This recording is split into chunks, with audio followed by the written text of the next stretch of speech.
Tantor Audio, a division of Recorded Books, presents Palimpsest, A History of the Written Word, by Matthew Battles. Narrated by Matthew Battles. Forward. Mind as page. I am left-handed, and my first-grade teacher didn't know what to do with me. The Palmer Method handwriting books, which many will recall in a haze of nostalgia and revulsion, were authored in a right-handed world, where paper was always tilted counterclockwise and pencils were never pushed, but only pulled. We should understand these methods as the introduction of an ethics into the body, a set of orthodoxies to be performed ablution-like over the production of sacred text. Only my body, however subtly, was arranged according to a different order and would not respond to Miss W.'s ethical demands. Keep your back straight. Adjust the paper to the proper angle, hold the pencil with gentle pressure. Normative injunctions with the force of the Decalogue or the Golden Rule.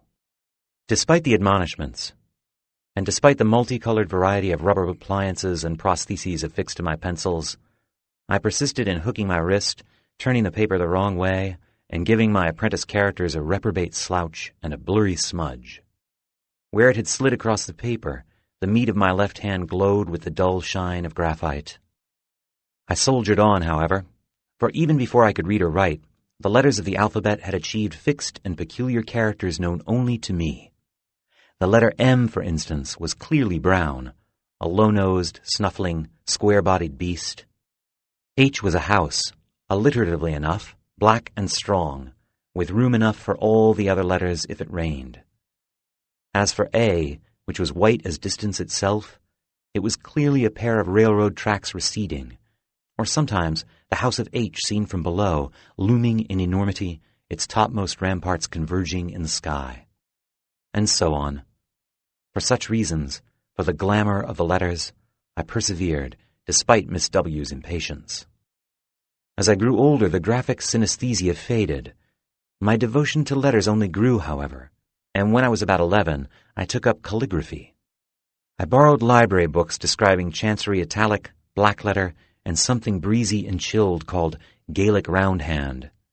Each character dismembered on the page, its strokes anatomized, numbered, named.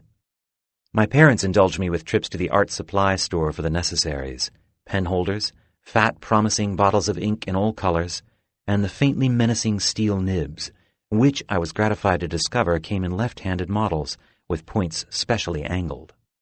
It all came to an end when I botched another teacher's wedding announcement, my first commission and my last. My dad's typewriter offered other pleasures. It was an undistinguished royal and a portable, which lived in a plastic briefcase all its own. I liked to hammer away at the keys while it sat before me, nestled like some kind of chattering clam in its open case, and fill numberless pages with its loose-limbed, monospace characters. In truth, I found the sharp letter arms swinging in their oblique angles faintly menacing, an unwitting evocation of William S. Burroughs' monstrous arthropodal Clark Nova. Though when I pushed all the keys I could cover with my two open palms, they crowded rather ridiculously at the platen, less a locust's maw than a mob of rowdy fans lining up at a ticket window. As with calligraphy, I was more interested in making marks than making sense. At the typewriter, I busied myself creating meaningless grids of letters in waves and curves, big letters pieced together out of small. A few years later, a friend received an electronic typewriter for a birthday. It was a Smith Corona with a tiny, wet-looking rectangle of liquid crystal topping the keys. In auto mode, one typed without making marks on paper, watching instead as a parade of alphanumerics piled by in pixelated lockstep. Saved to a memory buried somewhere in the machine's innards, the characters would later tumble and smash their way onto pages of letter-size bond at the touch of a button. A group of us clustered around it when the time for senior year theses arrived, watching in rapt silence as the thing typed out a 15-page term paper with unearthly speed, keys untouched as the daisy wheel rattled and spun.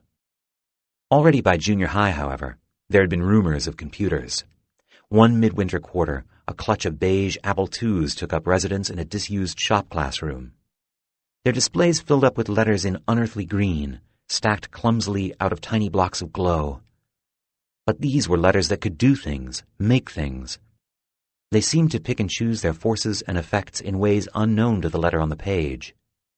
They seemed less symbols or servants than companions, crowding into the space of the screen, claiming a life of their own from electricity and the black-boxed quiddity of the system. I summon up this grab bag of biographical oddities to explain why I've turned to a history of writing, and to intuit what hope might be recoverable from that history for writing's fate in the digital age. In my reading for this book, I've looked for glimmers of the same fascination with letters, with script, and with the material of writing that has been a fixture of my imagination from the start. But these glimmers shine beyond the limits of personal obsession, calligraphy, the Palmer method, the portable typewriter, the Apple II. Each indexes a shift in writing as a mode of personal experience. But they are not so much inevitable stages of a teleology as they are moments in the long, churning life of the written word. In the writing we do, in the writing I do anyway, day in and day out, these modes and materials lie superimposed, one atop the other, mingling and a jumble. My finger still remembers the ridged callus raised by pencils too tightly held. The tap-a-tap chant of the typewriter sings subconsciously as I caress the keys of my MacBook Air. These textures of sense and method come together like a palimpsest, an ancient form of recycling, which the Oxford English Dictionary defines as a writing surface on which the original text has been effaced or partially erased, and then overwritten by another. This practical pain to ancient economy doesn't exhaust the meanings of palimpsest, however. For as the OED points out, the word also refers, in extended use, to a thing likened to such a writing surface, especially in having been reused or altered while still retaining traces of its earlier form. The OED marshals the words of Thomas de Quincey in support of this definition.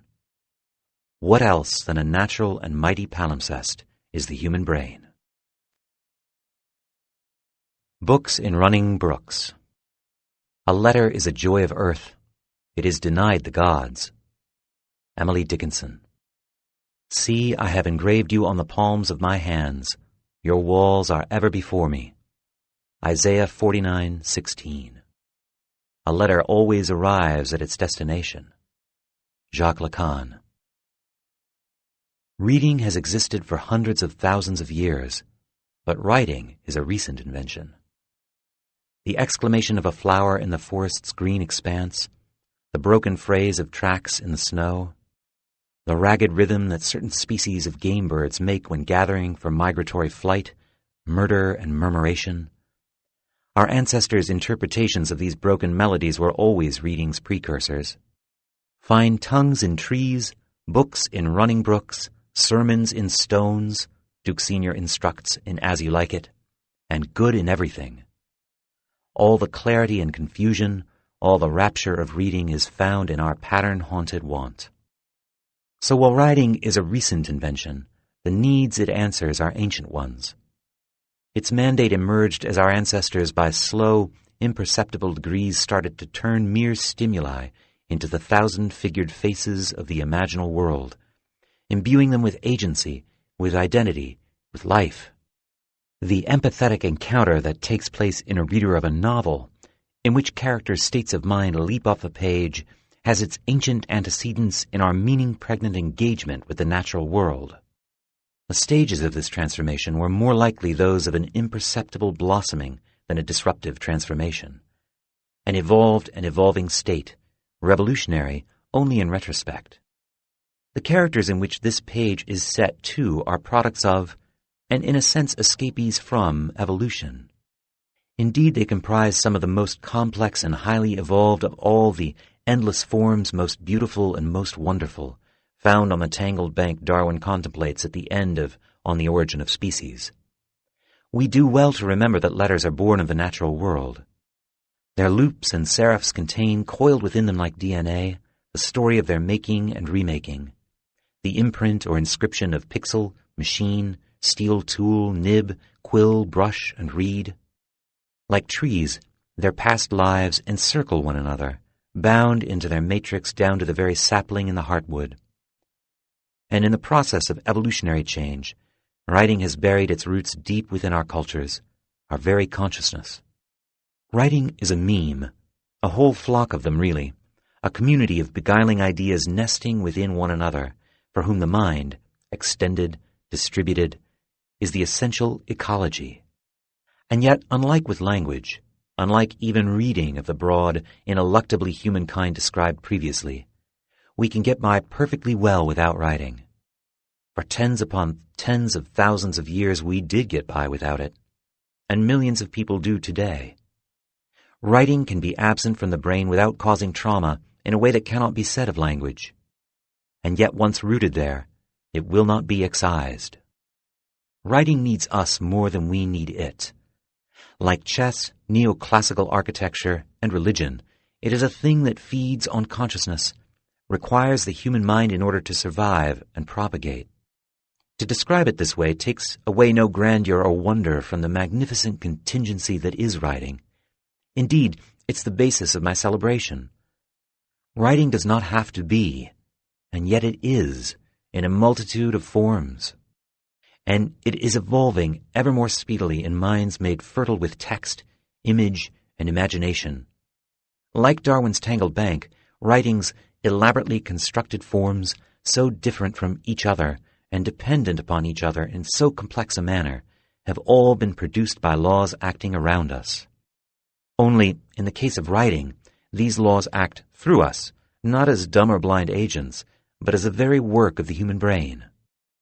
There is a favored metaphor for writing's tangled skein of overlapping figurations, the palimpsest. The ink and faint imprint of the prior text underlies the new work, preserving a trace of something that had been rubbed out. Like the related genre of poetry called the palinode, in which the poet recants but cannot ever wholly efface some prior opinion, the palimpsest is evidence that there is no true erasure. Some remnant trace will always escape the grasp of the author-eraser. A page of text, however freshly inked, will always be a palimpsest. Beneath the Roman letters, the Greek; beneath the printed serifs, the humanist script and the column of Trajan; beneath the marble, the back-and-forth cadences of an ox pulling its plow through Mesopotamian earth. And as the palimpsest of writing reaches back into time, it wills itself forward as well into new forms, which, however they try to erase the old, are committed to bearing their traces. Freud seized upon a fruitful modern version of the palimpsest in the short essay A Note upon the Mystic Writing Pad, in which he explores the erasable wax tablet to illustrate his idea of the links between perception and memory. Most writing media, he argues, offered imperfect versions of memory. Either they are too finite and fixed, the notepad, or too ephemeral, the wax tablet or the slate. The problem is one of storage versus flexibility. An unlimited receptive capacity and a retention of permanent traces, he writes, seem to be mutually exclusive properties in the apparatus which we use as substitutes for our memory. Either the receptive surface must be renewed or the note must be destroyed. Freud's suggestive example is a toy called the Mystic Writing Pad, modern examples of which consist of a wax-covered card with a plastic overlay attached at the top edge. Using a stylus, one writes upon the plastic overlay, pressing it into the dark wax below, which shows through as a mark on the translucent plastic. By peeling the overlay from the wax, one erases these marks, as it were magically. In like fashion do perceptions arrive to the mind, making contact with the substrates of memory and the unconscious. Their traces last a while, until the outer surface is swept clean. Atop it all, a clear layer seeks to protect the fragile ego, I mean the slip of plastic, from permanent damage by limiting the force of impressions intruding from the outside world. And yet a trace always remains. Beneath the superficial layers, down in the dark wax, the remembered inscriptions mingle indelibly. The title of Freud's essay, A Note upon the Mystic Writing Pad, is punning. Read wrong, it makes it sound as if he composed his work upon the very Wunderblock it describes. Like a message on the mystic pad, Freud's theories have largely been peeled away from our latter-day discourse, and yet they remain impressed into the dark, sticky stuff of the collective unconscious, where they've taken up residence among an uneasy palimpsest of gods, myths, and constellations. The bright lines have faded, but the grooves remain. This pattern is both deeply human and fundamental to life on Earth, which is also palimpsestic. Fingers, fins, and prismatic feathers all laid down over primordial symmetries, traces of ancient pre-cellular symbioses, misty fragments of life's first tentative lines. Of characters themselves, they too begin in inscription. The word derives from the Greek character, a tool for marking or engraving, and the verb charaktine, to engrave, incise, cut. The first uses of the word character in English refer not to letters per se, but to graven marks and symbols of all kinds. It didn't come into use for alphabetic letters until the introduction of printing. And printed letters are derived from carved and cast glyphs, of course. Our sense of character as personality, of character as the graph of an individual's unique qualities, relates to aspects formed from contact with the world and fellow humans. John Stuart Mill writes in On Liberty that a person whose desires and impulses are his own are the expression of his own nature, as it has been developed and modified by his own culture, is said to have a character. My emphasis. In my neighborhood there is a solitary pine of great age whose trunk takes a detour. 20 feet from the ground it bends outward in an open parenthesis some 5 or 6 feet high before continuing its vertical climb to the canopy. At some point, the tree must have reached a sort of accommodation with some long-lost neighbor's limb, whose trace remains literally alive in its surviving cousin. In the same way do written characters, following their own meter but modified by the world, come into maturity. The ancient Indo-European root of palimpsest denotes devouring. A character is a thing that is cut. To write, too, derives from an ancient clan of Germanic words for scoring, slicing, and tearing. We're back on Darwin's tangled bank, writing a glory of forms most beautiful and wonderful, but with origins that are red in tooth and claw as well. History is a bloody palimpsest, a record of devourings, of rubbings out, innumerable and imperfect. And writing systems, after all, are infamously imperfect, full of holes and lacunae that both leave us bereft and spur further evolution. But a measure of writing's power also springs from its limits. A letter is a joy of earth, Emily Dickinson writes. It is denied the gods. For omniscience would make writing unnecessary, destroying its pleasure and surprise. The gods are irretrievably beyond letter writing. For them there is no anticipation, no wondering about a letter's, or a line's, or a word's reception or interpretation. Dickinson's brief poem concerns what might be called epistolary erotics, the pleasures of correspondence, its rhythms of composition and delivery, the intensity of expression and the swirl of anticipation. A letter writer of intensity and passion, Dickinson was intimate with these joys.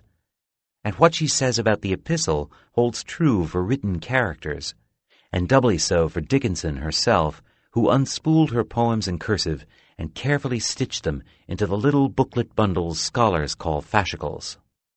Each wide looping glyph is a missive and an essay, a testament, a trial. To an extent nearly unmatched, Dickinson used writing to compose her life. In a very real sense, hers was a body of work, a body made of writing, a composite avatar of poetry and letters flowered out in fascicles. Socrates had faulted letters for their quietude and seeming lack of independent life.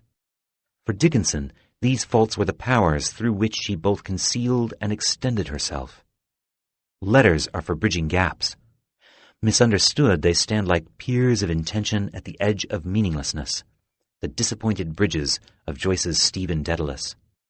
Like docks and jetties, letters seem to want to connect. But these messages impose burdens as well. Missive, after all, shares a root with mission.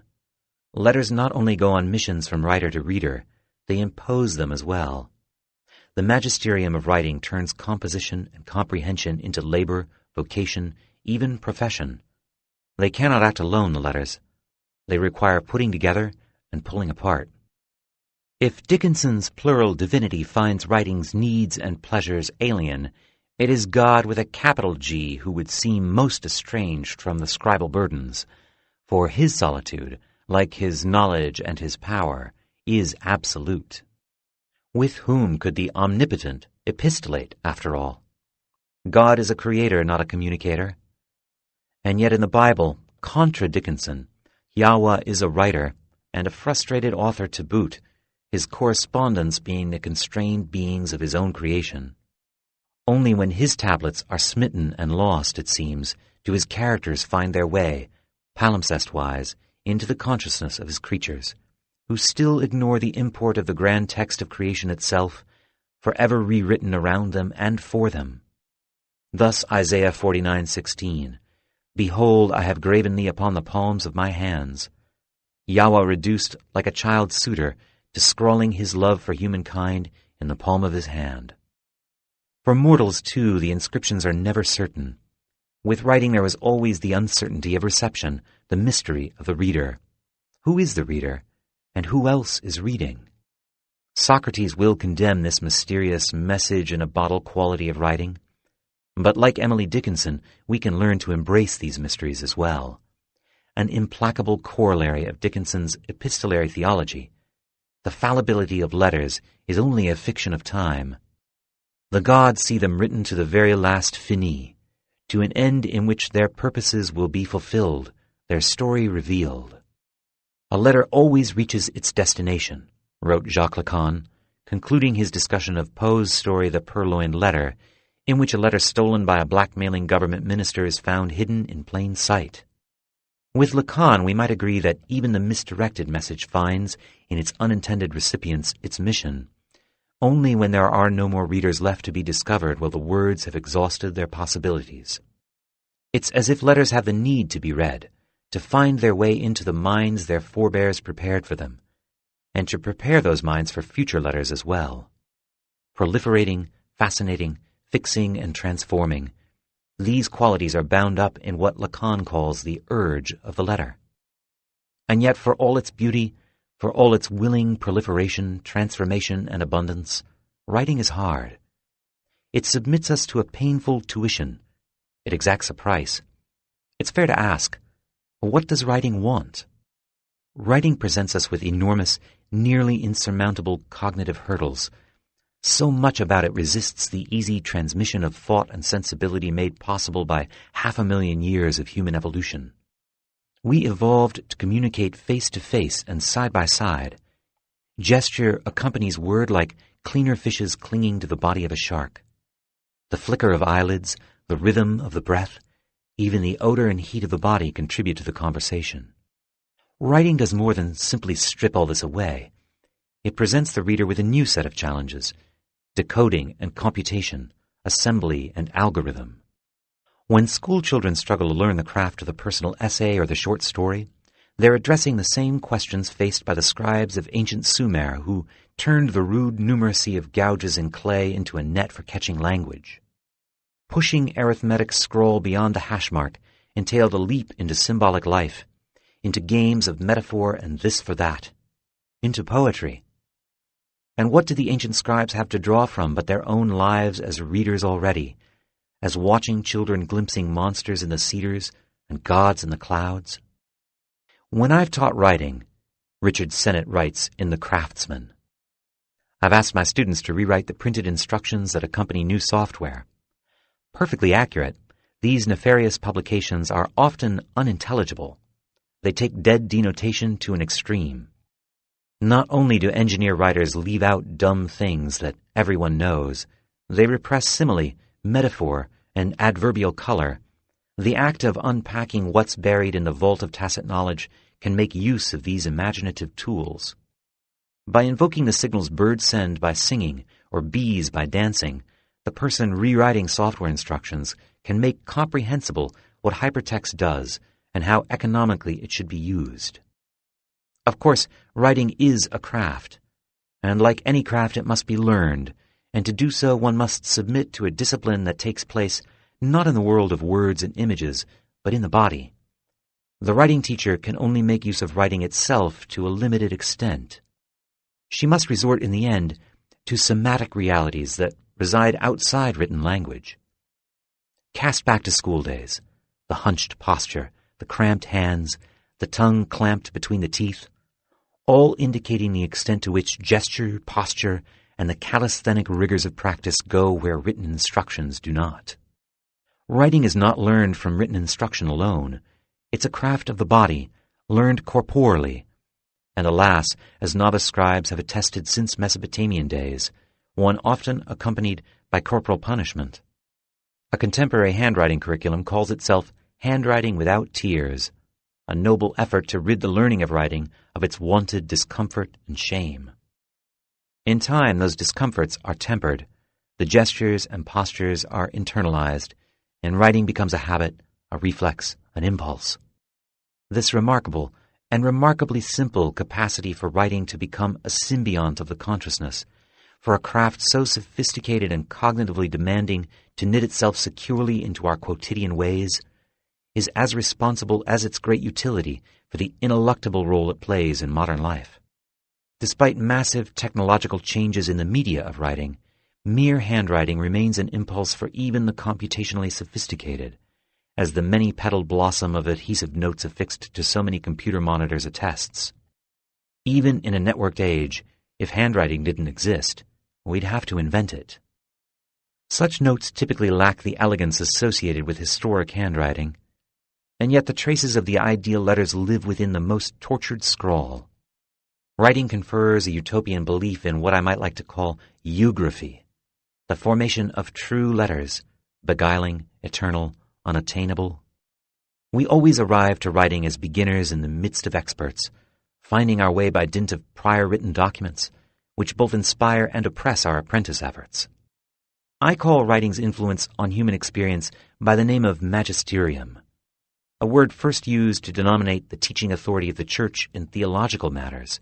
Magisterium was also used by Stephen Jay Gould to name the complementary intellectual provinces of science and religion.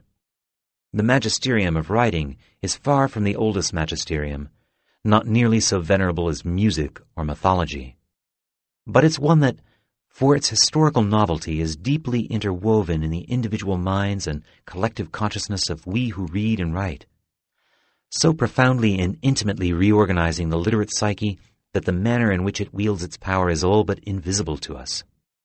By way of its cognitive charisma, palimpsestic tracery, and harsh discipline, writing purchases its enduring life in human minds. Perhaps only music and religion are as capable of writing's trick of turning every challenge into an opportunity to extend its magisterium. Throughout its history, writing has conserved and innovated, maintained its ancient ways while extending them into new media and modes. While some immensely important writing forms have died entirely as active systems, cuneiform, Mycenaean Linear A, the glyphs of the Mayans, throughout most of its history, writing has developed by incorporating and supporting its predecessor forms. A great instance of this comes with the emergence of movable type in the 15th century. Printing would seem to sound the death knell for manuscript writing, and yet some of the first printed books were the handwriting manuals that made their first appearance in Italy in the first decades of the 16th century. Early type designers such as Ludovico Vicentino degli Arrighi and Giambattista Palatino were also masters of calligraphy who taught writing and adapted its techniques to the printed page. In their published manuals, they disclosed techniques not only for forming letters, but for formulating inks and maintaining proper posture, for cutting quills and selecting papers, and for relating the practice of the pen to the values of humanism. The printmaking methods of intaglio etching and engraving gave calligraphy a life in print in ways that outstripped the ancient practice of woodblock printing, and allowed handwriting techniques to be disseminated to much wider circles than had been thought possible, much less desirable, in the Middle Ages. While the writing masters often extolled the virtues of hands that followed the natural flow of the pen, engravers had a harder time, forcing flowing calligraphy out of the inflexible media of metals and acids, inscribing the fluid hands of the author in reverse, recreating the fat downstrokes of quills with an ever more specialized armament of burins and other tools. The forms of cast type themselves were based in the shapes of letters rendered by the pen. From the emergence of movable type into the 19th century, changes in the technologies of handwriting inspired advances in the engraver's art. Far from eliminating handwriting, print made it possible for calligraphy to develop a space of its own in lettered culture. The printed book cast a long shadow, but handwriting still bloomed within it, taking on new authority, mystery, and intimacy. Of course, print and manuscript never were in conflict, really. The two practices spring from a single vine. Among the latter's qualities is the urge to proliferate, to radiate and evolve, to exploit the contingencies of history, culture, and material means to transform itself. We don't need writing to do this, but for its growth and progress, writing needs us. In many times and places, humans have been content to pass along their writing techniques from generation to generation without the development of new forms. Conservative cultures may hold the pen at arm's length, so to speak, allowing writing only a measured infiltration into art, religion, and daily life. But where it finds an open border, a transitional zone, perhaps at a time of cultural conflict or religious efflorescence, or in the midst of productively roiling economic change, writing finds its opening, cleaving off new forms and species. And as new forms appear, the old ones shift and adapt to fill new niches. The word manuscript does not even appear in English until the impact of the press was felt upon every facet of public life. I began by saying that reading is older than writing. Although mythology imagines it as a gift from the gods, it emerges in stages. The fickle evolution of Homo scribens, the writing ape, an unfolding nature that takes a shape all its own, the shape of history. From its simple origins, writing has been proliferating, increasing its powers, enrobing its rituals in sanctity, science, and story. And letter by letter, writing extends its powers over ever more far-flung domains. Origins and nature. The urge of the letter. Writing is both self-evident and elusive. Like music, it's easy to recognize, but difficult to explain. The tradition in the West has been to define writing in evolutionary terms, tracing a progressive line from the pictograms and mnemonic hash marks of Mesopotamian cuneiform through complex ideogrammic systems like Chinese and Egyptian hieroglyphics to the austere, analytic simplicity of the Roman alphabet with its 26 precisely modulated consonants and vowels. Of course, it's never so simple. The alphabet as ideal differs markedly from the alphabet in practice. For one thing, there isn't only one alphabet. The sets of characters we call uppercase and lowercase, thanks to the inventions of print, actually constitute two separate intertwined alphabets. The Roman and the Italic are two more subspecies within the genus alphabet, cousin to the Greek and Etruscan letters, to the Hebrew, the Persian, and the Dravidian, all issuing from the same Phoenician stock, each writing stories of its own. Second, all of the punctuation and diacritical marks that indicate pronunciation, rhythm, and emphasis, none of which are alphabetic, are also writing. Inscribed signs are cleaved from language to serve as enumeration and musical notation, as shorthand, corporate logos, signatures, graffiti tags, and logico-mechanical parts in computational machines. These ancillary and enhancing systems, these add-ons and also-rans, have histories of their own, offering a reminder of the bewildering diversity of marks and makings that are entangled with language.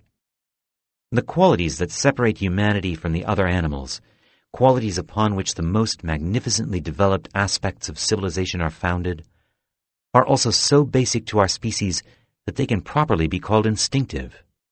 I mean memory and the longing for it, the impatience to make a mark, to see one's being figured in time. I mean language, its meaning-making drive, which most often, but not always, takes the form of oral speech. The everywhere emergent urge to name and to describe, but also to promise, to vow, to lie, and to tell stories. The impulse to see pattern for pattern, to transpose color into music, growth into movement, event into tale, speech into line. Before the emergence of a particular group of letters, before all the sets of hieroglyphics and pictograms and syllabaries, writing is contrived of a deeper foundation to alphabet, the visible provinces of the electromagnetic spectrum, the neural reflexes that have our eyes follow flickering movements, giving rise to the perception of figure and ground, and the tragic sensation of time's passage, which makes speech and all of life into line and punctuation. So the great chain of alphabetical evolution collapses in a welter of characters, glyphs, and symbols mingling in friendly, familial, and even erotic enthusiasms of conversant meaning. There are modes, moods, and qualities running through this welter, not only segmenting and differentiating, but affiliating, resonating, combining, rhyming. Even among the characters with which any literate English speaker is familiar, these modes act like musical scales or keys to give particular themes or tempers to our signification. Take numerals. Most of us have little difficulty counting by 2s, 3s, or 5s, or even backwards starting anywhere in the set of real numbers, often without a conscious sense of arithmetic or calculation. And yet try doing the same with another series of symbols that take a definite order, the alphabet. Right now, try to say the alphabet backward. Try writing it backward if you have a pencil handy. Unless you're practiced at it, or a savant, it's impossible to do this without enormous mnemonic exertion. It's as if the alphabet has a grain, like the bark of a tree or a shark's skin. It's only smooth when you rub it in the right direction. Number, at least in the first instance, seems bidirectional, ambidextrous. What do such moods or modes reveal about our systems of meaning? Something about our cognitive makeup, or about kinds and categories of meaning? Or do they tell us about the practices and habits with which we condition ourselves in the learning process? Of course it is all these things, nature, nurture, and the patient teachings of the signs. I am willing to bet that the answer ultimately involves all of these areas. Depending on one's perspective, it appears a gathering of cognitive, social, and cultural energies. But preeminently, the secret of writing lies in the very possibility of synthesis. For a letter, after all, can also be a number. If I've said it once, I hasten to point out, I have said it M times. Our very perception that one thing can stand for another, metaphor, the world's uncanny habit of speaking to itself through us, permits an unlimited process of making and extending meanings. The palette for those signs, however, comes to us via the constrained, peculiar spectrum of our senses, the sights, sounds, smells, tastes, and textures that our natural history bequeaths us. Human writing embodies human particularities. Dolphin writing or squid writing would work in very different ways, the squid's ink notwithstanding. This may seem a trivial or self-evident observation, but it determines writing's qualities and constraints in forcible ways. God's tablets brought down from Mount Sinai, angelic messages, and the esoteric symbols of alchemical essences, though they are missives from transcendent realms, all come to us as human documents. And late in the history of writing, when we begin to extend the work of writing to the digital realm, we find that the fluid character of letters, shaped by human hands, finds affinities with the sensory and cognitive habits of machines. No words but in things. Classical writing theory began with memory, with the impulse to preserve the percussive and ephemeral acts and things of oral speech. Of course, there is no simple, direct system of correspondences between oral and visual signs. Language changes, writing changes, and the skein of correspondences between the two grows ever more tangled. But this growing complexity, which might have been an obstacle to the emergence of writing, becomes part of the power and pleasure even of simple writing systems. In other words, writing, in addition to being a means of recording and expressing, is also a medium of play. By devising a simple writing system, perhaps I can make my meaning clear. We'll start, as many of our ancestors did, with pictures. I'm trying to say, I see you. I've cast about for handy symbols to represent each word, idea in the statement, settling on stick figures for people. The problems with this approach are obvious. I'll return to them shortly. For the verb, another picture, albeit one that works in a slightly different way from the first. A metonym, it uses a part or particle to suggest the whole, and, given our deep ingrained responsiveness to the human eye, this one would seem a fairly efficient choice. Already, of course, we've been forced to do a little bit of analytic work, at least to suggest the shape of a structured set of symbols based on things that have to do with seeing. The stick figures, however, represent a problem of a different order. Even before addressing the grammatical challenge of distinguishing subject from object, we face the more basic problem of distinguishing what is what. Their identicality produces ambiguity, which acts like a bug in the software, forcing the whole syntactical program to shut down. The group of symbols doesn't read as a statement, but as a mere association. We can't tell what's going on. Does one person share an eye with another? Are they two believers in some cult of the great eye? Is it in fact an eye at all? Could it be a well, or maybe a big piece of fruit, or a basketball balanced on a surfboard? My first attempt has turned out rather badly. What to do? Ambiguity notwithstanding, I'd suggest that the eye glyph works pretty well. It's the people that need help. We could begin by devising some sort of inflection, some accents or diacritics that could help us distinguish the actors in the play. Already with this notion, we're moving beyond the mimetic and into the semiographic, emphasizing the ostensive, symbol-making possibilities of the graphic in parity with the pictorial. Perhaps an arrow pointing toward the figure for I, and one pointing away for you would do. Or better, a figure indicating itself for the first person, and one pointing toward our nascent listener for the second. Of course, we'll have to agree to the convention, especially to the understanding that the I want you figure means the word you, and not any particular listener. By doing so, we're pushing our system further away from the simple rebus pictography we started out with, into a realm that's more removed from oral speech, and more analytic, more variable and supple.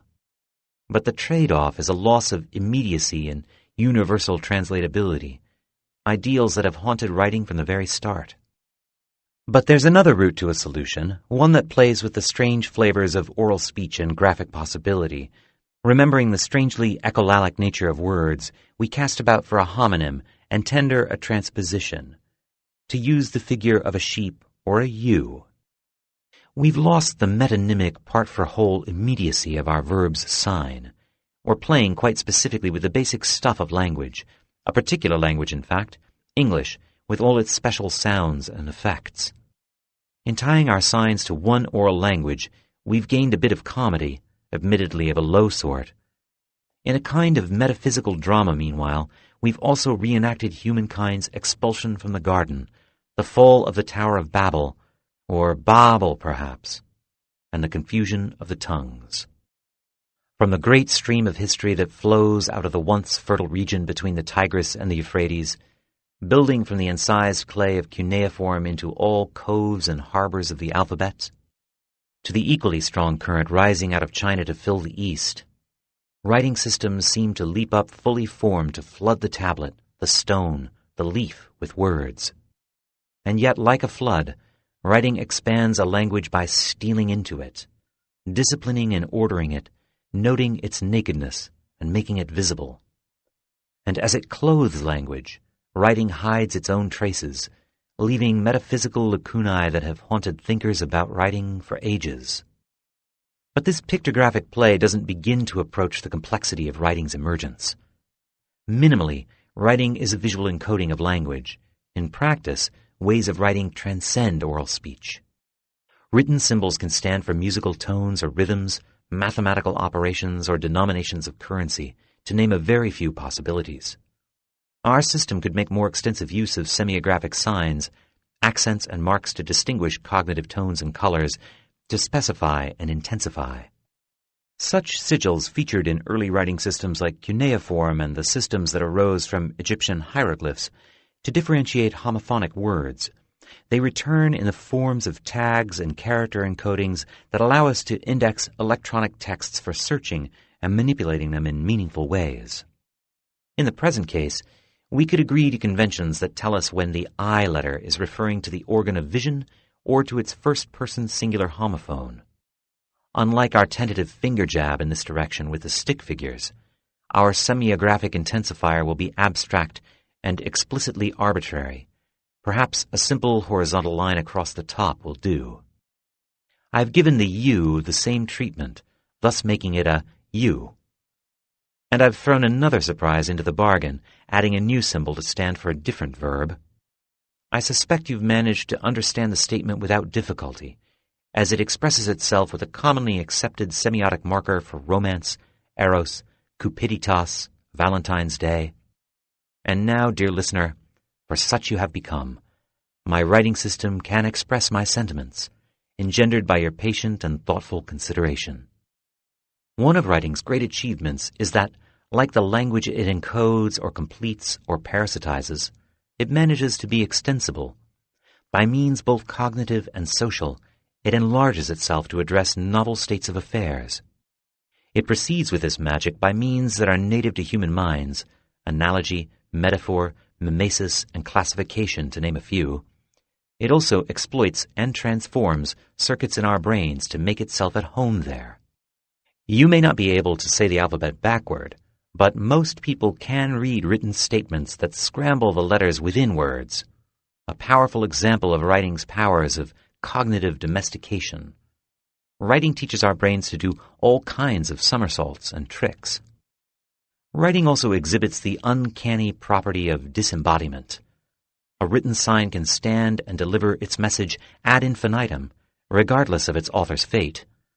Haunting and uncanny, writing made Socrates uncomfortable. Its seemingly supernatural durability also unsettled Jesus, whose followers would richly and tortuously figure this ambivalence in letters.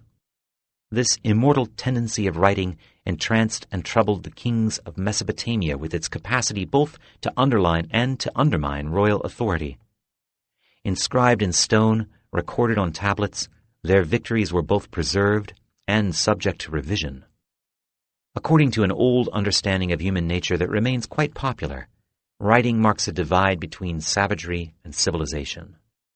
Before its advent, men and women toiled in witless fear, crisscrossing featureless landscapes without the knowledge and wisdom of their ancestors to guide them, losing track of the generations in the abyss of myth and forgetting. To such humans, the past was the home of an oblivion as deadly as the future. In place of literature, they chanted mind-numbing verses. Lacking history, they cowered in fear of primordial fantasies. In place of knowledge, there was the capricious comprehensiveness of myth. Rather than the stable mandate of law, the tyranny of present needs. By this understanding, writing bestows historical consciousness and stable individual identity. Government and archives, science and study, the past and the future. Of all the capacities that bind and blur savagery and civilization, writing would seem to draw a bright line between them. Yet perhaps the line is not so bright. For although we take writing to be the sine qua non of history, the very medium in which the past comes into sharp focus and our relation to it becomes measurable, the stories of its origins are often the subject of myth. To a degree unlike some of the other lumber of civilization, law, science, mathematics, and literature, all of which depend upon it, writing is rooted in a mythological cosmos of archetypes and associations, homeopathy and homology, magic and mystery. Of course, an invention as complex and essentially unfinished as writing must have difficult-to-trace roots, branching and fine-fibered. And like many mythical creatures, writing is faced with the paradox of having to erupt or evolve or birth itself out of a collocation of things that aren't writing at all.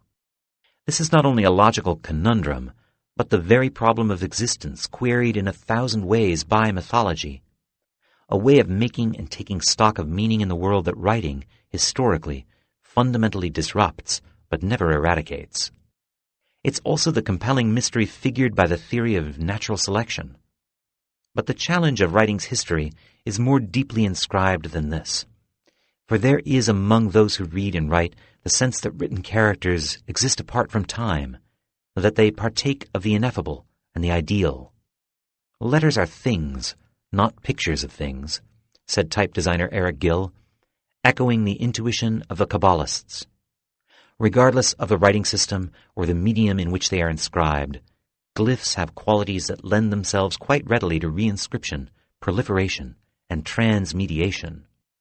And thus, as oral cultures wink out one by one, traces of some remain in writing, worked into the textual contraptions we call literature, their preservation ensured by the medium of their undoing. Signs and wonders. The search for writing's power is everywhere in mythology. Take the Kalevala, the Finnish national epic. Its hero, Wainamoinen, wise singer of the labyrinthine taiga and the mist-shrouded islands of the White Sea, wished to build himself a boat. Out beyond the trees and seeping bogs, he knew, the secrets and powers of the world itself swirled, and he wished to seek them out.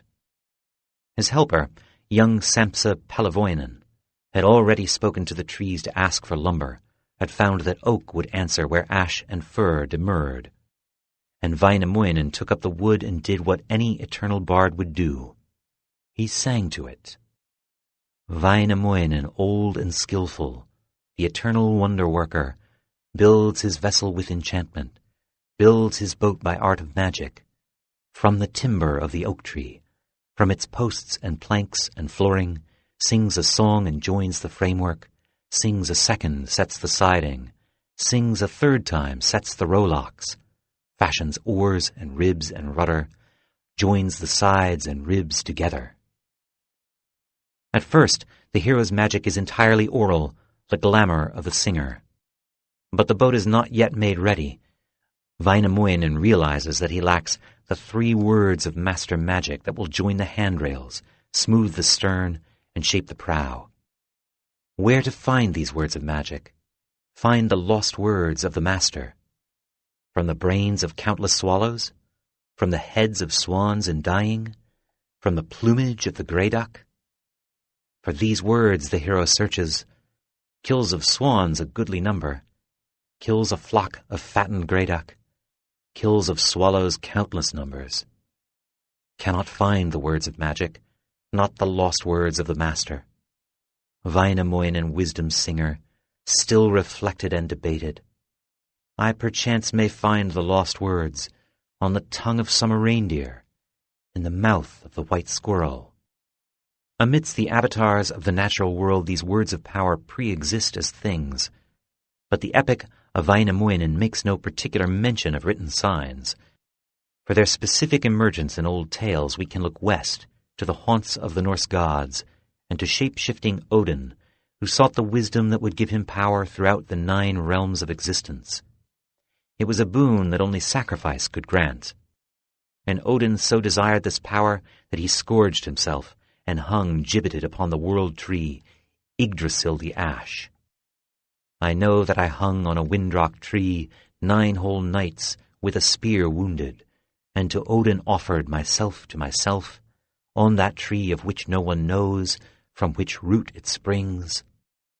Uncared for, abandoned, Odin hung in misery, until wisdom revealed itself in the form of the runes hidden among the roots. Bread no one gave me, nor a horn of drink. Downward I peered, to runes applied myself. Wailing learnt them, then fell down hence.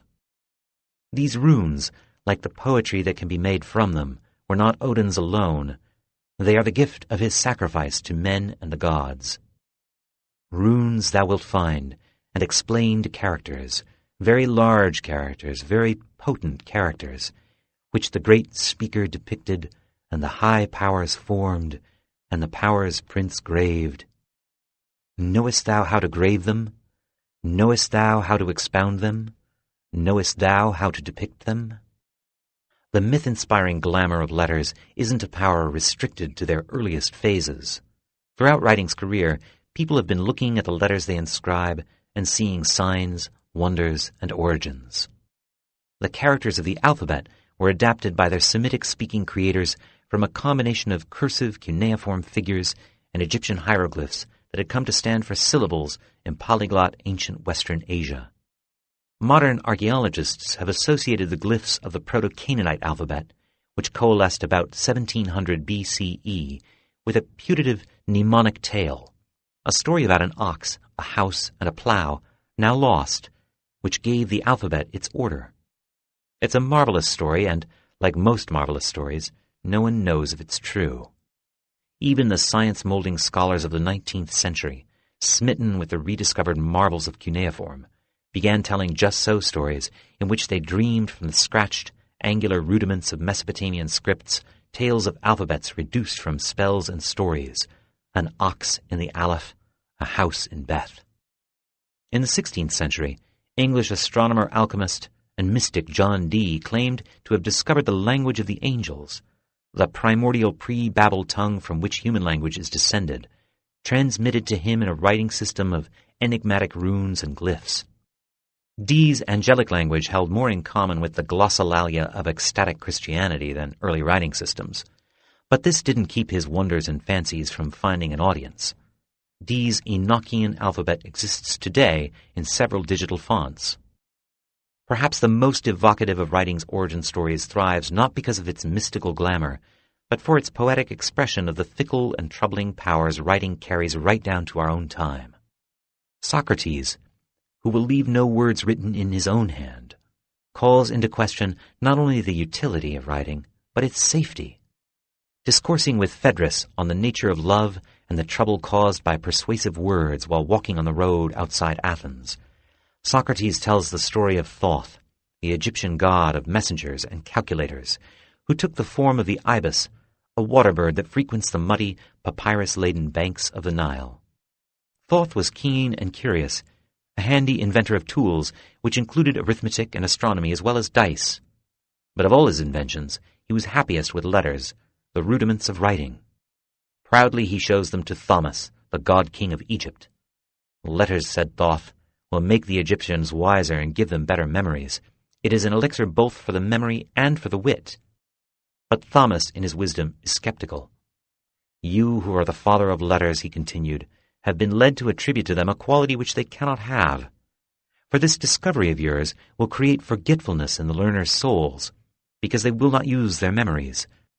For this discovery of yours will create forgetfulness in the learners' souls, because they will not use their memories. They will trust to the external written characters and not remember of themselves. The elixir which you have discovered is an aid not to memory, but to reminiscence. And you give your disciples not truth, but only the semblance of truth. They will be hearers of many things, and will have learned nothing. They will appear to be omniscient, and will generally know nothing. They will be tiresome company, having the show of wisdom without the reality."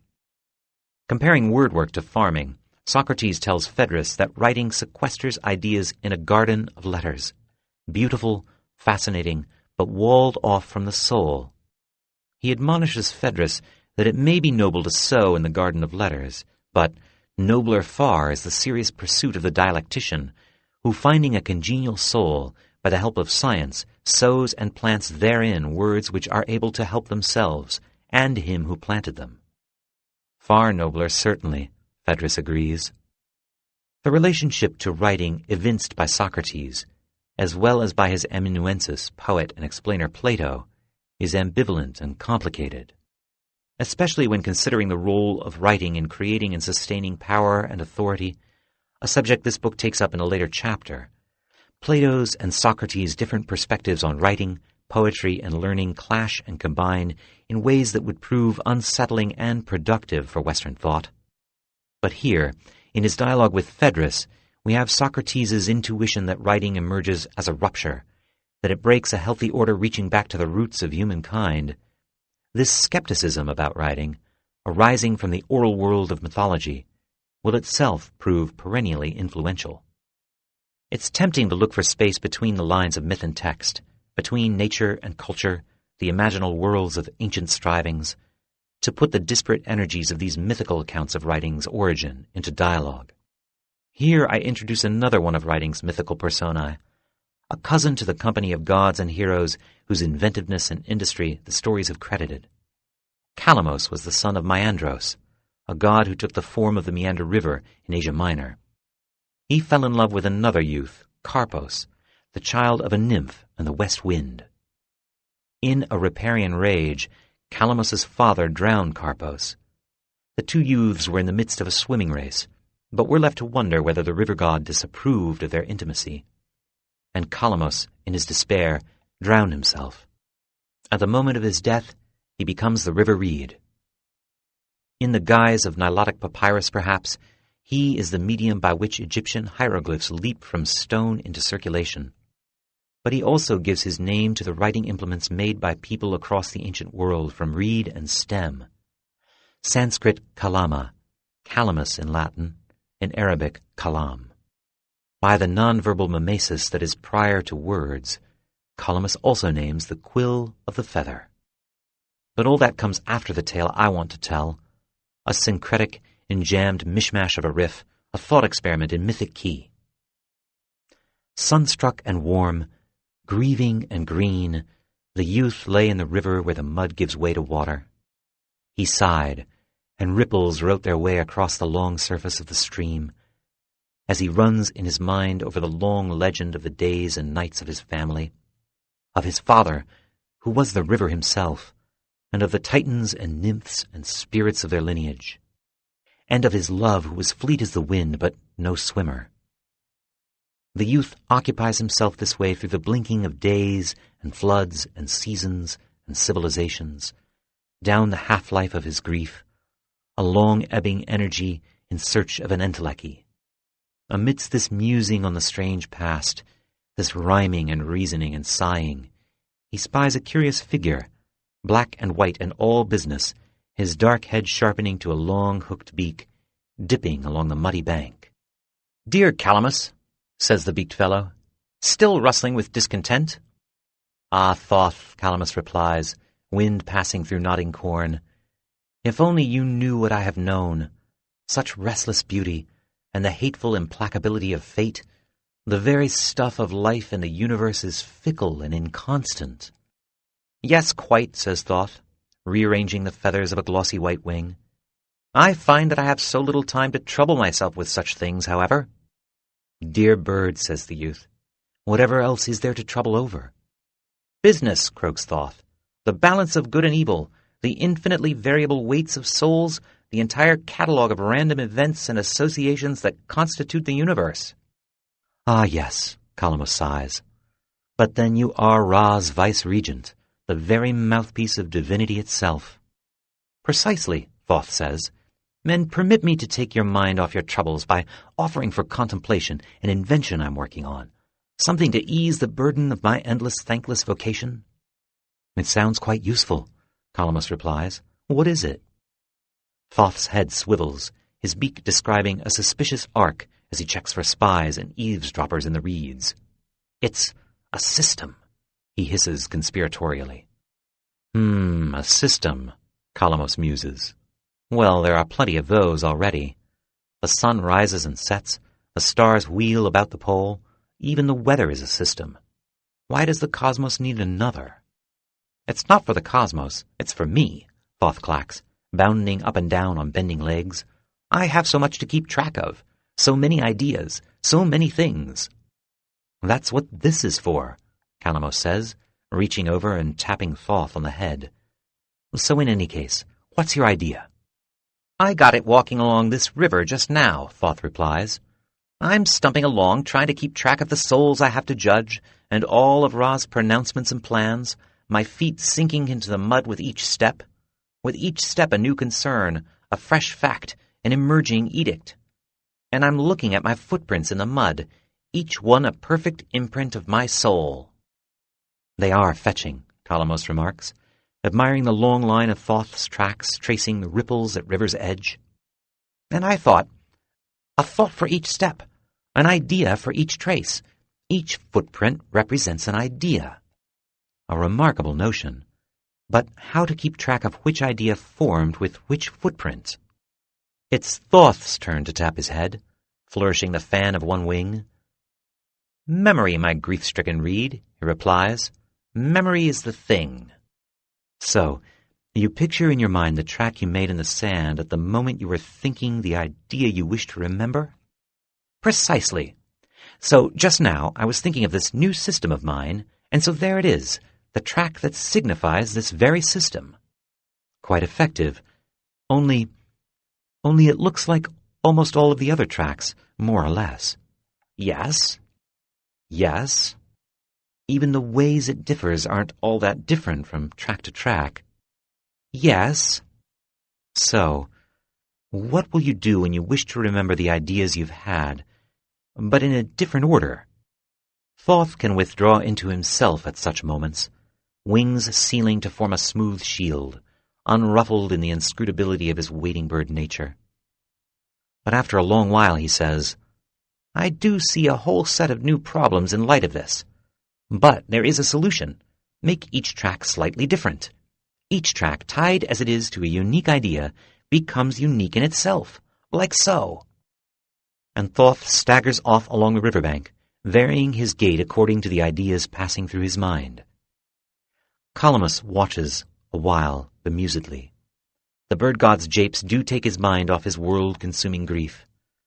But, he supposes, it's greater solace to be of service. And so he arises next to the capering ibis and, bending in the river breeze, offers himself to the bird as a simple tool. Try making your varied tracks with this instrument instead of your toes, he remarks, and so regain your regal composure. Like the wearyingly systematic ibis, humans strive to put rough-hewn pieces of the world together in useful combinations, a process which, before writing's advent, first took form as myth. And mythology, as the late anthropologist Claude Lévi-Strauss strove to show, is a kind of rigor by other means. To say that writing's invention is the stuff of myth is not to say that it arises out of a superstitious morass, but that its emergence is in and of the world, a natural phenomenon like all that myth unfolds and explains, from storms to love and war. Words are the stuff we humans conjure with.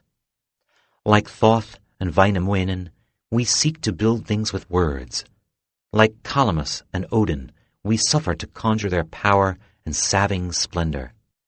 This cobbling together of disparate notions and things is what Lévi-Strauss famously called bricolage, taken from the Gallic image of the bricoleur, who is something of a handyman, something of a hobbyist, and something, it must be said, of a caveman, too. It's an image that attracted and provoked thinkers well beyond the precinct of anthropology in which Lévi-Strauss's work ostensibly lives. It's a handy metaphor, a brilliant example of the spirit it seeks to pinpoint, and a marvelous demonstration of Lévi-Strauss's own tendency to myth-making, for bricolage itself, in the end, is but a myth. The bricoleur, we are told, is adept at performing a large number of diverse tasks.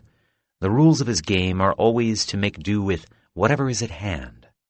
He interrogates all the heterogeneous objects of which his treasury is composed. He remains within the constraints imposed by a particular state of civilization. But here's where the mystery arises, for the bricoleur at once seems not only the constrained, but the constrainer, the force that cobbles together the stuff of culture and the wily, erstwhile jobber who works within it, the author of the myth and its singer. And while the latter is locatable as an individual human being, the former would seem lost in deep time. In the midst of this science of signs, the bricoleur is a kind of intellectual Zelig, a holy ghost, a floating signifier who is also the floating signified. Where do we find him? Perhaps writing becomes the stuff of legend because it wasn't invented, but evolved. History, traditionally conceived of as the record of discrete events, of happenings, and their causes, deals fitfully with evolutionary phenomena. Evolution isn't an event, but a process, irreducible to names and places.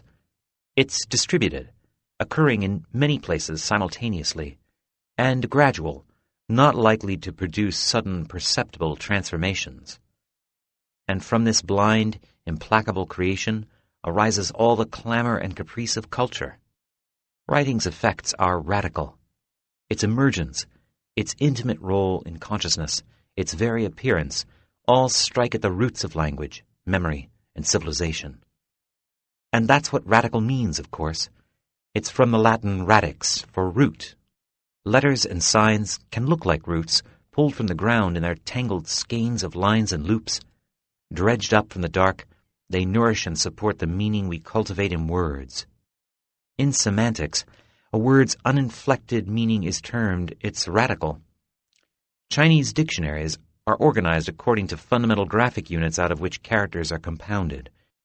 The Chinese word for this is bushi, or index character. but in Chinese English dictionaries these base characters are called radicals. The Chinese themselves have in the past compared written characters to the bones of the dead, which, like roots, go in the ground. In that image, there is the sense of written signs as the vessels or domiciles of our ancestors, skeins and baskets in which their essence is caught, carried, and revealed. Digging up the roots. What are the roots of writing? What makes it look the way it does? Despite vast differences in their appearance and in the systems that govern them, most forms of written characters share profoundly similar traits. They're made of lines that cross, connect, and loop, and they arrange themselves into linear sets. Why is this the case? Why don't we have writing systems that convey meaning by, say, color or hue, or size, or relative location? It's easy to forget that much of what writing looks like is determined by the limits, or the possibilities, which is how I prefer to think, of our physiology. But those limits are dynamic. They respond to change by changing themselves, and create new possibilities as well. From the geometric designs inscribed on Neolithic pots to latter-day corporate logos, signs share a flexible and familiar graphic grammar, a topology of line. Under the riotous diversity of writing systems, the essential shapes or configurations, we could say the true graphic roots of the conjoined marks that compose the letter forms are remarkably few. The cross, the circle, the line, to name most of them, together give scope to considerable meaning-laden variation. It has been suggested that the source of these configurations consists in the junctures or overlappings of forms in the human visual experience, the skeins of roots and limbs in the forest, the long curl of the river across the plain, the scatter of tracks made by birds in wet sand. Such perhaps are the templates, or better, the muses, of writing. But is topology significant? Are we somehow tuned to be especially discriminating about topological arrangements? Is there something unique about the human visual equipment that raises or compounds the significance of junctures of circles and lines, makes figures stand out from ground? Speculation about the roots of perception glosses over the basic history of graphic signs. Whether alphabetic or ideographic, they start out as pictures of things. The fundamentals of perception provide a basis for understanding why writing works for us, and why it has conserved these signs so well over these 3 millennia. It's remarkably conservative, the alphabet, at a root, radical, topological level. And this, too. Characters don't evolve only to be seen and read, but made, written. And the line is a handy tool for this kind of making. Aren't we makers, we manipulative specimens of Homo faber, seeking after all to remake the world and one another? The question might be phrased like this. Are letters like roots, or are they more like flowers? Are they, in other words, fundamental units of meaning, as they often enchant us into believing? Or are they blossoms, at once beguiling and spectral, which individual imaginations issue forth in order to invite others to take up our stories and ideas and reproduce them?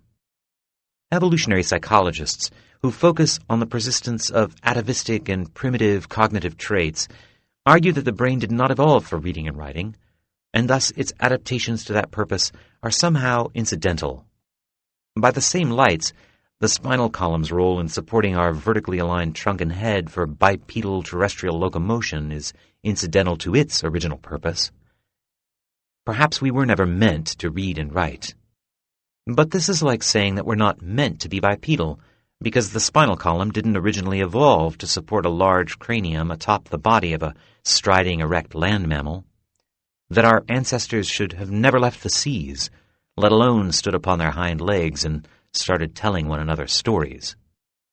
In 2008, neuroscientist Stanislas Dehaene and his colleagues at Paris's Hôpital Pitié-Salpêtrière discovered that reading takes 2 pathways through the brain, a quick ventral path for fluent reading of familiar passages, and a slower parallel dorsal path for decoding unusual or difficult-to-read words.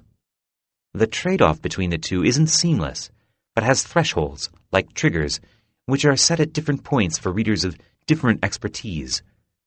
Presumably it's reading itself, especially during developmentally critical periods, which sets these threshold triggers. And this is not a case of two roads diverging in a wood. The brain hasn't simply chosen the low road of neuronal efficiency over the longer high road with its crags and switchbacks. It uses the one to prepare the way for the other. And when a word requiring more scrutiny arrives at the mind's gate, it sends it over the high road so as to watch it, learn a bit more about its tics and routines. It's the remarkable thing about the brain, this capacity to change, to ramify, to complicate itself. It presents us once again with the chicken and egg question, however. If it takes brains raised on reading to produce fluent writing, how do we get writing in the first place? The brains that created it, after all, like our mythological Thoth, were illiterate, reliant on the naive dorsal pathway to visually decode symbols. How did the living thread of reading and writing find the quicker route through the bottom of the brain? Why did it take so long for the impulse to write to thread itself through the brain in this way? What were humans doing with their brains during the long centuries before the advent of writing? For many of those centuries, they were engaging in symbolic behaviors of richness and complexity, honoring their dead, creating stone blades of elegance and symmetry far beyond the cause of mere utility. They were probably singing, almost certainly dancing.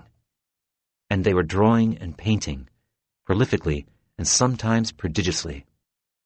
Among the most famous and astonishing examples of ancient graphic arts are the cave paintings of Europe.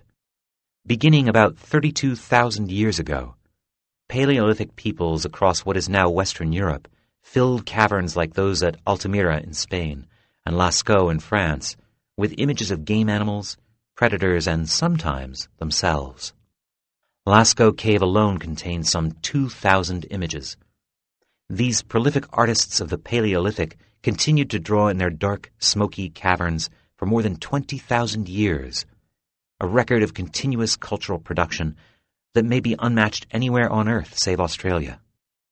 The Europe of the Paleolithic artists was a dramatically different place from today's continent, different even from the primeval land of forest and field that Romans found when they crossed the Rubicon, and in which the myths and tales of the northern peoples are set. Stone Age Europe was much colder. The Gulf Stream that gentles modern Europe's climate today was deflected to the south, leaving the peninsula bathed in Arctic air. The fierce temperatures banished trees to the south, creating vast grasslands from Britain to Kamchatka, and even beyond to Alaska and northern Canada. Called the Mammoth Steppe by paleoanthropologist R. Dale Guthrie, this vast ecosystem was populated by large fur-laden mammals, mastodons, bison, shaggy wild horses, and the predators that hunted them, saber-toothed tiger, cave bear, and man. Humans hugged the southern fringes of this enormous biome, where valleys like that of the Dordogne sheltered glades of oak and alder, where the rivers ran and hills gave some shelter from the northern winds that howled down the endless, treeless expanses of the steppe. Since the 19th century, anthropologists have sought meaning in the works of the Paleolithic artists. Some have seen the dreams and trance-induced visions of a shamanistic culture. Others have struggled to perceive in structuralist rhythms of pairing and opposition a kind of beastly grammar modulating the meaning of auroch and red deer, of dun horse and mammoth. They have argued that the many thousands of paintings at Lascaux tell a single coherent myth. What that myth is, they can't tell us. These are paintings, not writing. But Guthrie, whose The Nature of Paleolithic Art challenges the assumption that cave paintings primarily treat of the supernatural, argues that they represent the fascinations and keenly developed observational powers of adolescent males in a hunting culture. Guthrie lives in Alaska, where he not only studies prehistory, but hunts and fishes for his family's subsistence. He knows that hunting furnishes more than enough numinous experience without recourse to shamanistic trance. In a place of trance-induced mythomancy, Guthrie finds a wealth of natural history detail. Artists represent seasonal changes in the coats of horses and deer, Flicking tails and open mouths characterize animals in rut or courtship. Such details would have been significant to hunters striving to know such large and dangerous prey. The cave painters' portraits of animals are most striking when their detail and naturalism is compared to portraits of human beings, which are fewer in number and much more rudimentary. Where this disparity has been cited in the past as giving evidence of a less evolved sense of human identity, it may be simpler to chalk it up to the conditions of Stone Age life. In small societies, individual differences are not so notable, but a hunter's understanding of the differences among his prey must be more keen. But more important than observation, Guthrie argues, is the role of sheer imaginative energy in cave art. Many images of ancient game animals, and the much less frequent human figures, found in the caves of the Dordogne are magnificent enigmas, apparently fully realized. Far more abundant, however, are the sketches, essays, and incomplete doodles of casual ancient artists. Guthrie thinks that much of what these artists were up to was the entirely familiar, perennial pursuit of play. More than a way to pass the time, play is adaptive. Through it we accustom ourselves to novelty and calculation, learn to predict outcomes, and to intuit the motives of others. For a large-brained species like our own, play offers a degree of pleasure which hardly contradicts, indeed entirely results from, its profoundly practical nature. Yet in the joy it yields, play becomes an end in itself. Our playful activities take place on a razor's edge between the dictates of natural selection and the costly wages of obsessive behavior. Picture it, deep in a cool, damp cave during the warm season, when flies buzz and the steppe turns marshy and soft. There is little for the young men to do. The herds have left for the northern plains, and their fathers have followed them. By flickering tallow light, they snicker and jostle, dipping fingers into the mounds of colored earth and dabbing them on the walls. "Here's the deer I will kill next year," one says. It is calling its mate. It doesn't know I lie watching it from the long grass. His friend works quicker, catching up gobs of ochre and smearing them on the walls in a rough sketch. Swollen breasts, round belly. "Here is my quarry," he says. "I caught her while you were off wooing the stag." They laugh and shove each other, their boasts rising as steam from the mouth of the cave. It's been widely observed that in many ways, many characteristics of humans evolved by degrees of infantilization. Called neoteny, this lengthened juvenile phase allows us to behave childishly as long as possible, extending our cognitive and social powers into far-flung realms. Children love to elaborate upon rules. They concoct elaborate cants, codes, and mythologies of their own ephemeral devising. Like writing, play makes large demands, and yet humans do it everywhere, all the time, spontaneously and irrepressibly. The bewilderment adults often feel at the strange ways of children is a byproduct of neoteny. In an important sense, culture, language, the arts, and writing have their roots in extended childhood. But the art of ancient Europe's cave painters did not give rise to the writing of today. 5 millennia passed between the last painters in the Dordogne and the emergence of writing on the other side of the Mediterranean. The Danube Basin and other places in southeastern Europe have yielded evidence of a culture that made marks suggestive of calendars and other meanings, but they emerged thousands of years later and are at best cousins many times removed from the Paleolithic artists of southwestern Europe. The connection I want to draw between the painters of the Paleolithic and the first scribes is not causal or even chronological. Instead, we should look for ways in which all of these mark-makers, widely separated by time and culture, answer similar problems and respond to similar urges. Before the practical conveyance of information or the skillful telling of tales, the mark-makers come together in the more basic urge to play. The search for the angelic script, the writing of God, the hermetic formulae, the primordial and originary inscription has taken several forms. It has been sought in the vagaries of mysticism and prophetic insight. Others have looked for it in alchemical ratiocination, the formulaic and algorithmic manipulation and recombination of existing symbols to reveal their ideal forms. And they have been sought in archaeology in the traces of deep time found buried in the earth, or the practices of cultures with perceptible connections to ancient ways of life. The mapping of coastlines made by modern Inuit people of the circumpolar north, like ancient cave paintings, offers evocative suggestions of the human impulse toward graphic representation, and the desire to look for primordial traces and concoct just-so stories about the meanings of signs. In 1884-85, Danish explorer Gustav Holm led an expedition to reconnoiter the east coast of Greenland. He pushed farther north along that coast, making contact with numerous previously unknown communities of Inuit. Among the qualities of the people that Holm noted, their geographic fluency struck him particularly forcibly. The Ammassalik, like any other Eskimos, have a particularly sharp eye for nature, he wrote.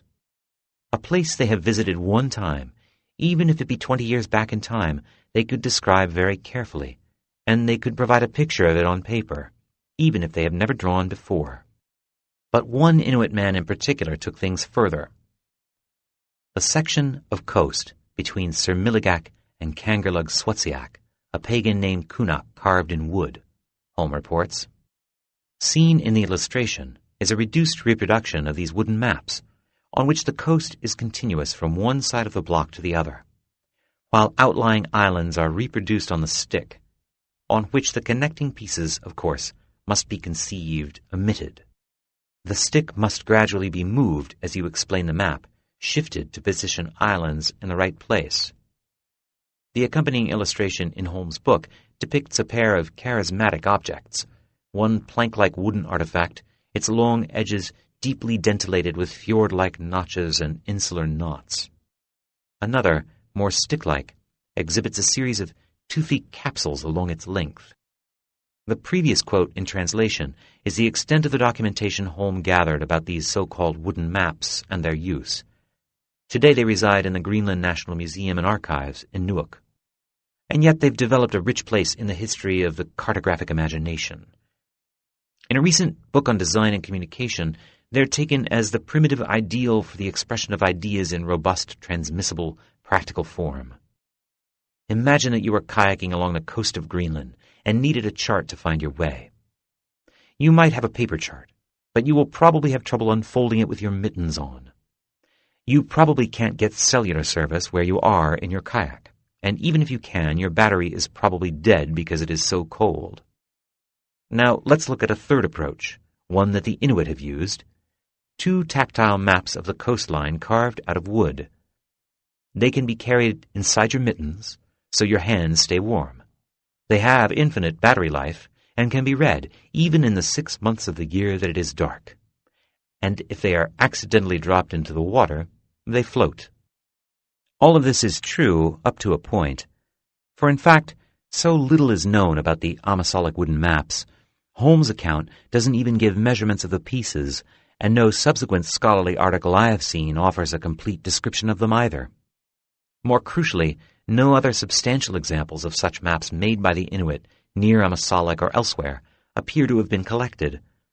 From the scanty record, it would appear more likely that Holm's pagan, pestered for something map-like, rather enterprisingly came up with an artifact that he thought would impress the bewhiskered European.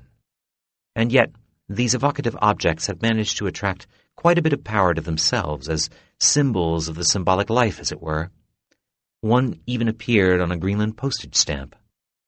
We've searched long-sealed caves, ancient desert mounds, and fractured memorial stones for the roots of writing.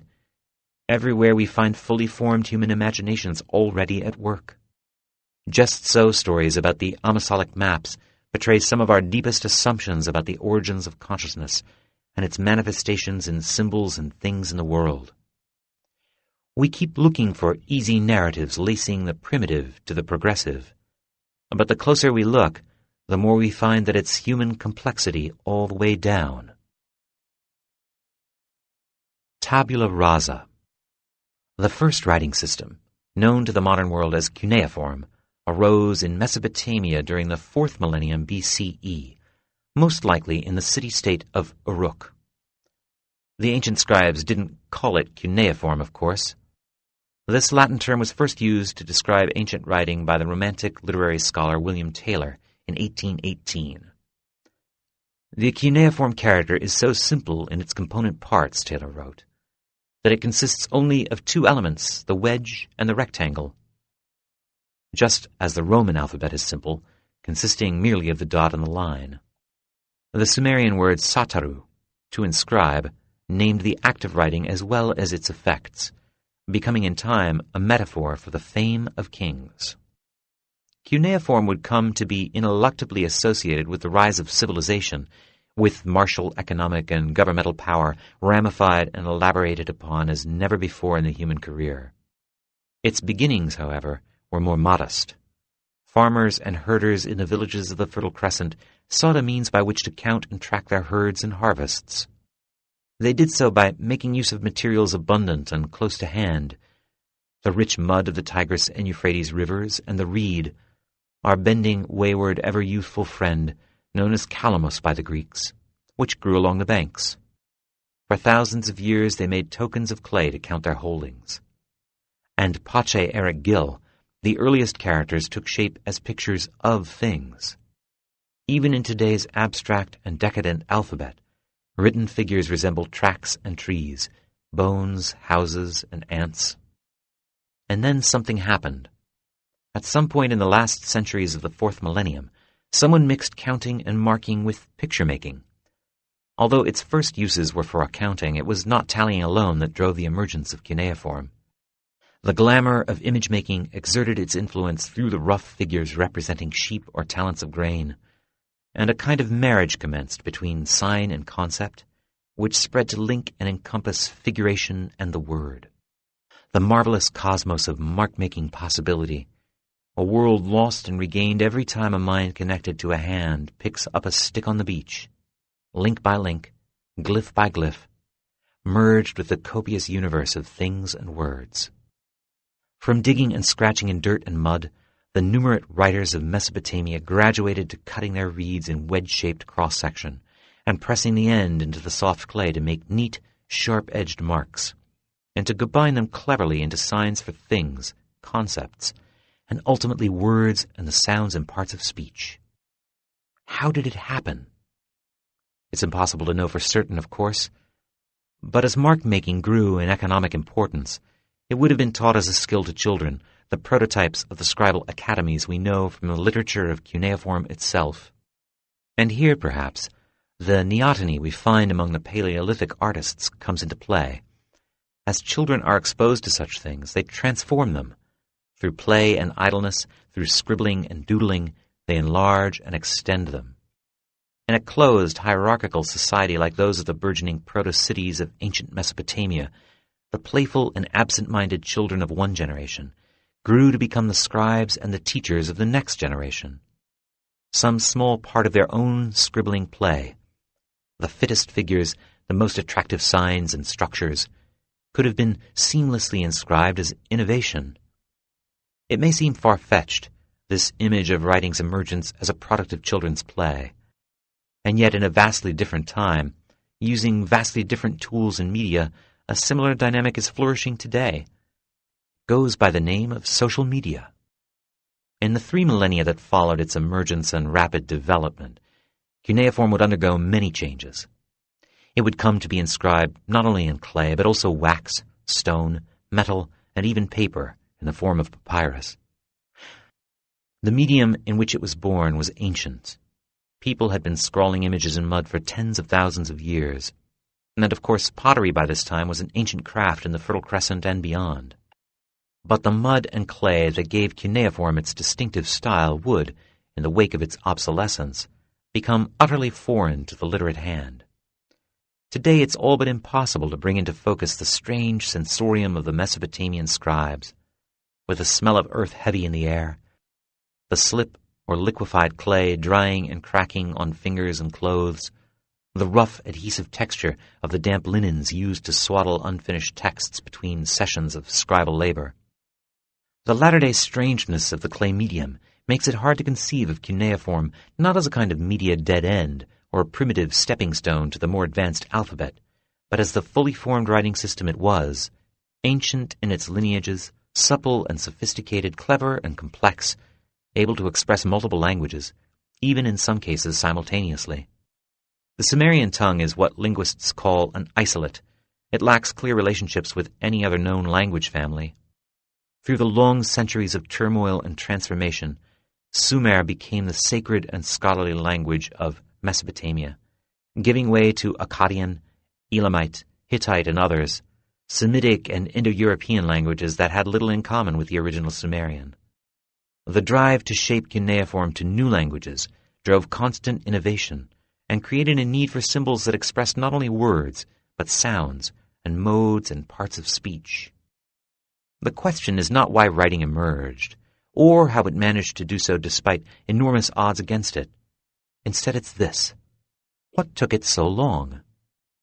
For in a larger sense, writing is utterly natural to the plastic fantastic that is the human brain.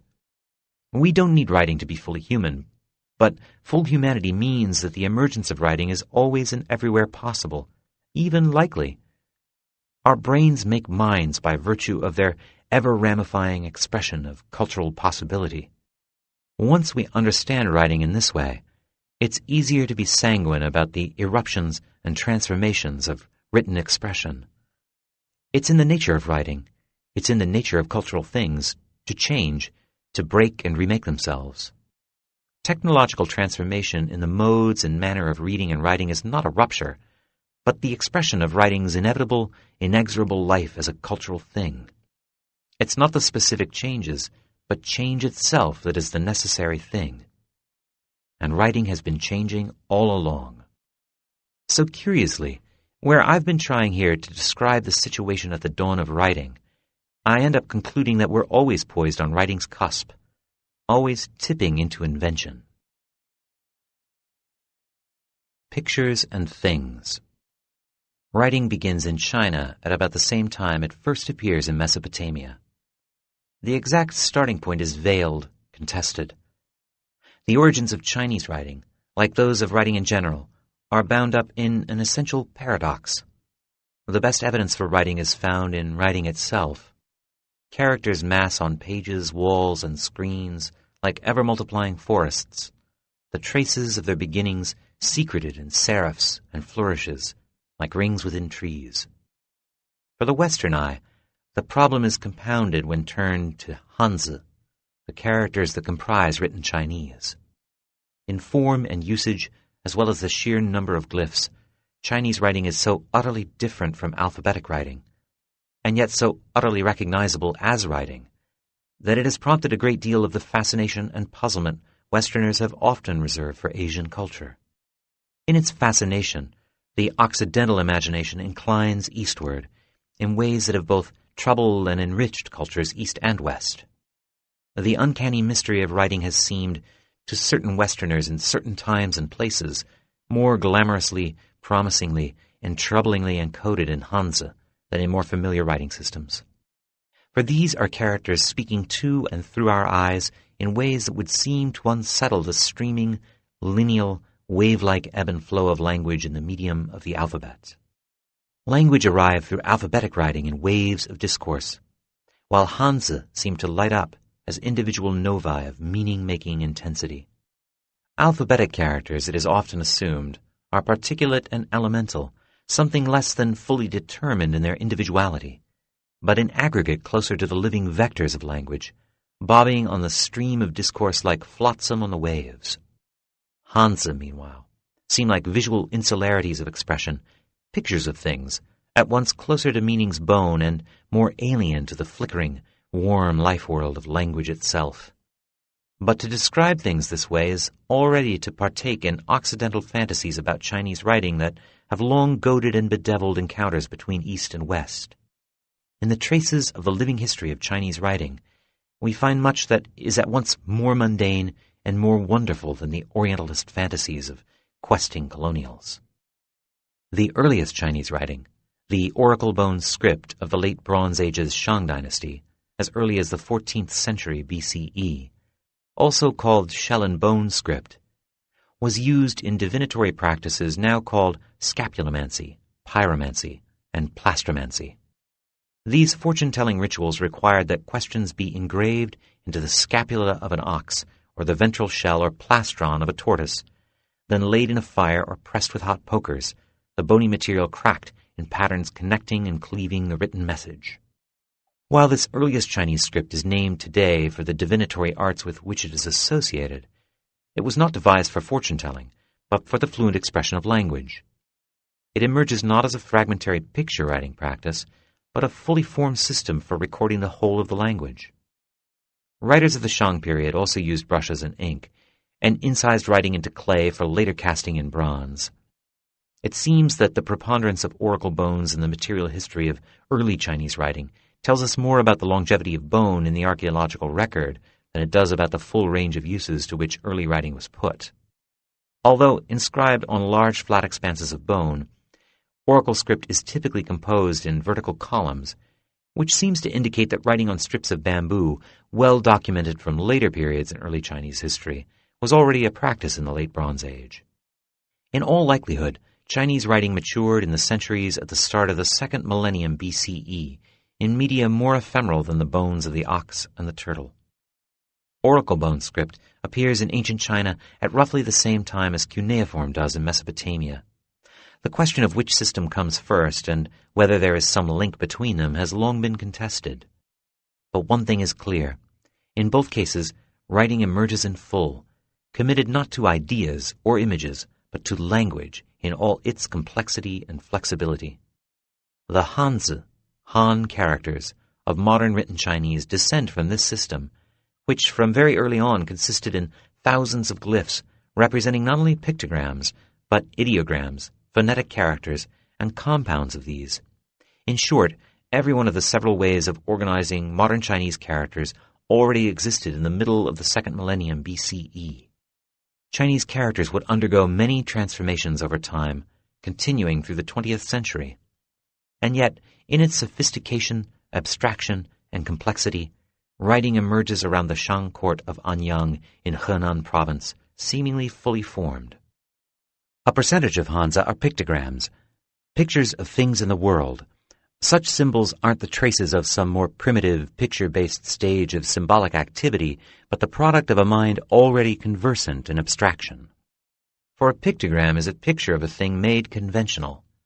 In a sense, a picture that refuses to be a depiction. While a drawing of a horse in the caves of Altamira or Lascaux, by contrast, may exhibit certain conventional elements, a privileging of the profile, refined techniques for rendering mane and tail, a preference for running poses over standing or grazing. In each case, such conventions are manipulated with expressive individuation. Whether a drawing represents a single animal is almost beside the point. Regardless of the artist's representational intentions, the drawing is ineluctably the trace of an individual event of artistic composition. A pictogram, by contrast, is a picture not of a single thing, but a kind of thing. It arrives as an analysis, a mapping, and a classification. Of course, a drawing is also a thing, and a complicated one at that, transcending mere representation to participate directly in the world, not merely mimetically, but charged with sense, story, and a sense of occasion. But the nature of that participation is generally less fungible than is the case with the pictogram. It's worth remembering here the observation of the type designer Eric Gill, that making a letter isn't drawing a picture of the thing, but making the thing itself. Ideograms are pictures too, but of ideas, not things. Perhaps this, too, is an invidious distinction, for what is an idea but a thing, and how can we know what an idea is except through the things it makes and changes? So the ideogram, like the pictogram, is conventionalized, but the things depicted are found in the mind. Such signs include some of those most favored by Westerners intent on explaining the nature of Chinese writing and its role as a medium of literary expression. A canonical example would be to shelter, which suggests the lid of a pot. Here we have perhaps the reference to a thing, although a thing idealized or modeled rather than recalled, used here metaphorically, grasping at the form that an idea takes in the mind. Deployed as a radical or constituent element in compound characters, Such ideograms do often modify one another in poetic and telling ways, as in the character xiang, to rejoice, which places the toll radical over the characters for child and mouth. Characters also manifest purely phonetic traits. Chinese is a language rife with homophones and near homophones, and in many cases archaic characters survive as signs for sound-alike words without any graphic connection to the things or ideas at stake. And the pictorial, semantic, and phonetic get combined in artful ways as well, in compound characters, such as the character for chong or flush, which combines the radical for water with the character zhong, middle, as in Zhongguo, the central country or middle kingdom, one of the traditional names for the Chinese nation, which is present simply as a clue to the pronunciation of the word. While this sounds complicated, the majority of Hanzi are formed this way, and are read and written by literate Chinese with no more need to parse the etymology and iconography than an alphabet user needs to dot an I. What's striking about the completeness and complexity of the earliest Chinese writing is how directly it flies in the face of Western presumptions that have arisen about the nature and origin of Chinese writing in particular. Presumptions also at work in our intuitive sense of the development of writing generally, and even more broadly about the emergence of abstract systems out of concrete and pictorial representations. It's easy to tell just-so stories about the emergence of written signs from pictorial representations of things in the world. But, as we've seen with our earlier rebus writing experiments, the recursiveness, abstraction, and sheer complexity of conveying meaning through written means quickly multiply the challenges to developing a written system out of pictures. But the challenges of written Chinese, which both produce and constrain its special effects and creative potentials, are rooted not merely or even primarily in the play of its complex graphic systems, but in its social distribution and use. And for a Chinese author writing in English, it is the social dimensions of Hanzi that have peculiar force. Retreat immediately. The title story of Ha Jin's 1998 collection, The Ocean of Words, concerns Zhou, a recruit in the People's Liberation Army in the early 1970s. Zhou has a secret. He reads, and even keeps books, a dangerous habit in the midst of the Cultural Revolution. When a rival rats him out, the political officer, Director Liang, secretly lets Zhou continue his studies in his private residence.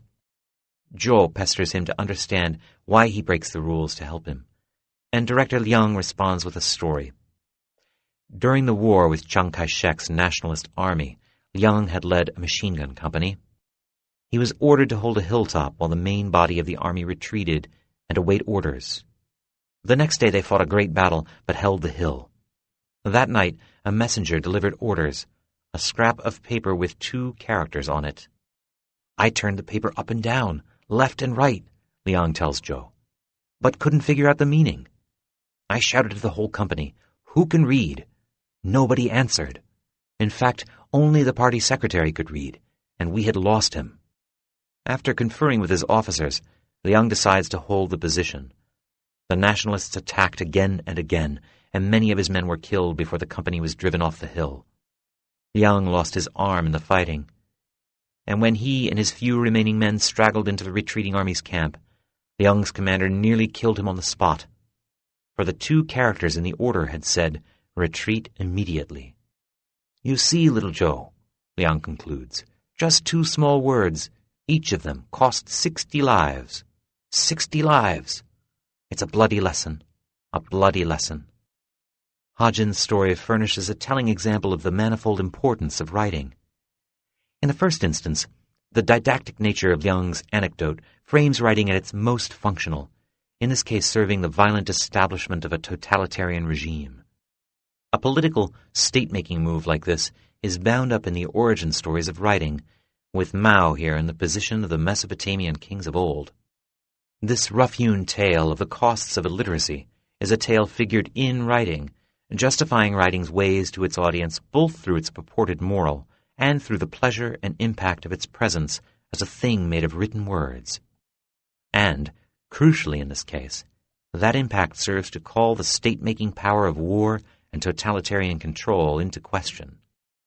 Ha Jin, a justly celebrated expatriate novelist, himself served in the Chinese army. The tales in Ocean of Words, which concern the bleak affairs of PLA soldiers stationed on the tense border between feuding China and Russia in the second half of the 20th century, have been described by critics as revisiting the territory of Isaac Babel's Red Cavalry stories.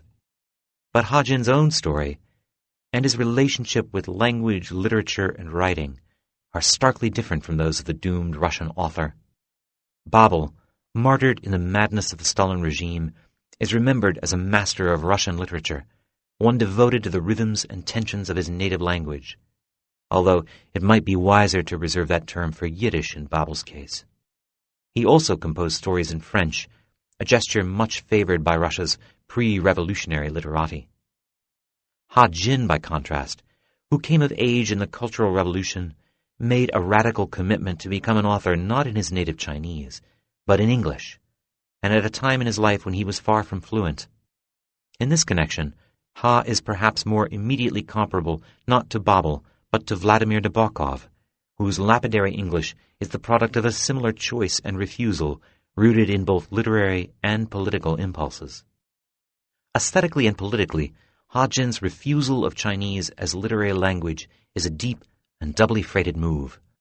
For in it, he not only sets aside the immense literary patrimony of China's classical tradition, but also offers a rebuke to the incredible strides made in literacy during the communist era in China.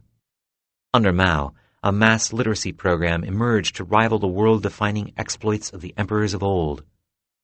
In a series of moves throughout the 1950s and 60s, the government of the People's Republic introduced simplified versions of thousands of Chinese characters. Attempts had been made at simplification before Mao came to power. In the 1930s, the Kuomintang government of Chiang Kai-shek had introduced some 300 simplified characters in an early attempt at systematically spreading literacy. But it was the communist revolution of Mao Zedong that brought literacy, and with it simplification to the masses, with a control over the administration of society unmatched since the days of the first emperor, Qin Shi Huangdi. More than any other force in Chinese history, the revolution was conveyed and prosecuted through writing. In palm-sized pamphlets of cheap paper and banners the size of buildings, the communists put their message of liberation into writing. Despite its ties to the elite civil service system of imperial China, communist authorities sought to harness the power of calligraphy rather than consign it to the dustbin of history as an aristocratic vestige. Mao was a dedicated poet, composing verses even during the dark days of the Long March. His calligraphy was held in special reverence. The masthead of the People's Daily is rendered in a version of his hand. Yet in the interest of expanding literacy, he even considered turning to Romanization, the transcription of Chinese words into alphabetic characters, which is used frequently in Western contexts by students of the Chinese language, to extend the reach of written language to peasants and others long denied access to literacy by the imperial system. Mao's simplification effort, which began in 1952, aimed to reduce both the total number of characters and the complexity of many individual glyphs. The number of strokes was reduced, homophonic words were made to share characters, component characters were omitted entirely, and in some cases, simpler archaic forms were reintroduced. This last technique illustrates something crucial to understand about the simplification process. While remaining legible and recognizable to the learned, Chinese characters have been changing their forms and styles throughout history, from the earliest bronzes of the Shang dynasty to the oracle-bone script to the proliferation of seal scripts and calligraphic styles of classical Chinese. In Taiwan, where calligraphy is supported with government money, the nationalists made a point of eschewing simplification, signifying thereby a connection with the scholarly traditions of Chinese culture. Yet Taiwan enjoys universal literacy using traditional characters, undermining the claims of simplification. In a number of moves in recent years, the Chinese Communist government has reintroduced traditional versions of many characters. The complicated turns taken by writing in the history of modern China, however, are remote from the interests of most Western observers, who long have preferred to impute to Hanzi qualities they associate with the East: mystery, abstraction, and decadence, but also immediacy, wisdom, and power.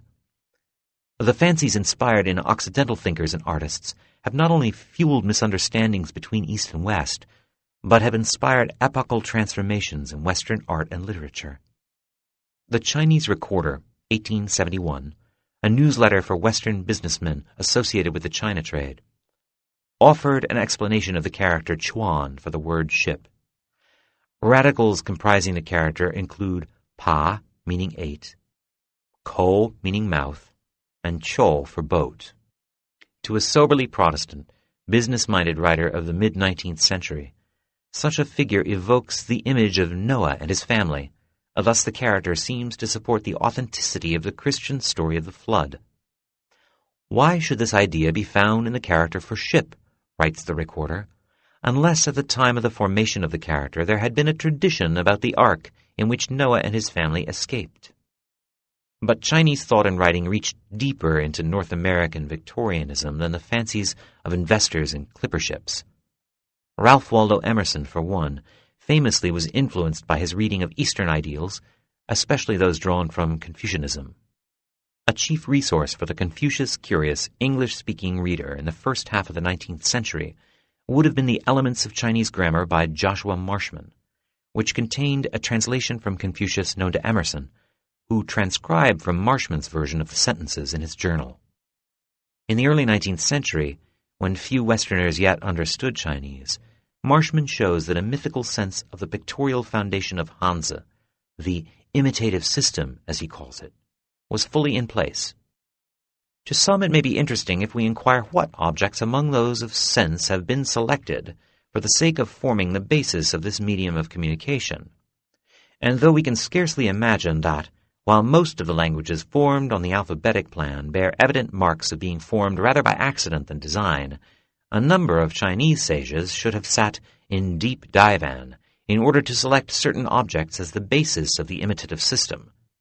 We shall find yet these elements include most of the objects of sense which are remarkably obvious, few being omitted, which from their form or frequent use might be likely to attract notice. They include the most remarkable objects of nature, as the sun, the moon, a river, a mountain, fire, water, earth, wood, stone, etc. The chief parts of the human body, as the head, the heart, the hand, the foot, the eye, the ear, etc. The principal parts of a house, as the roof, the door, etc., as well as those utensils most frequently in use, a knife, a spoon or chopstick, a seat, a box, a staff, etc. Such are the 214 elements, which are justly esteemed the foundation of the Chinese language. Marshman's cataloging of the 214 elements, called radicals today, is accurate enough. This subset of characters, which are used in combination to form thousands of other Hanzi, has been the settled basis of Chinese dictionaries since the 17th century. Marshman's account would turn it into a kind of mystical system as well. On the question of origins, Marshman fixes on mythical beginnings. The Chinese in general ascribe the invention of the characters to Fo Qi, to whom they also attribute the institution of marriage, the introduction of clothing, etc. Some, however, give the honor of the invention to Chang Qi, while others say that he merely improved the characters invented by Fo Qi. Still, respecting Chang Qi, they are divided in opinion.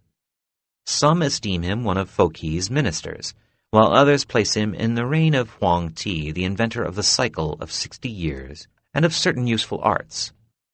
Chang Qi is said to have resided in Wangwu and to be buried in Liyang. Chang Qi was a man of extraordinary capacity. He was acquainted with the art of writing even from his birth.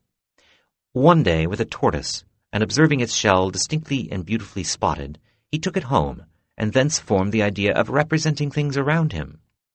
Looking upward, he carefully observed the figures presented by the stars and the heavenly bodies.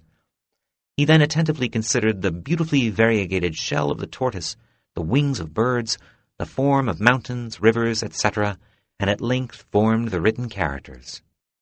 It is added, in the genuine Oriental style, that when the characters were formed, heaven poured down food in abundance, and the evil spirits filled the night with howlings. Concluding his account, Marshman adds a note of perplexed ambivalence about fitting the notion of mimetic drawing to the variety, abstraction, and idiosyncrasy of Hanzi in toto. The reader will judge for himself relative to the degree of credit due to this ancient tradition, but the first efforts of this kind were probably attempts to delineate the objects of sense around.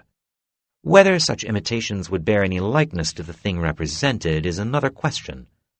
That this would be intended seems more than probable, but that the resemblance should be in many cases so exact as of itself to demonstrate the object represented is scarcely to be expected, nor is anything of this kind intended to be affirmed respecting the elements. They are laid before the reader simply as elements, and every man will judge for himself respecting any real or imaginary resemblance between the head, the hand, the heart, the mouth, and the characters by which these are represented. In their estimations of Chinese, Western thinkers manage at once to celebrate its terseness and compactness, and to identify the shady, ambiguous, vague, and obfuscating style of the Oriental. The character of Chinese poetry especially strained the Western sensibility to breaking, and much of the puzzlement lay in the confrontation with Hanzi. Again and again, 19th century commentators fixed on the writing.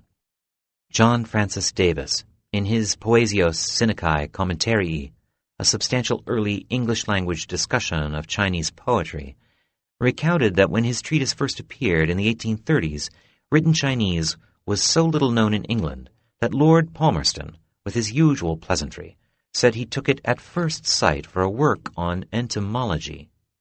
A notion seems to have existed that the whole merit of Chinese poetry lay in some curious and fanciful selection of the characters with a reference to their component parts. As a medium for the communication of ideas, the written language certainly differs from the alphabetic systems. But after all, the characters are the means only, and not the end. The melody of the sound, the harmony of the structure, and the justness of the sentiment or the beauty of the imagery constitute, as they do everywhere else, the merits of poetical composition. And yet these sensibilities are often expressed with a compactness striking to Western minds. In his journals, Emerson compared Chinese poetry approvingly to that of children's speech, noting that we use 10 words to one of the child's, while his, the Chinese writer's, strong speech is made up of nouns and verbs, and names the facts. And while Emerson does not make the leap here, the connection between the primordial and the simple, the Adamic and the childlike, is a strong one, and Chinese writing has often been read by Westerners as a system that combines these qualities. Emerson's debt to South Asian thought is well known. He wore his contact with Chinese thought more lightly. Not so his protégé Thoreau, whose work is soaked not only in the virtuous discipline of Confucius, but also the holistic vibrancy of the Tao. Instead of engineering for all America, Emerson said of Thoreau at his funeral, he was the captain of a huckleberry party, with engineering as the ordering and regulation of Confucian ethics, and burying as the woodland wandering way of a Taoist holy man. Emerson wished his protégé had attended more to the discipline of Confucius and spent less time dilating in hazy wonder. In fact, however, Thoreau's enthusiasm for Asian culture was rooted in his reading of Confucius. He recorded a translation from Paultier's French edition of Confucius et Mencius, of a favorite anecdote in which Confucius asks 4 of his followers what they would do if they were to become famous. The first 2 describe great achievements in governance. The third wishes to lead through clerical achievement and ritual. The fourth, Tian, strums a few notes on his guitar, then describes going off to bathe in the river with friends and enjoy the fresh air. For the most part, Thoreau writes in the unpublished version, when we listen to the conversation of the reformers, we are of Tian's mind. Some have questioned Thoreau's Confucianism, but it stems from the particular engagement he had with the classics in the form of the Neo-Confucian 4 books, produced in the Sung dynasty, rather than the older canon. The Sung scholars who compiled these later revisionary works, living in a time of political turmoil, stressed the Confucian ideal of self-improvement as a means for social and political betterment, to cultivate first the self and then others. As scholar Hongbo Tan points out, Thoreau's huckleberry picking and self-cultivation can be seen as the outward marks of a world-bettering agenda that he found confirmed in Confucian philosophy. For Emerson, Thoreau, and many of their contemporaries, these effects of Chinese thought were remote and abstract, far removed both from living Chinese and the vital complexity of their written language. In the 20th century, however, Western writers became more immediately familiar with China's culture and peoples. The peculiar and momentous way in which Occidental moderns experienced freshening and estranging effects in Chinese writing is perhaps nowhere more efficiently expressed than in Ezra Pound's poem In a Station of the Metro.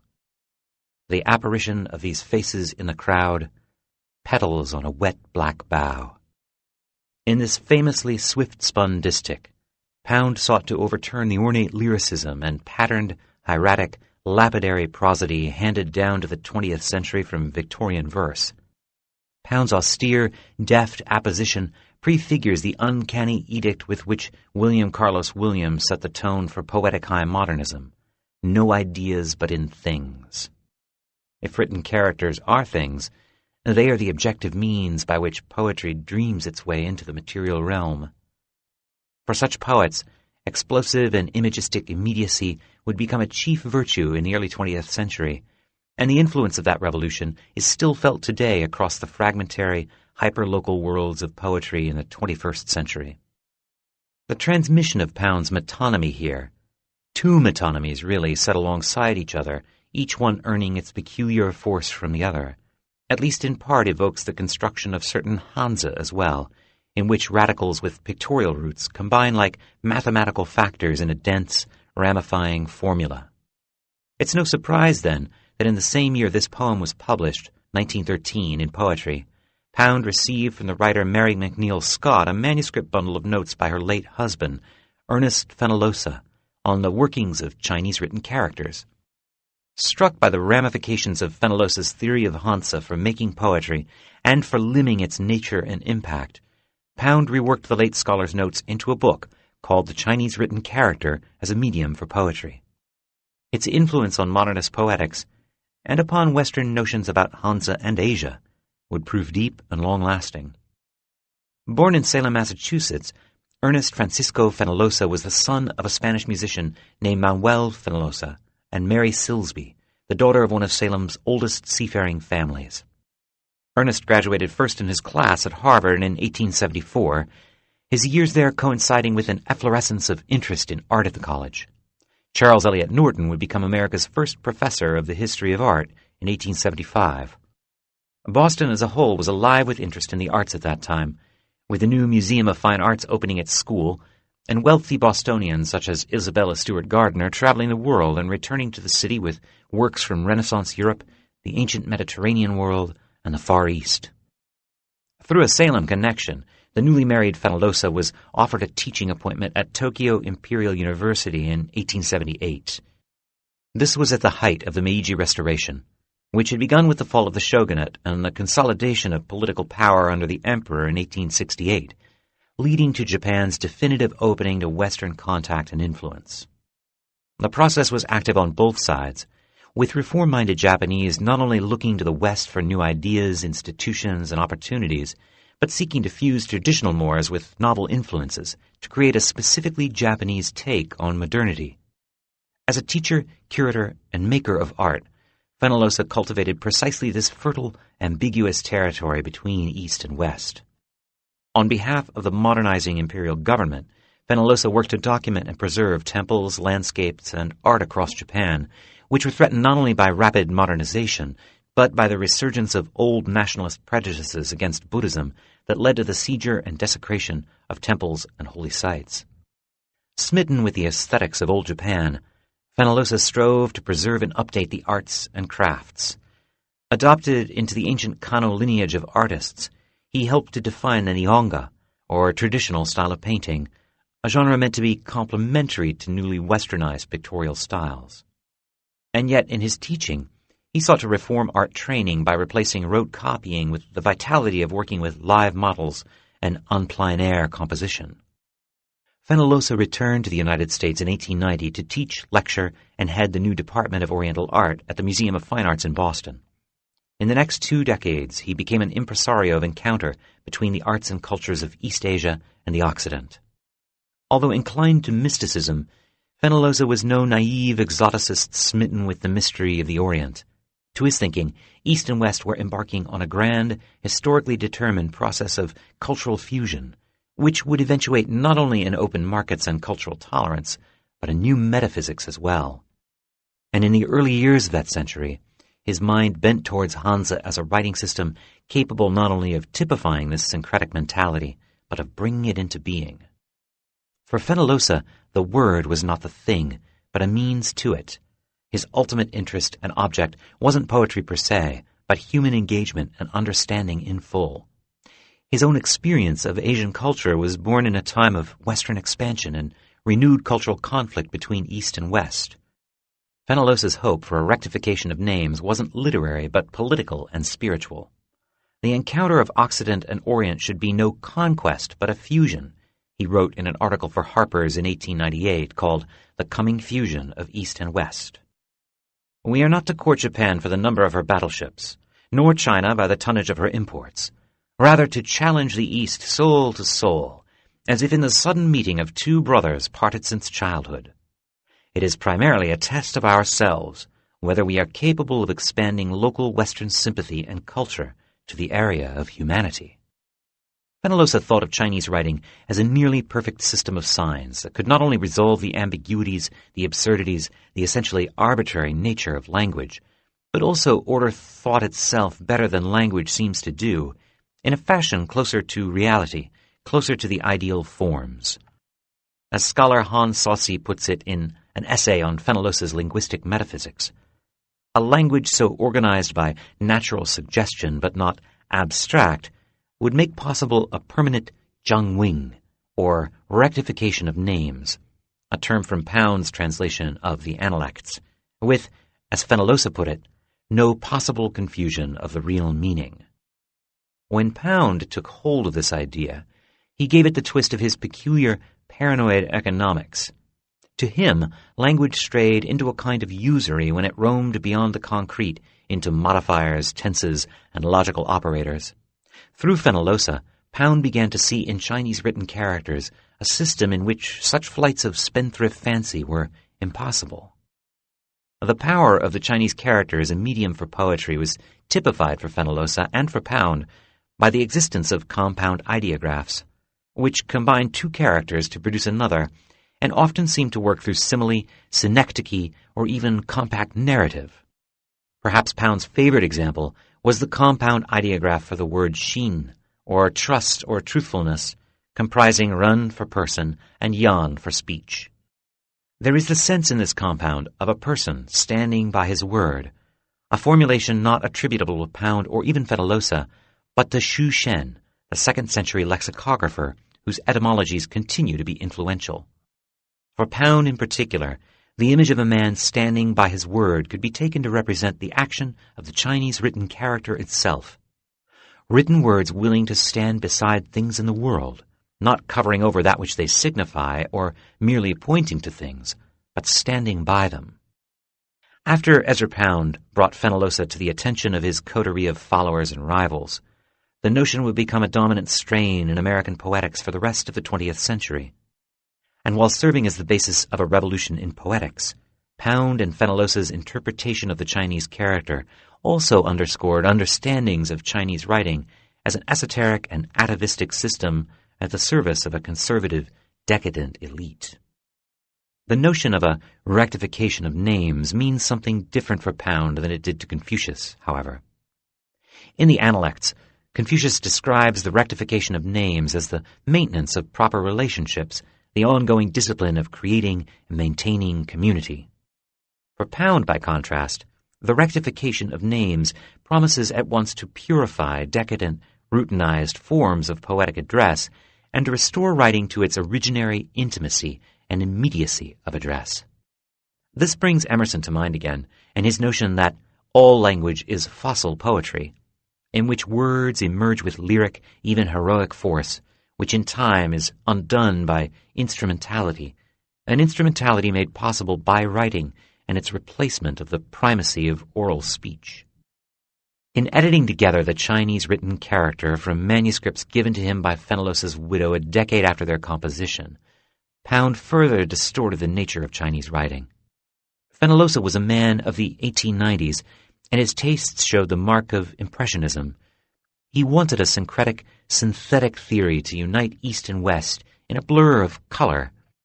His metaphors for artistic effect, his examples from Western poetry, tend toward détente between East and West. But Pound wanted nothing of concord or agreement. He was out to tear down the canons of tastes in Western poetics. He didn't need to make Western art more like Eastern. He wanted to remake all art at once. And so he removed from Fenollosa's work the material that didn't suit the hard, constructed clarity of his Imagist movement, along with Fenollosa's consideration of sound in poetry and his open attitude toward Buddhism. Pound saw the Buddhist influence in Asian art as soft and decadent. Saucy suggests that this attitude harkens back to Matteo Ricci, the 17th century Jesuit missionary who saw it as strategically useful for Christians to give support to Confucian morality and to criticize Buddhism. Buddhism enlivened Fenollosa's understanding of the arts, however. He was electrified by the image of Indra's net from the Flower Sutra, a crystalline structure comprising the web of all causal relations, which is also the sentence that would take all time to pronounce. Pound couldn't use it. He needed the thing itself, divorced from its interpenetrations with, of, by all other things. Sometimes a wet black bough is just a wet black bough. A superficial irony. In his attempt to shake loose the death grip of Western poetic tradition, Pound turned to an even older tradition, as he would again and again, making particular use of medieval troubadour poetry in his churning search of the new. And yet Fenollosa and Pound leave out so much of the complexity, cultural richness, and expressive force of classical Chinese poetry, with its lineages of literati, its elaboration of strict syllabic metrical modes and thematic genres, its music, rooted in the semantic rhythms possible in a largely monosyllabic tonal language, the logical and narratological structures unique to the tradition, as well as the historical ebb, flow, and interpenetration of voices, styles, techniques, and occasions for composition. For all its misbegottenness, however, the book Pound made of Fenollosa's hopeful notes helped fuel a revolution in poetry throughout the 20th century. As Han Saucy points out, the ambiguity as to what makes Chinese a model for poetic language has been unpredictably fruitful. The objectivists, beats, and Black Mountain poets, the work of William Carlos Williams and Allen Ginsberg, Louis Zukofsky and Gary Snyder, Robert Creeley and Robert Duncan, all trace inspiration from the compounding, productive misprision of Fenollosa and Pound. In an important sense, Fenollosa and Pound's enthusiasm for the powers of the Chinese character initiated a new appreciation for Asian culture, one more firmly founded in respect than earlier suspicion or superiority-fueled waves of Western chinoiserie. In a West caught between fears of a yellow peril on the one hand and a smug estimation of Asian decadence and passivity on the other, Fenollosa's conviction of the necessity of Asian culture in the historical unfolding of consciousness in the world ensured that the Chinese written character as a medium of poetry would place not only Hanzi, but the entire matrix of civilization from which they spring on a more even basis with the writing traditions of the West. Through Ezra Pound, Fenollosa furnishes modern Western poetics with its modern conception of Chinese. Unpacking the imagistic content of characters furnishes access to etymology, to the authentic meaning behind words. It harkens back to dreams of a universal language of sign and symbol freed from the baggage of culture and tradition, offering a direct connection between the mundane world of things and the ethereal realm of ideal form. The troubles with this view are manifold. It robs from us the chance to come to grips with the metrical flex and architecture of much Chinese poetry. It essentializes Asian culture in a way that impedes and doesn't promote mutual understanding between Asian and Western people. And finally, it misunderstands the nature of poetry's entanglement with writing and language. Ideographic decipherment offers all the pleasures of puzzle solving, but none of those of poetry. Chinese culture, of course, developed its own tangled just-so stories about the origins of writing. One method anciently and effectively used by the Chinese themselves, scholar John Hay writes, is the imagery of the organism, of physiology as we would classify it. Brush strokes have bones and arteries. Characters have skeleton and sinews. Hay states that authorities on calligraphy traditionally have described script with such qualities as zhou, qin, ku, she, mo, feng, chi, and shen. Flesh, sinew, bone, blood, vein, wind, breath, and spirit. As Hay points out, the import of such terms is never self-evident, but yields complex meanings embedded in the very fabric of the Chinese sciences of health. In classical Chinese understanding, there was no dichotomy such as anatomy, physiology.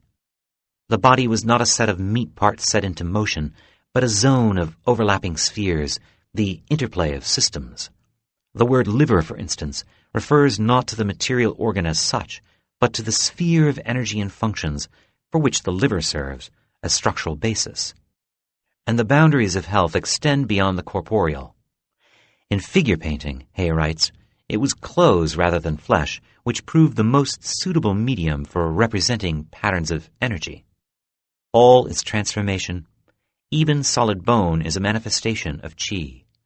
Change, resonance, rhythm, pattern, such basic categories of Chinese perception were prone to rich elaboration in aesthetic theory and the practice of the arts.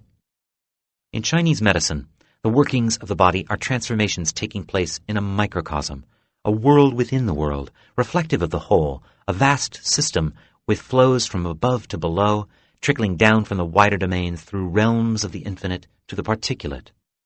The movement of the brush is calligraphy in the making, an action thing that distributes or disperses energy, a yang function, which is akin to heaven. The structure of the character, meanwhile, the very form it takes, is no mere image but a thing, substantial, like the earth itself. Ever in the making, the word is composed of concrete, in-the-world elements, brush, ink, paper. Writing shapes these substances into invocations by means of the movement of the brush, a transmission from the realm of the ideal. The ancient Chinese arts of health and the modernist poetics of Pound and Williams share a fascination with possibilities expressed in connections among words, written characters, and things in the world. This fascination finds expression in science as well.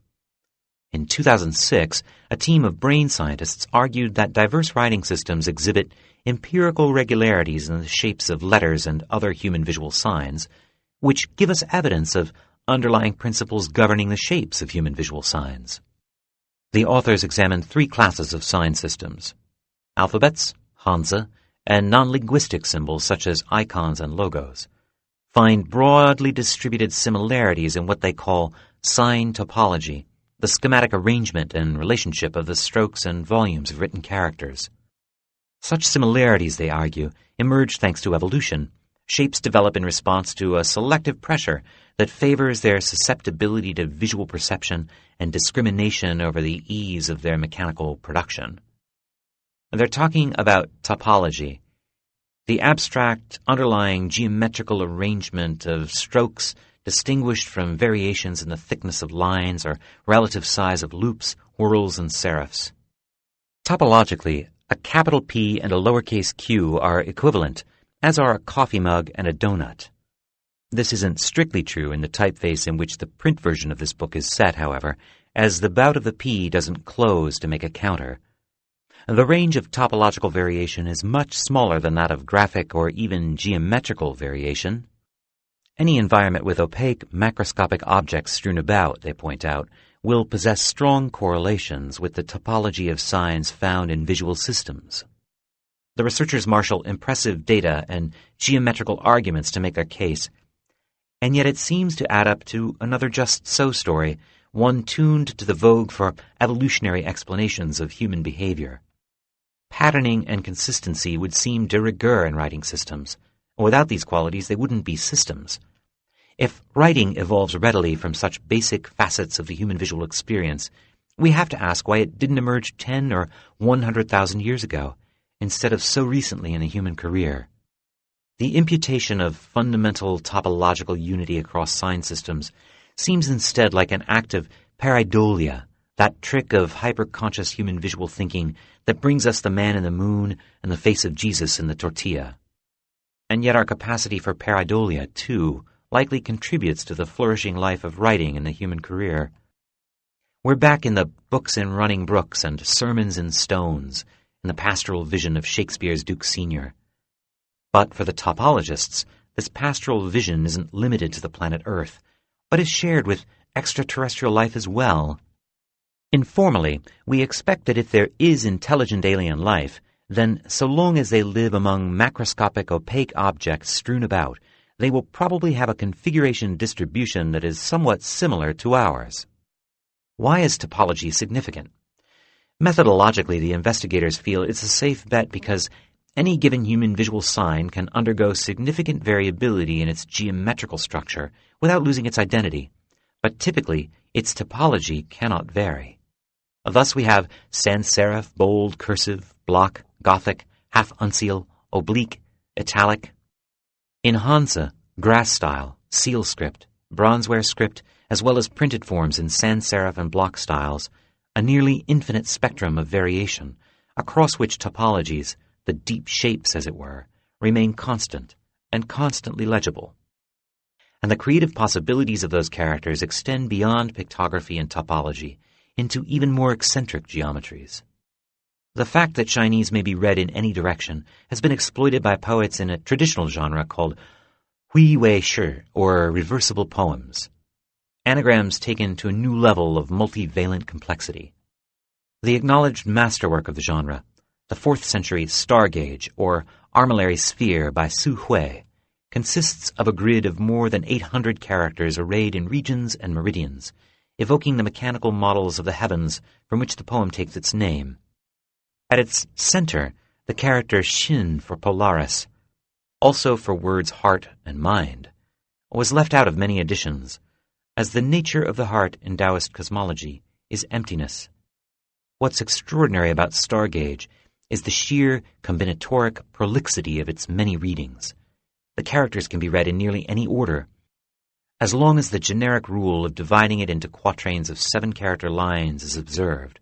Some 3,000 poems are permutably possible.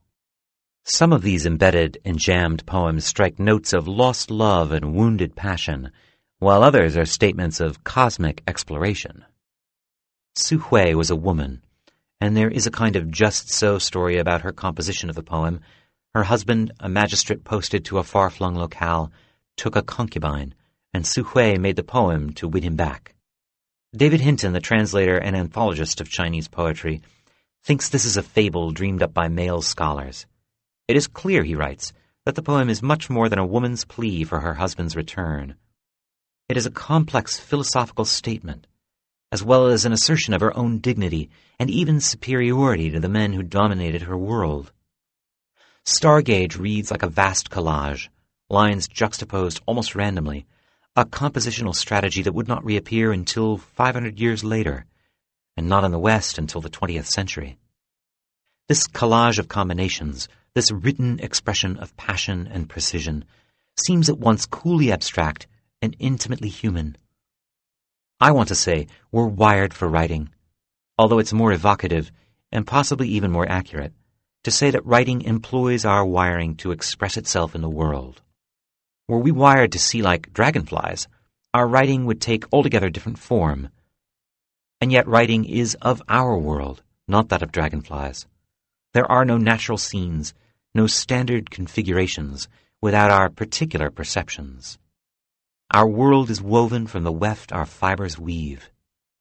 And into this world, letters are not windows or conduits or frames for some more vital reality. They are things in themselves. Like armillary spheres and other well-wrought artifacts, they're both made by and making human culture. Where one picks up and the other begins can be impossible to tell. For all its topological salience and geometric complexity, writing is linked to language. Writing like modalities that are not rooted in language, ideographs proper, icons, logos, are on the other side of a divide from writing.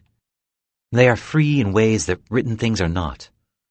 Writing does partake of these freedoms, the freedom of the graphic. It's what gives us typography and calligraphy, all the expressive possibilities exploited by designers, sign painters, and scribes. Yet their free acts all play out against the ground of language, the word, which stands on the other side of writing from us. A visual pun, a hidden sign, as well as a sense of rhythm, of contrast, of vigor or languor in lines, these being aesthetic phenomena, all play with and against language as a figure to ground. Or perhaps they appear behind language, evanescent and uncanny, a luminous screen against which play the shadows of the word. Topology rather instrumentally describes the foundations of signs, the way arithmetic can account for conglomeration and dissolution. Left out is the capturing action of consciousness, the presence to mind of form playing across both apparent and subliminal landscapes of cognition, which culture and experience take up and iterate upon endlessly. Writing is a perceiving through, a look through a window, or more properly a lens. For of course even a window is already lens, however subtle its refractions. One forms letters while attending to something that stands beyond them. In this sense, the written character seems to act everywhere as allegory, alphabetical or ideographic, Western or Asian. We're back with Shin, with truth, as the tale of a little man who stands beside his word. Or maybe a little man imprisoned by it. For in Jan, not only is the image of a mouth, but perhaps a house, even a cage, like the one that held Ezra Pound at the end of World War II when he was imprisoned by the U.S. Army for treason at a detention center near Pisa. A cage into which he was allowed to take 3 books besides the Bible, on the understanding that they were his religious works, a text of Confucius, its English translation, and a Chinese dictionary. The trouble with the rectification of names is that one person's picture, one person's truth, is never wholly that of another. Each of us stands beside our own word in witness or advocacy. Xu Shen's etymology for the compound character upon which so much of Pound and Fenellosa's hopes were hung has been called into doubt. In the case of Xin, trust, the run radical is now interpreted as a phonetic marker, a kind of pronunciation hint, and yan as the signific. Recent scholarship deprecates the whole notion of a compound character in favor of a theory of character construction much more supple, shifting, and provisional, based on imagery to be sure, but also homonymy, mnemonic juxtaposition, and the accretion of arbitrary associations. Like the rectification of names, the fusion of East and West, which Fenellosa predicted more than a century ago, turns out to be fraught, provisional, and perpetually in the making. In the place of the rectification of names, I prefer to think instead of Fenellosa's favored image of the net of Indra, in each character a reflection of the entirety of the universe. I'm reminded of a short story by Jorge Luis Borges about a man who can't bear to have his house torn down because it contains an aleph, a singular place from which all other points in the universe are visible. The aleph, of course, is the first letter of the Hebrew alphabet, the character for a glottal stop or hiatus, that pause in the stream of speech in which, for a fraction of a second, any meaning is possible. Writing and power. What think you I'd take my pen in hand to record? The battleship, perfect modeled, majestic, that I saw pass the offing today under full sail? The splendors of the past day? Or the splendor of the night that envelops me? Or the vaunted glory and growth of the great city spread around me? No. But merely of 2 simple men I saw today on the pier in the midst of the crowd, parting the parting of dear friends. The one to remain hung on the other's neck and passionately kissed him, while the one to depart tightly pressed the one to remain in his arms. Walt Whitman, Calamus. Writing lessons. Deep in the Amazonian jungle of Brazil's Mato Grosso state, Claude Lévi-Strauss was in trouble. Traveling with a small band of Nambiquara, the anthropologist knew the group was riven with internal discord. They had not wanted to accompany him into dangerous territory, Lévi-Strauss had to purchase their chief's complaisance with beads and other goods. But as the group set off in a classic explorer-in-the-jungle train of mules and straining, box-toting porters, the chief's people remained wary. A couple of days later, the chief lost the trail. Searching a new route, the party nearly ran out of food. While they rested, the chief and his wife had gone into the jungle, collecting baskets of grasshoppers, which they brought back to feed their restive band. Despite this, nerves remained on edge. And now fearful, stuffed with grasshoppers and cold in unfamiliar territory, the group had blundered into a meeting with a rival band. Warriors stood in the gloom fingering their weapons, eyes alight. With the threat of violence hanging in the night air, Lévi-Strauss persuaded his chief to begin an exchange of gifts. Among the anthropologist's offerings were pencils and paper for everyone. Soon people had set their weapons aside and were busy writing, producing wavy lines one atop another, filling the sheets of paper. The Nambiquara, Lévi-Strauss observed, were curiously mimicking the movements he made whenever he opened his notebook. But the chief, he noted, took the show a step further. Seating himself next to the anthropologist with his writing pad perched on a naked knee, the chief began answering Lévi-Strauss's inquiries, not verbally but by writing on his pad and then passing it to the astonished explorer. He was half taken in by his own make-believe, Lévi-Strauss wrote. Each time he completed a line, he examined it anxiously as if expecting the meaning to leap from the page, and the same look of disappointment came over his face. But he never admitted this, and there was a tacit understanding between us that his unintelligible scribbling had a meaning which I pretended to decipher. His verbal commentary followed almost at once, relieving me of the need to ask for explanations. As the exchange of gifts continued, the chief used his writing to buttress his authority as the middleman, consulting his pad as items were removed from one set of baskets and placed in others. No doubt the chief was the only one who had grasped the purpose of writing, Lévi-Strauss concludes. He used it not to acquire knowledge or to increase understanding, but as a symbol of control, increasing his authority at the expense of others. For Lévi-Strauss, this scene discloses crucial truths about the nature and function of writing. Rather than its avowed purpose of allowing us to record the past, learn from our mistakes, and share knowledge in the service of progress, writing everywhere has favored the exploitation of human beings rather than their enlightenment. Lévi-Strauss points out that perhaps the most creative epoch in the human career, the Neolithic Revolution, the period that saw the efflorescence of art and the domestication of plants and animals, among many advances, proceeded without the benefit of writing. Lévi-Strauss concludes that the only phenomenon with which writing has been concomitant is the creation of cities and empires. That is, the integration of large numbers of individuals into a political system and their grading into castes or classes.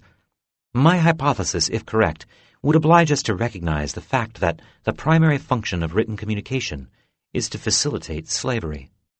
The use of writing for disinterested purposes, and as a source of intellectual and aesthetic pleasure, is a secondary result, and more often than not it may even be turned into a means of strengthening, justifying, or concealing the other. In laying the ills of civilization at the feet of written discourse, Lévi-Strauss was following the example of his intellectual great-grandfather, Jean-Jacques Rousseau, for whom writing inscribes and makes official a defeat in a battle already long lost by the time writing makes the scene. The first language humans spoke, he reckoned, was the spoil of a primordial battle for meaning and freedom. In an elaboration on the myth of Babel, Rousseau figures that the very consonants and vowels went to war against one another, dividing and corrupting the universal language that all men spoke before the confusion of the tongues. Natural sounds, in Rousseau's reckoning, were inarticulate, howls and ululations, born of the open mouth. In the originary language of Rousseau's mythology, consonants interpose themselves across this natural sound stream, disciplining and ordering the voice so as to make it articulate. Out of such segmented ululation, words are born. The originary language would have been sung rather than spoken, Rousseau conjectures. It would de-emphasize grammatical analogy for euphony, number, harmony, and beauty of sounds. Before long, however, the consonantal complication of language runs amok. To the degree that needs multiply, Rousseau writes, that affairs become complicated, that light is shed, language changes its character. It becomes more regular and less passionate. It substitutes ideas for feelings. It no longer speaks to the heart, but to reason. Language becomes more exact and clearer, but more prolix, duller, and colder. Writing for Rousseau emerges from this dynamic, progressive, metastasizing alienation. Writing, which would seem to crystallize language, is precisely what alters it.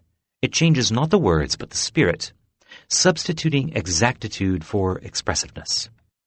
With writing's advent, language ends its prelapsarian phase, trading oral language's mythopoeic effusion, innocent and promiscuous, for precision and fixity. This chilling exactitude is also a feedback loop. The means used to overcome this weakness tend to make written language rather elaborately prolix, and many books written in discourse will enervate the language. Elsewhere, Rousseau explores writing's enervating, decadent influence on social life. So long as government and the law provide for the security and well-being of men in their common life, he writes, the arts, literature, and the sciences, less despotic though perhaps more powerful, fling garlands of flowers over the chains which weigh them down. Necessity raised up thrones. The arts and sciences have made them strong. Rousseau here is being more specific than Lévi-Strauss would be 200 years later. The arts and sciences gild the chains of civilization. Over our senses and intuitions about our fellow humans' needs and intentions, they have imposed system, etiquette, politesse. Of the primordial past, he writes, human nature was not at bottom better then than now. But men found their security in the ease with which they could see through one another. The arts and sciences, not mere observation and expression, but the institutional practices of the liberal arts foundationed upon writing, provide endless tools for restraining man's natural passions and occluding his perceptions. Let those who will extol the moderation of our modern sages, Rousseau writes. I see nothing in it but a refinement of intemperance, as unworthy of my commendation as their deceitful simplicity.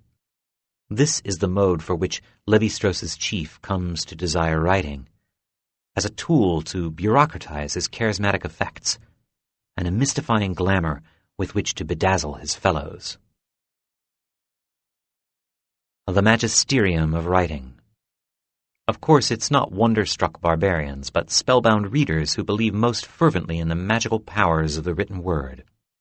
Thinkers touched by writing tend to attribute to it a unique capacity to give voice to the absent and the dead, as if to precipitate progress itself from the base metals of stasis and complacency in which mankind toiled until writing paved a way out of primitivity. But we seem to want to have it both ways. The richness and immediacy of orally based culture contrasts starkly with the ignorance and inaction in which the illiterate seem mired. The literate know memory, the law, and literature, but for it they lose the Garden of Eden. These two takes on writing rhyme with two major Western ways of understanding the past and human nature itself. Of which disposition is writing the handmaiden? Liberty or slavery? Progress or decadence? The triumph over a life nasty, brutish, and short? Or the demise of the noble savage? The poles are irreconcilable. Each breaks down in contact with the other. For hundreds of years, thinkers lined up on opposite sides of this ideological split. But perhaps there is a better way to understand writing's relationship to power and politics, a perspective that unites literacy to a broader conception of reading and writing, not as specific behaviors, but as fundamental human ways of making sense of the world and exerting power over it. For power, not communication or verbal art, is what concerns Lévi-Strauss in the writing lesson chapter of Tristropique. Although it's a recent arrival on the human scene, writing is forever getting mixed up with the frontiers of the primordial. To unsettle the idea of writing as revolutionary, we must first let go of the notion that human life before writing was either a static Eden or an endless war of all against all. Is history a uniquely written institution? Or was history happening long before writing's emergence? Power, the subject and product of our political behavior, enlivens mythical accounts of the eruption of writing, with written characters taking the form of mighty trees, armed warriors marching to battle, or the dead in judgment. Letters springing from the earth, flying from the singing mouth of the Creator, falling from the tree at the center of the world. Pre-literate human struggles left their imprint in myth, in social and political forms, and in the body of writing itself. For poet and novelist Robert Graves, the roots of writing's ancient power reach back to the myth time of the Welsh, in whose bewildering, bloody tale cycle, the Mabinogion, he scried a fable of writing systems at war with one another, with the letters as trees animated by a kind of literary magic to do battle with the forces of chaos. For all such effects and resonances, letters are nothing less than spells sprung from the deep places in our imagination. Far from liberating mankind from a mythical static Stone Age, or enchaining us with its records and restrictions, writing is a means and a matter of enchantment. Of course, where there is enchantment, there are both songs and chains. For all its utility for the wielders of power, writing also proposes itself as a kind of independent government of the human mind, a vast constellary system glimmering in the dark, providing guidance, charting the heavens, and inspiring new and ever-proliferating structures of imagination. Government doesn't seem quite right, though. Writing is less a machinery of power and authority than it is a discipline, a mode, a school of thought, beyond the rote-instilled rules of orthography and writing style, beyond the rule of punctuation, beyond the fruitful restrictions it imposes on thoughts in the form of word and sentence, chapter and verse. Writing teaches. Its magisterium bestows lessons of patterning, of rhythm and remembering, out of which it yields meanings that don't so much direct as transform us. We can't lay our expulsion from the Garden of Eden solely at writing's feet. Our means of self-domestication were too varied and subtle for that. And what is essentially wild about the human species may be expressed as well in writing as in hunting or sleeping or migration. There is no noble savagery for which to atavistically pine, any more than there is some ignoble savagery from which we escaped. Or this, there is always already ample savagery, noble and ignoble, and we'll never write our way out of it. Levi-Strauss is right to point out that the Neolithic Revolution was an intensely creative episode that took place without writing, beyond the reach of documentation by writing's means. And long before that, we can be sure, humans were striving, hating, imagining, and creating. Humankind filled up the African continent and then moved on to every other habitable landscape, compelled by familiar urges. This is our deep history, the history before historical documents. But the evidence is there to read this story in the bones, in the layers of the earth. Written there, as it were. Feet of clay. The traces of writing's origin are not only found in the earth, they're made of it. Cuneiform, which arose in the burgeoning city of Uruk in Mesopotamia, consisted of marks incised in clay tablets. Cuneiform would seem to confirm the jaundiced expectations of Rousseau and Levi-Strauss. Its earliest texts celebrate and tabulate the spoils of war, cities razed, enemies beheaded, concubines taken captive. From the first, scribes wrote at the king's behest. They were often slaves themselves, and yet almost from the very start, a subversive spirit animates the early texts. In mankind's first known literature, exemplified by the Epic of Gilgamesh, doubt and moral vision intrude upon the triumphant hagiography of the kings. The Epic of Gilgamesh tells the story of Saddam Hussein's precursor, the mythical scion of the line of self-made despots who ruled ancient Mesopotamia.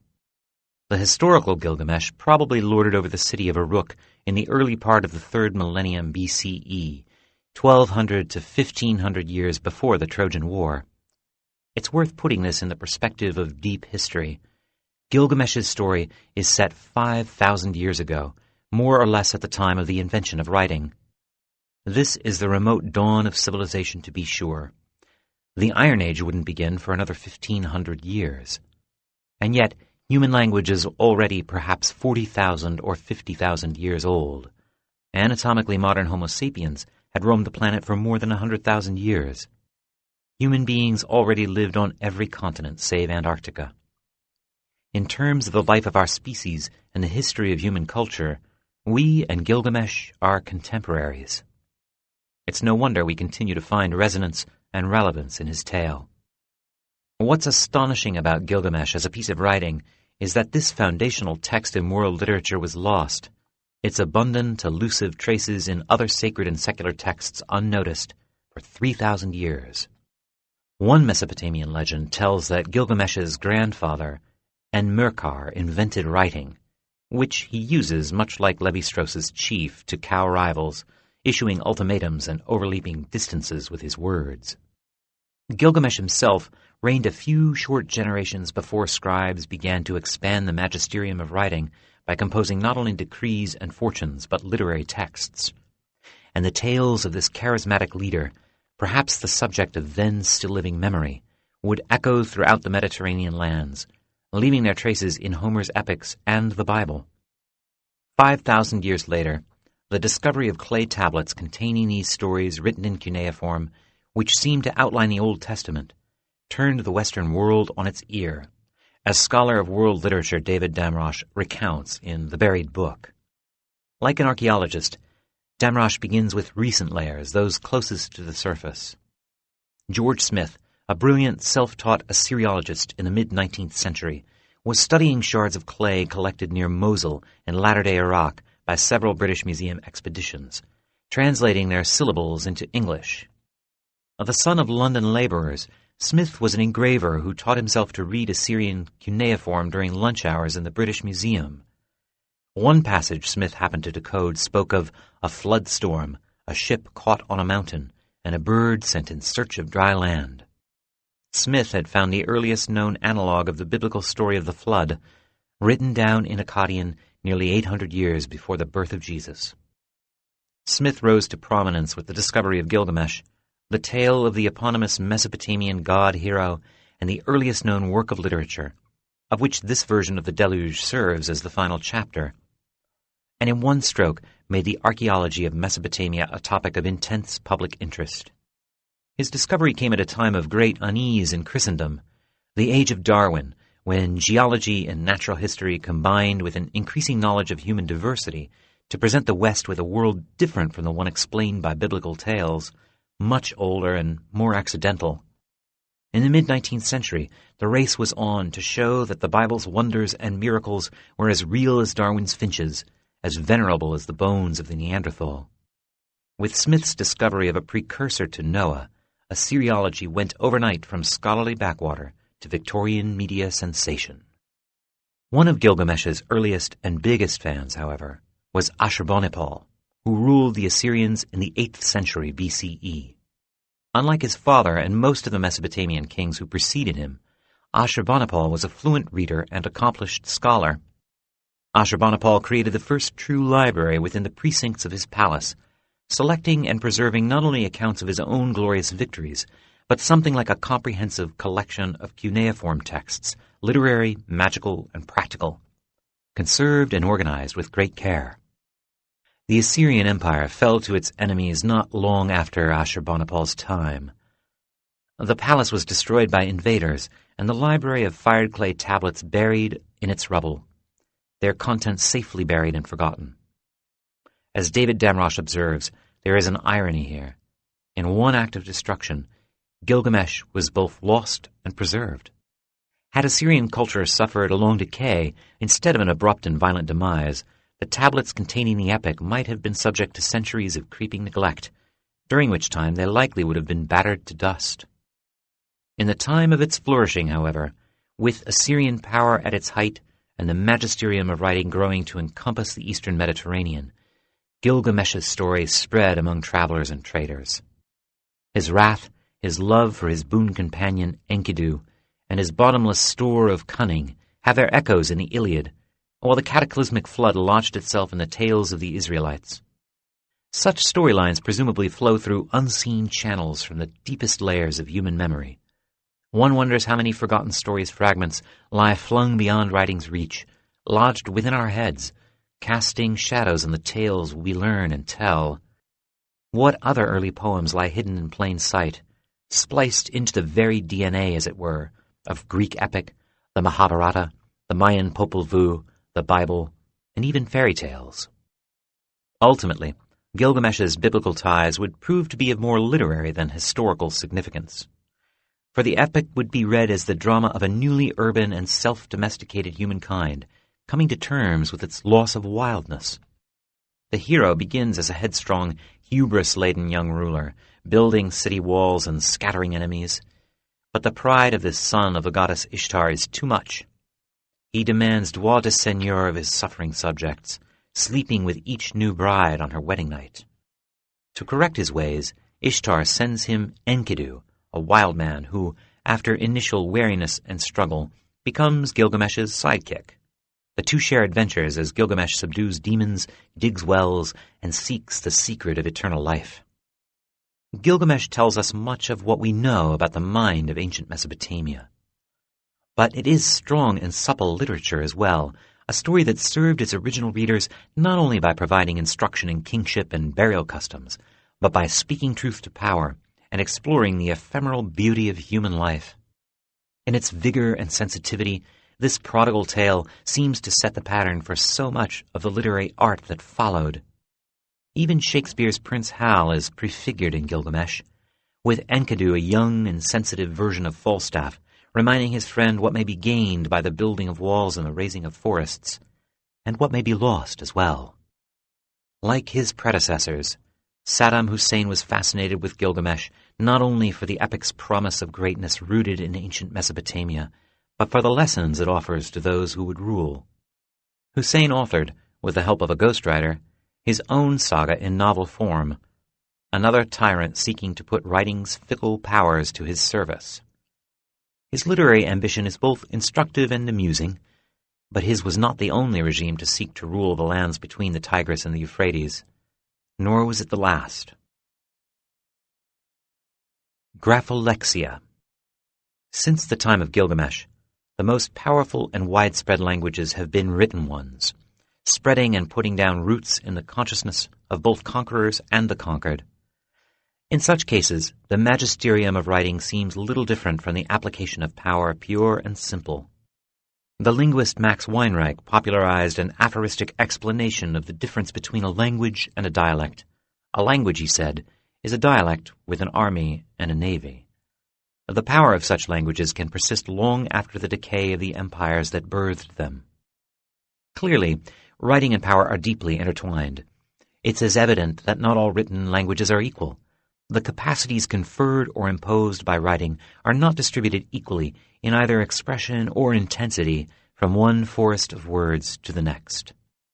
Even, indeed especially, within the most extensively developed and massively ramified of written languages, such as English, there exist microclimates of expression, idiom, and custom, running from literary genres and vernaculars of commerce, office, and academy, down to the flickering expressions of individual style.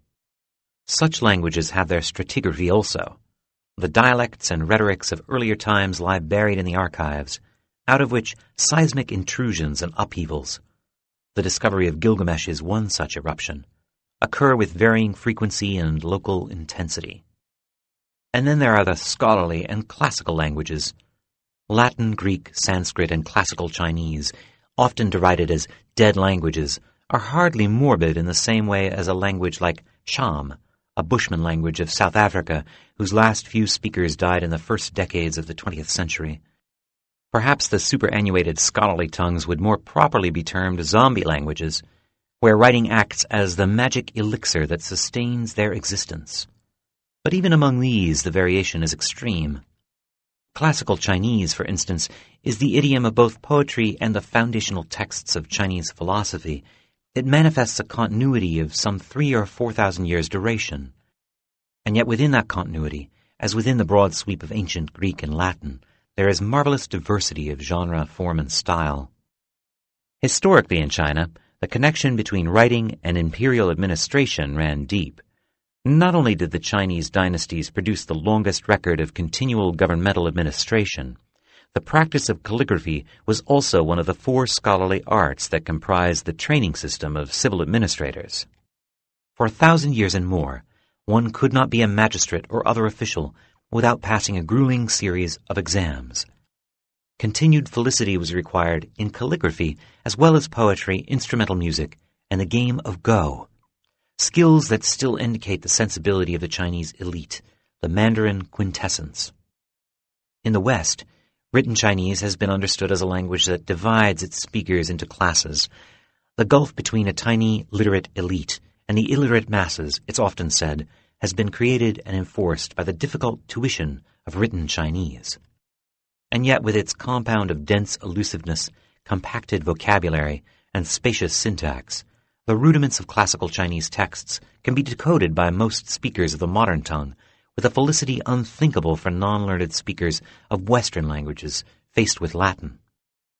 The poet and artist Henri Michaud had as sensitive an understanding as any Westerner of the beauty and power of written Chinese, a power not derived from emperors or parties, a beauty aloof to political and military might.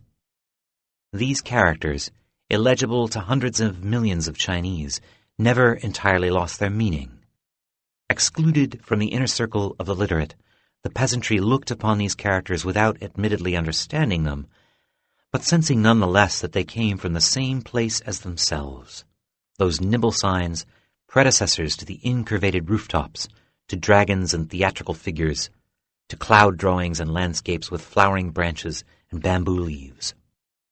Michaud points out that for those outside writing's magisterium, the characters may be formally meaningless and yet still alive not only with the power of mystery, but with graphic force, with rhythm, with evoked symmetries in human forms, our life world, and all of nature, alive with meaning.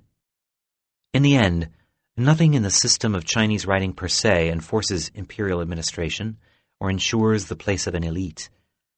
Since the Communist Party came to power in the middle of the 20th century, literacy in China has grown remarkably, and few forces in Chinese life have raised hopes and expectations more effectively than the expanding magisterium of writing, a power that leaders in all times and places have discovered makes a fickle servant, a faulty vehicle for their ambitions.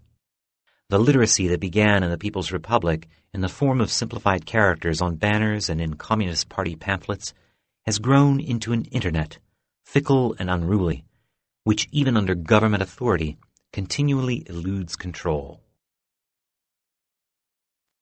Free writing.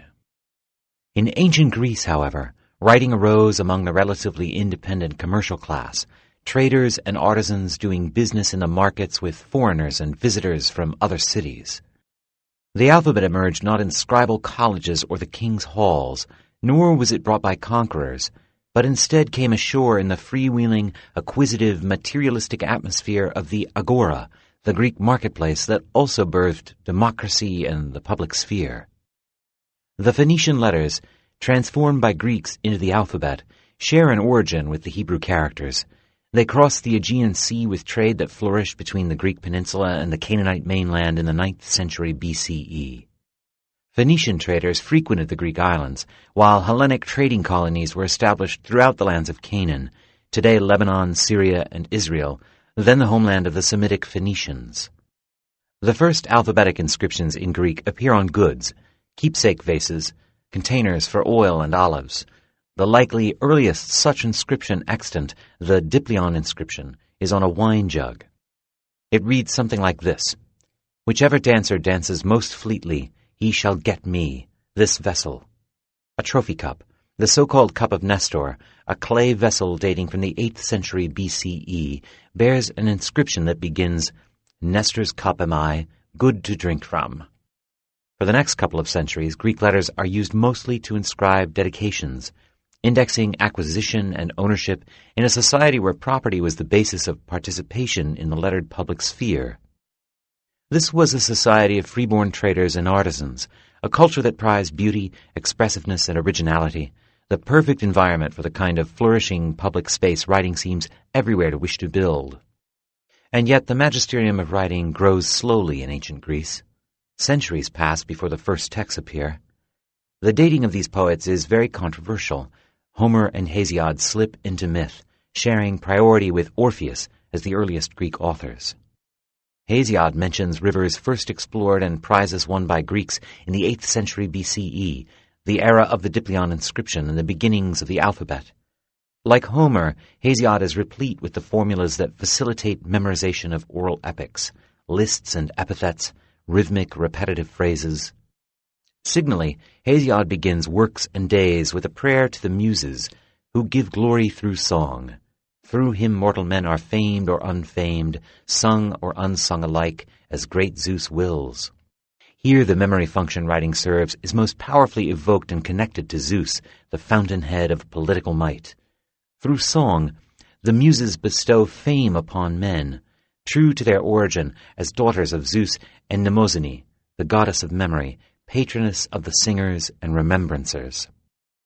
Homer, too, writes like an oral poet, painfully aware of the limits of memory.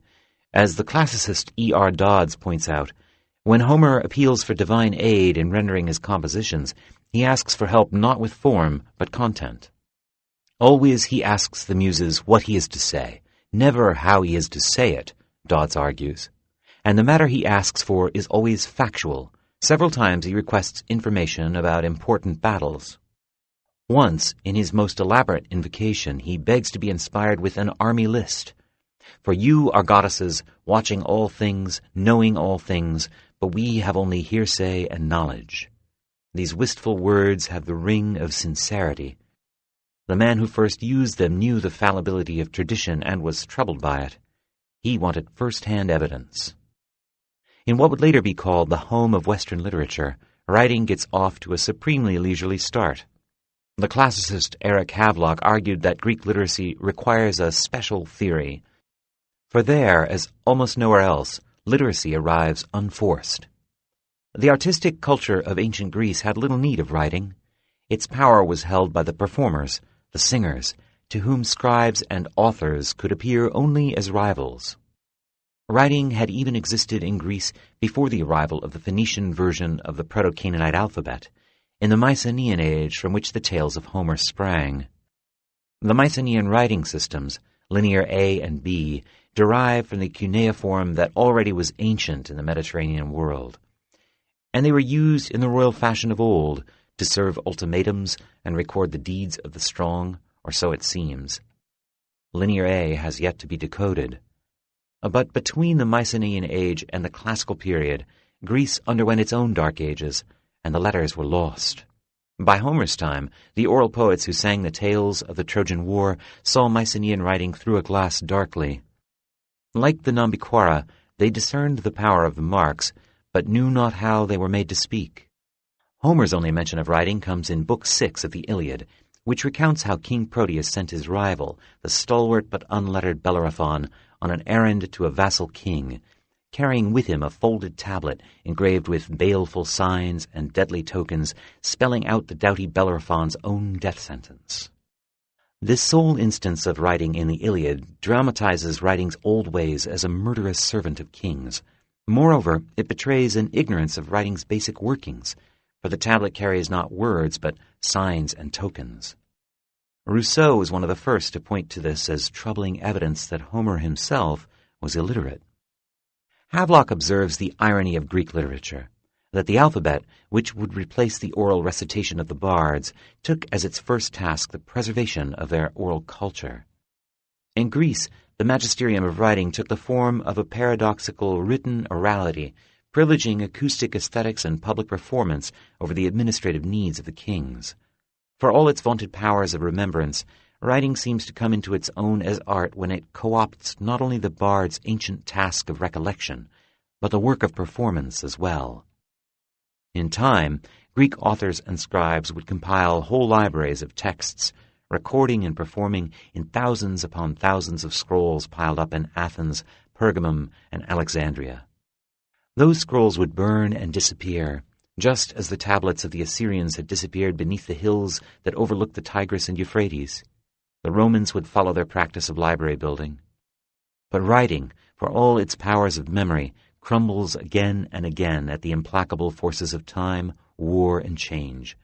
Like Shelley's Ozymandias, the magisterium of writing always wants to say, "Look on my works, ye mighty, and despair." But it does so in letters that are forever crumbling into dust. A bestiary of letters. Letters crumbled, were carved anew, and crumbled again for a long millennium before Charlemagne's great teacher, Alcuin, founded the school at Aachen, the favored royal residence in what is now westernmost Germany. From Aachen flowed a resurgence of classical learning that spread throughout Europe. Alcuin was born not on the continent, but in northern England, in what was at the time the Anglo-Saxon kingdom of Northumbria, ruled by Ethelred I, whom Alcuin would later blame for a decadence and pettiness that left northern Britain prey to the long, sundering season of the Vikings that began with the sacking of Lindisfarne, seat of Bede the Venerable, and an early home of monastic learning. Writing had holed up in Britain through the Dark Ages. In the 6th and 7th centuries, monastic scribal practices flourished in Ireland. Monks made their way from the strife-torn continent to learn Greek and imbibe the distinctive writing styles or hands and the remarkable, intricate illumination traditions of the Irish scribes. Their brothers had traveled to England to found the monastery at Lindisfarne in 635, where their Hibernian scribal hands met and mixed with the half-uncial writing, descended from Roman cursive, that had arrived in Kent with Augustine in 597. Secreted like jewels amidst the depredations of feudal warlords, the monasteries were isolates of order organized around writing, the slow, steady proliferation of books copied out by hand, volume giving birth to volume beneath the scratching quills of patient scribes. The rule of order in the scriptorium was absolute. Falconer Madden, keeper of manuscripts for Oxford at the turn of the last century, imagines the scene where the rule of silence was so powerful that scribes used hand signals to indicate their needs. If a scribe needed a book, he extended his hands and made a movement as if turning over leaves. If it was a missal that he wanted, he superadded the sign of a cross. If a psalter, he placed his hands on his head in the shape of a crown, in reference to King David. If a lectionary, he pretended to wipe away the grease, which might have fallen on such a book from a candle. Finally, if a pagan work was required, after the general sign, he scratched his ear in the manner of a dog. Artificial light was strictly forbidden in the scriptorium, as the open flame of candles risked disaster in the presence of so many books. Thus writing for the monks, while central, was seasonal, restricted to the sunny months, along with sowing, tending, and harvesting.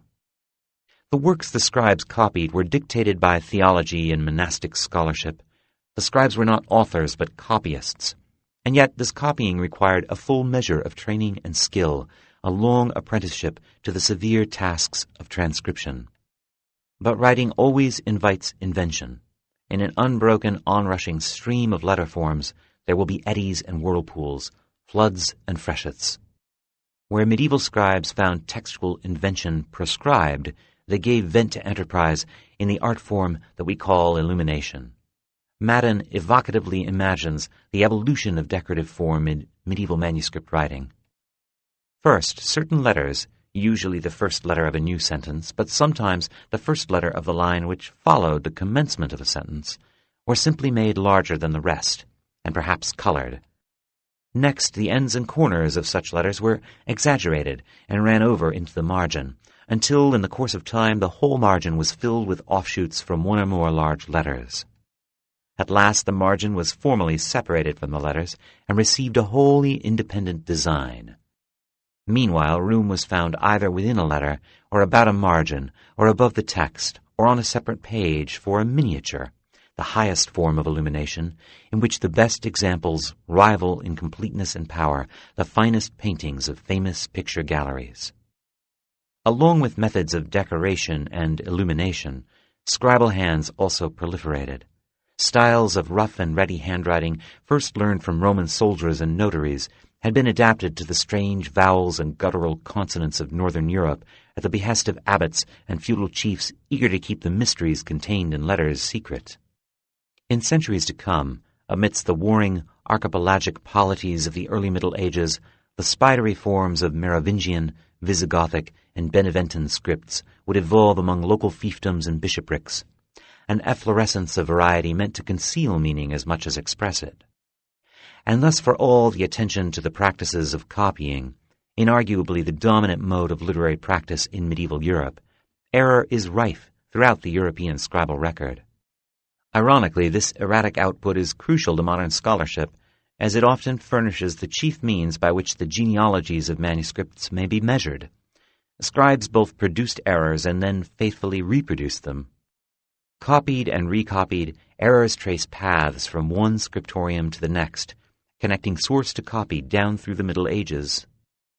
The new scribal hand that emerged from Alcuin's school, Carolinian minuscule, combined the simple forms of late Roman script with the distinctive rhythm and grace of insular hands, so named because they came from Alcuin's home in the British Isles. Alcuin and his scribes did much to clarify the scribal condition. They gave texts regularized punctuation and spacing, and introduced the use of capital letters to begin sentences and mark off major divisions in the text. They're not called uppercase and lowercase yet. Those terms derive from printers' cases of metal type. Alcuin's scribes copied and commented upon thousands of works, and learning proliferated from the Pyrenees to the Danube.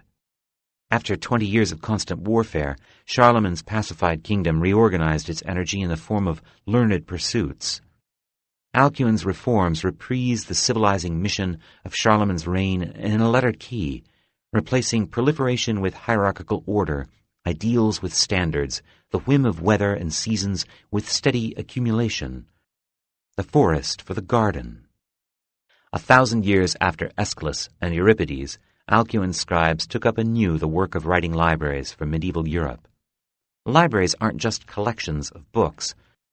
They're also totalizing statements, manifestos of graphic endurance, writing made powerful not through its expressiveness, but by its prolix abundance, so ubiquitous that it can afford to act no longer as mere transcription of utterance, but as brick and stone, elemental stuff expanding to fill space.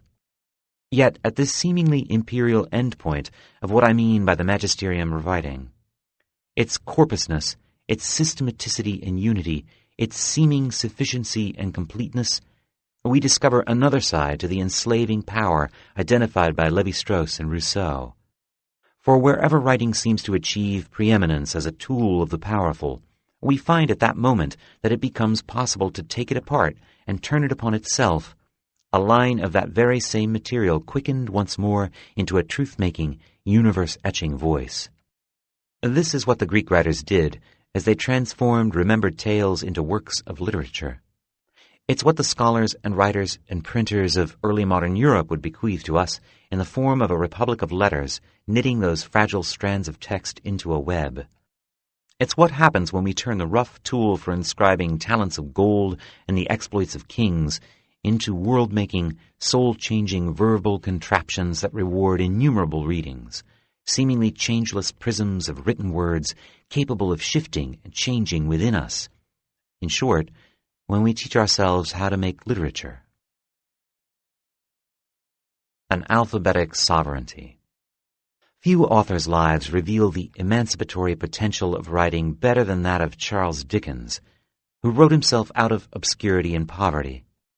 From Dickens' fiction emerges the sense that writing is not only a positive personal and social quality to be fostered in good, progressive Victorian fashion, it is also a set of techniques for remaking the person, for fashioning a soul. It's a power that works on the author foremost and ripples outward through readers over time. This emancipatory power of writing is nowhere better demonstrated than in Great Expectations, where the silver thread of literacy is woven throughout the long account of Pip's travails.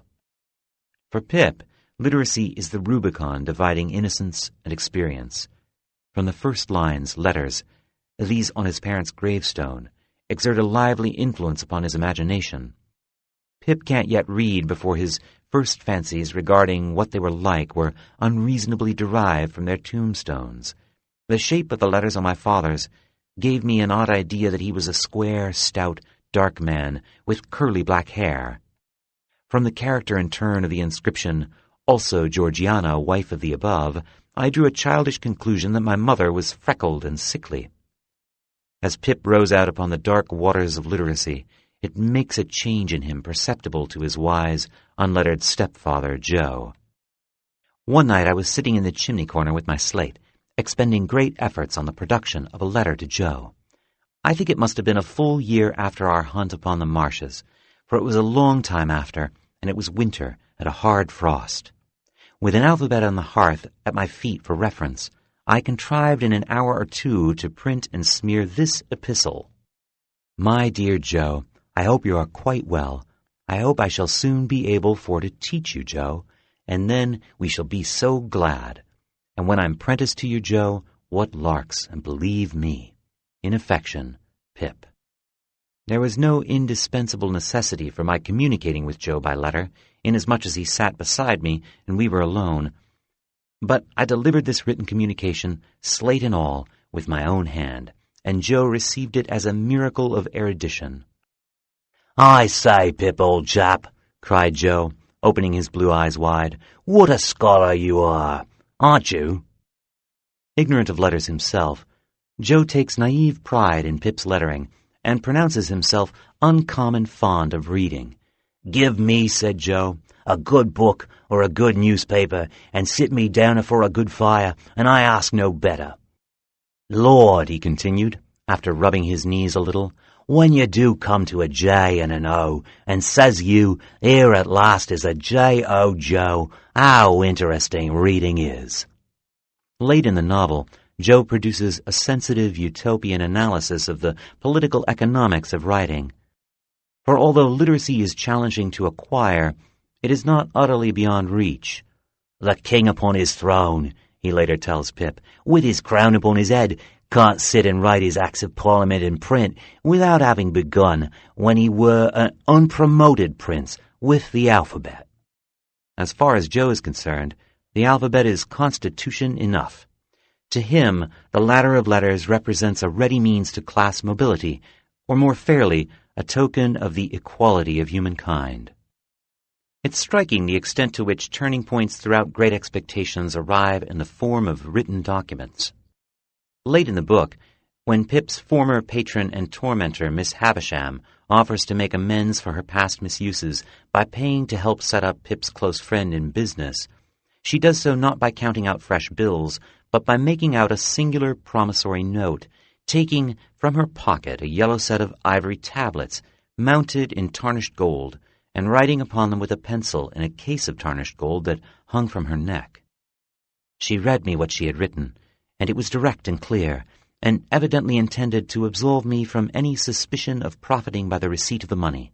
I took the tablets from her hand, and it trembled again, and it trembled more as she took off the chain to which the pencil was attached and put it in mine. All this she did without looking at me. "My name is on the first leaf. If you can ever write under my name, I forgive her. Though ever so long after my broken heart is dust, pray do it."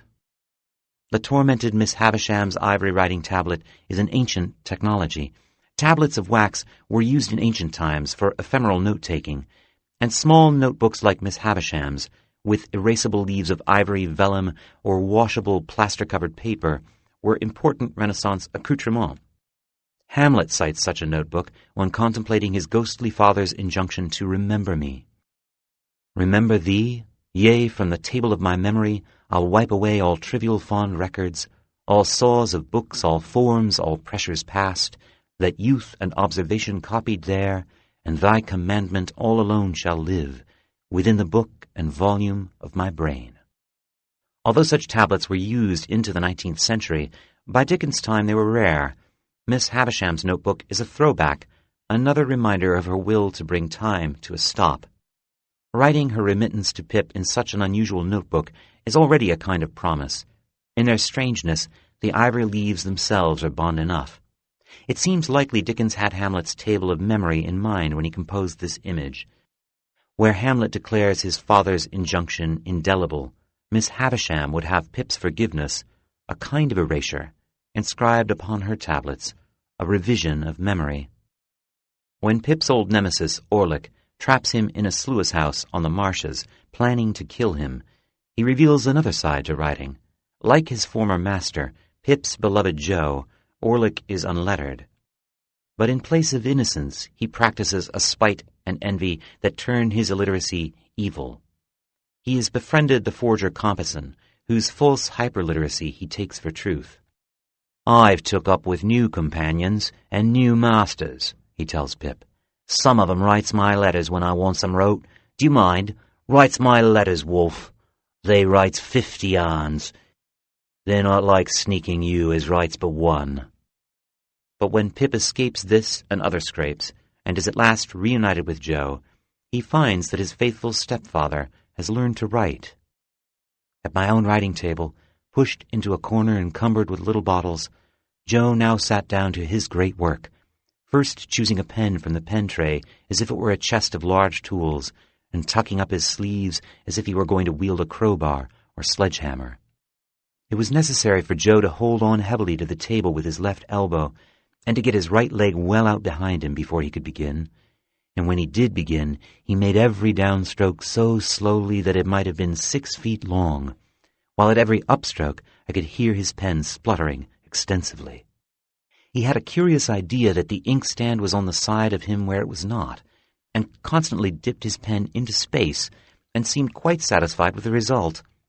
Occasionally he was tripped up by some orthographical stumbling block, but on the whole he got on very well indeed, and when he had signed his name and had removed a finishing blot from the paper to the crown of his head with his 2 forefingers, he got up and hovered about the table, trying the effect of his performance from various points of view, as it lay there with unbounded satisfaction. Superficially, Joe's writing stance sounds clumsy and discomfited. In fact, Joe writes like an animal, and I mean that in a very particular way. With his leg thrown out and his intent head bowed, he writes hungrily, like a dog following a scent. In Joe, ultimately, we have Dickens' ideal of the writer, spluttering and blotting, gamely pursuing the letter's native truth, writing himself into a notable approximation of freedom. But how is this graphic emancipation accomplished? Virginia Woolf offered a theory. The only way for you to do it, she suggests in A Room of One's Own, would be to talk of something else, looking steadily out of the window, and thus note, not with a pencil in a notebook, but in the shortest of shorthand, in words that are hardly syllabled yet, what happens when Olivia, this organism that has been under the shadow of the rock these 1,000,000 years, feels the light fall on it and see coming her way a piece of strange food, knowledge, adventure, art. And she reaches out for it, and has to devise some entirely new combination of resources, so highly developed for other purposes, so as to absorb the new into the old without disturbing the intricate and elaborate balance of the whole. While the passage above could serve as a useful description of the evolution of writing taken in its entirety, reordering and expanding the magisterium of writing to include women's consciousness is the subject of Woolf's great essay. By her time it had already been the work of generations, from Jane Austen and the Brontes to Margaret Fuller and Emily Dickinson to the massively underappreciated Sarah Orne Jewett, through Woolf herself and on to Maxine Kumin, Elizabeth Bishop, Clarice Lispector, Jeanette Winterson, and countless others. My list is far too short, and the work far from finished. In A Room of One's Own, Woolf charts how the seismic shifts of writing's place in human life not only operate on historical and geological timescales, but also occur at the most intimate measures of individual observation and notation. Like Lévi-Strauss, Woolf worries about libraries and their kingly enslaving acquisitiveness, their remorseless discipline. At the beginning of A Room of One's Own, Woolf, in the person of the protagonist of this barbed and brilliant essay, has just attempted to follow a train of thought through the library doors at Oxbridge. She hopes to examine a Milton manuscript mentioned in a stray quote, which it seemed to her might illustrate the fragile nature of just such trains of thought. Her way is blocked by a kindly old verger, however, who explains that women were not allowed in the library unless accompanied by a fellow of the college or a letter of reference.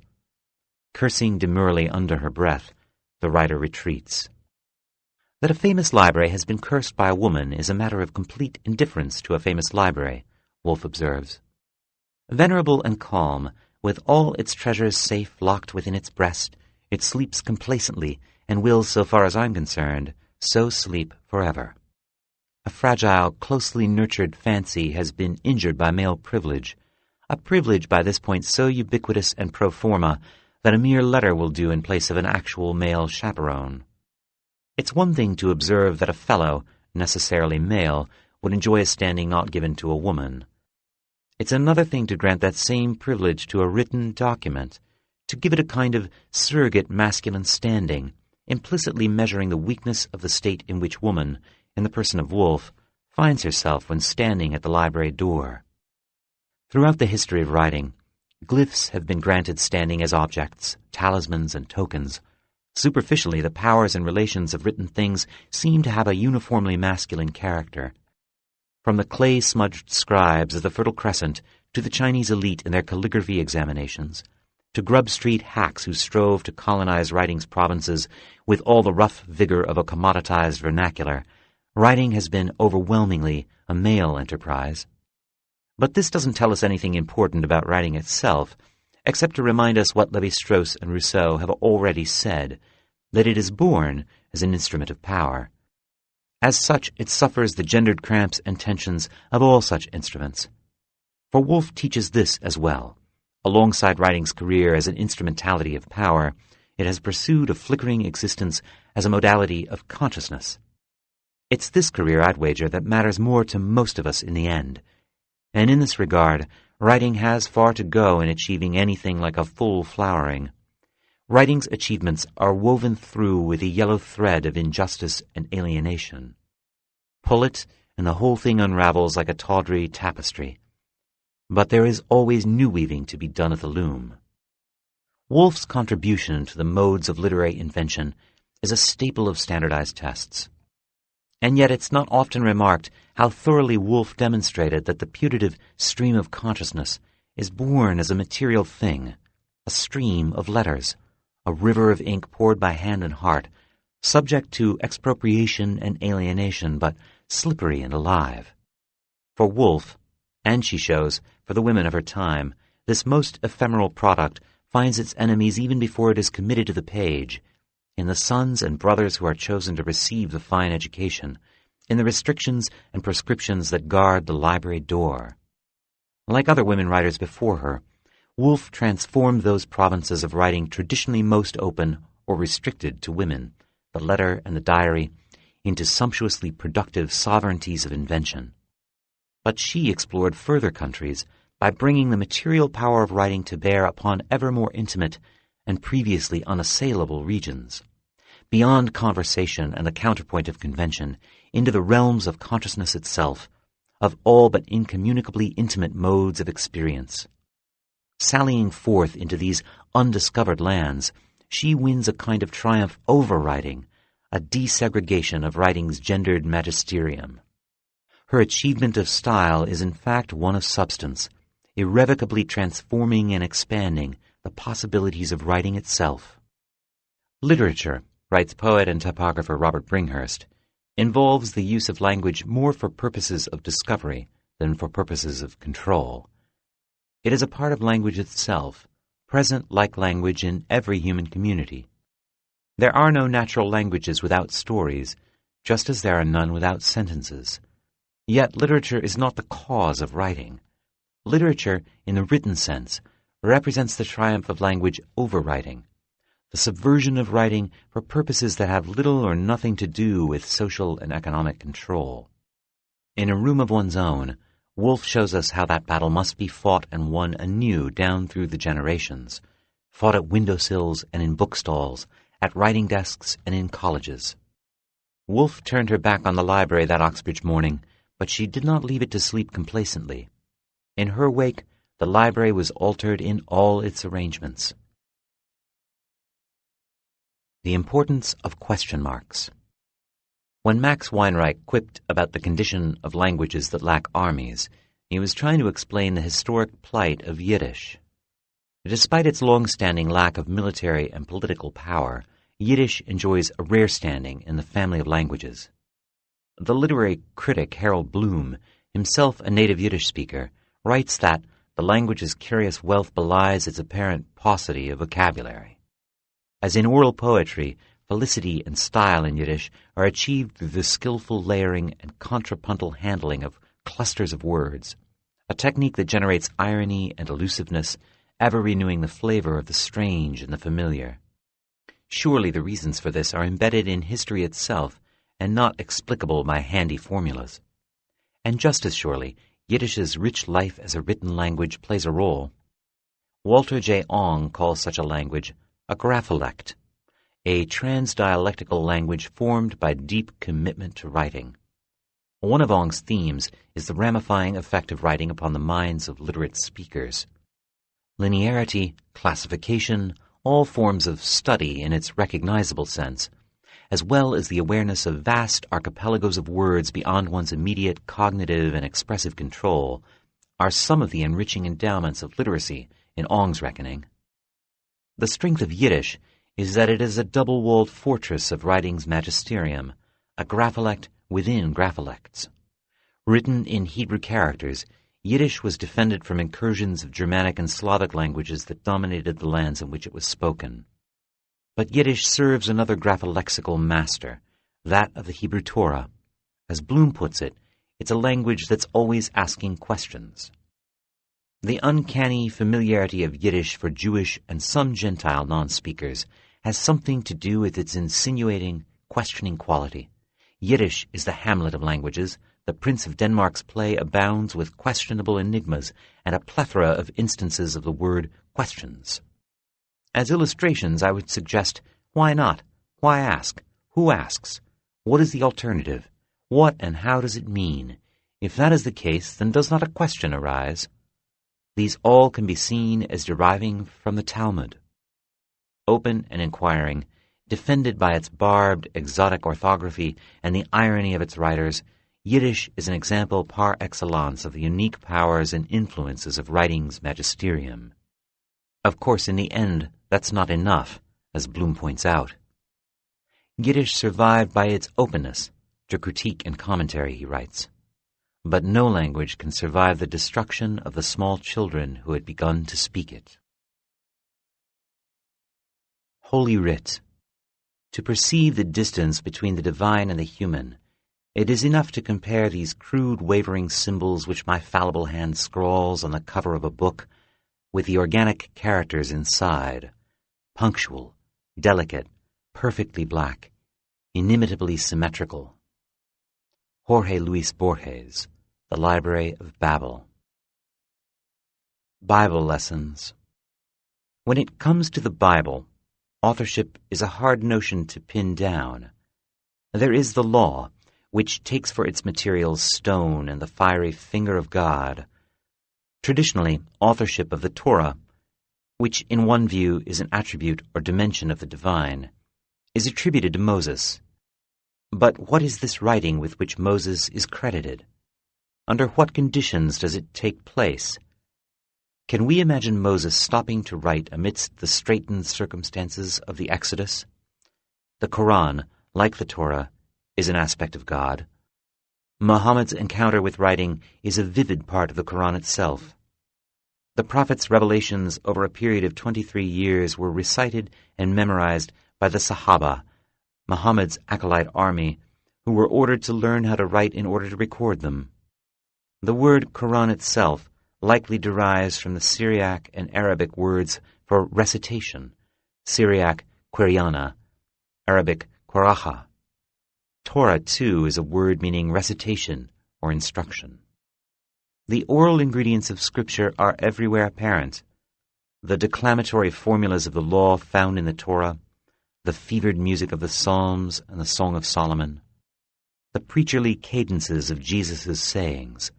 The Bible is shot through with the texture of utterance, and yet utterance everywhere locked in embrace with writing. Unlike such ancient texts as the Iliad or Gilgamesh, writing in the Bible is not a ghostly presence, foreign and unreal, but woven into the book's great code. Proclamations, legislation, curse and denunciation, all are speech acts, but they're spoken to be written as spoken. Amidst the familiar tangle of prescriptions and prescriptions of the law, rites both priestly and domestic, there is another subliminal ritual thread running throughout, the cycle of writing and recitation. It's a process with roots in the political culture of the Near East, specifically in the treaties that suzerains imposed upon their vassal lords. Such treaties followed a specific form, with preambles, a historical narrative enumerating the suzerain's many acts of beneficence on behalf of the vassal, a list of duties and expectations, the witness of divinities as well as the heavens and the earth, and an enumeration of blessings and curses that will flow from observance and transgression of the treaty's stipulations. As with legal proceedings to this day, the suzerainty treaties were equal parts ritual and written document. The reading out and delivery of the document was accompanied by various sacrifices and offerings. As a tiny betwixt and between polity in the midst of the contentious Levant, Israel had ample opportunity to learn the legal expectations of suzerains, from the Hittites to the Persians to Alexander. 3 times the Bible gives the Israelites' relationship with God the shape of vassalage, in the covenants of Noah, Abraham, and Moses. Only in the last of these does the arrangement take written form explicitly in the narrative. In Exodus 19-25, Moses on Mount Sinai listens to God declaim the law. Then he returns to the people at the foot of the mountain. This momentous dictation, complete with God's extraordinary, obsessive-compulsive design for his tabernacle, its furnishings, and the garments of his priests, Moses both recites and writes down. 24 verses 3-4. Moses went down and repeated to the people all the words of the Lord, all his laws. With one voice the people answered, "We will do everything the Lord has told us." Moses wrote down all the words of the Lord. The Sinai Covenant, God's treaty with Israel, is based on precedent, specifically those earlier oral covenants made with Noah and Abraham, both of which take the form of ancient Near Eastern royal grants. Together, these agreements create a kind of case history of God's relationship with his people, a record of divine utterance taking on the texture of written documents. The documents are records, but they're also events, contracts, renewed through the unfolding narrative of the Bible, litigated by the oracles of the prophets. The magisterium of writing braids written words together with utterance, weaving itself into both daily life and the constitution of the world. For all its constitutive force, the Bible is a strange document. Divine, its omniscience is repetitive and self-contradictory. Beyond authorship, it partakes of the selecting, privileging, and framing that are hallmarks of writerly activity. Ineluctably a written thing, it hides its own writing from us in a haze of myths and mystical formulae. It is, like the Code of Young Joseph, one of its many serial protagonists and objects of its love, a thing of many colors and many meanings. To the commentators of the Talmud, the Bible's multitudes of meaning offered endless opportunities for contemplative dispute. For mystics of the medieval church, it is similarly a shimmering carpet of past lessons and future possibility. To modern literalists, its confounding quagmires reflect back to us only our own incompleteness and imperfection. The distance between the temporary and imperfect and the blazing and eternal, like the difference Jorge Luis Borges discerned between his own shaky script and the symmetry of print, is the very gap writing seeks to bridge. The literary critic Northrop Frye has a name for this many-colored character of biblical meaning. He calls it polysemy, a word derived from the Greek to describe many-sided meaning. The polysemous nature of the Bible, Frye avers, lends it an aspect, which it shares with literature, of perpetual renewal. One of the commonest experiences of reading, Frye observes, is the sense of further discoveries to be made within the same structure of words. This sense of reading was especially congenial to medieval readers, making the Middle Ages an era of textuality and polysemy, in which reading and writing interpenetrate. Frye quotes Dante on the layered reading process of the medieval interpreter, The meaning of a given work is not simple, Dante cautions, but on the contrary may be called polysemous, that is, of more sense than one. For it is one sense which we get through the thing the letter signifies, and the first is called literal, but the second allegorical or mystic. To illustrate his point, Dante quotes from Psalms 114:12. When Israel came out of Egypt, and the house of Jacob from a people of strange speech, Judea became his sanctification, Israel his power. And he offers this explication of the passage's polysemy. For if we inspect the letter alone, the departure of the children of Israel from Egypt in the time of Moses is presented to us. If the allegory, our redemption wrought by Christ. If the moral sense, the conversion of the soul from the grief and misery of sin to the state of grace is presented to us. If the anagogical, the departure of the holy soul from the slavery of this corruption to the liberty of eternal glory is presented to us. Fry points out that this polysemy is not about different meanings, or even a superimposed series of different contexts of understanding, but different intensities or wider contexts of a continuous sense, unfolding like a plant out of a seed. Dante describes the four dimensions of medieval polysemy: the literal, the allegorical, which associates one set of acts and things with another; the moral, where acts and things represent ethical choices and sketch the limits of right and wrong; and the anagogical, in which the visible things of the phenomenal world stand like symbols, a kind of writing, in fact, for transcendent values. It's a strict schemata which tries to throw a cage over the Bible's full feral range of possibility. This kind of polysemy is domesticated and controlled. Writing, however, in the Bible and throughout the magisterium is a thing of shreds and patches, wonderfully wrought and figured. Between the universal and the polysemous, the bricolage of writing. Think of the turmoil of the Apocrypha, where the canon-making instinct is tripped up and confused. This turmoil of canon-making and canon-breaking, but also of voice and place and ambiguity, is as essential to writing as pencil and pen. It is the very substance of writing's encounter with the lived, the real, an encounter that results in the stuff we call text. Writing layers, it weaves, it jumbles, it confounds, it clarifies, it classifies, it collates, it effaces, it preserves. The effect is never one of ordering, although that is the ideology of many writing systems, but of interweaving. Writing is always palimpsestic. There is no setting down that is not a setting among, a setting upon. To trace the loops and whirls of unspooling meaning is a practice called hermeneutics, a word deriving from the Greek god Hermes. A messenger and a trickster, Hermes delighted in the strain felt by recipients in the parsing of divine missives, a strain recognized by the hermeneut, who in blind trust walks the path between sense and folly.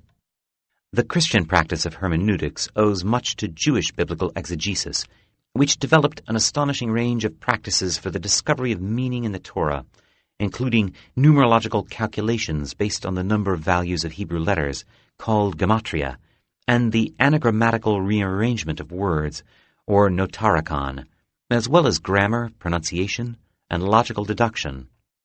Talmudic commentary takes its color and significance from its development as an oral engagement with the written law, a law that primarily is no mere list of instructions, but is composed of an extraordinary entanglement of levels and senses.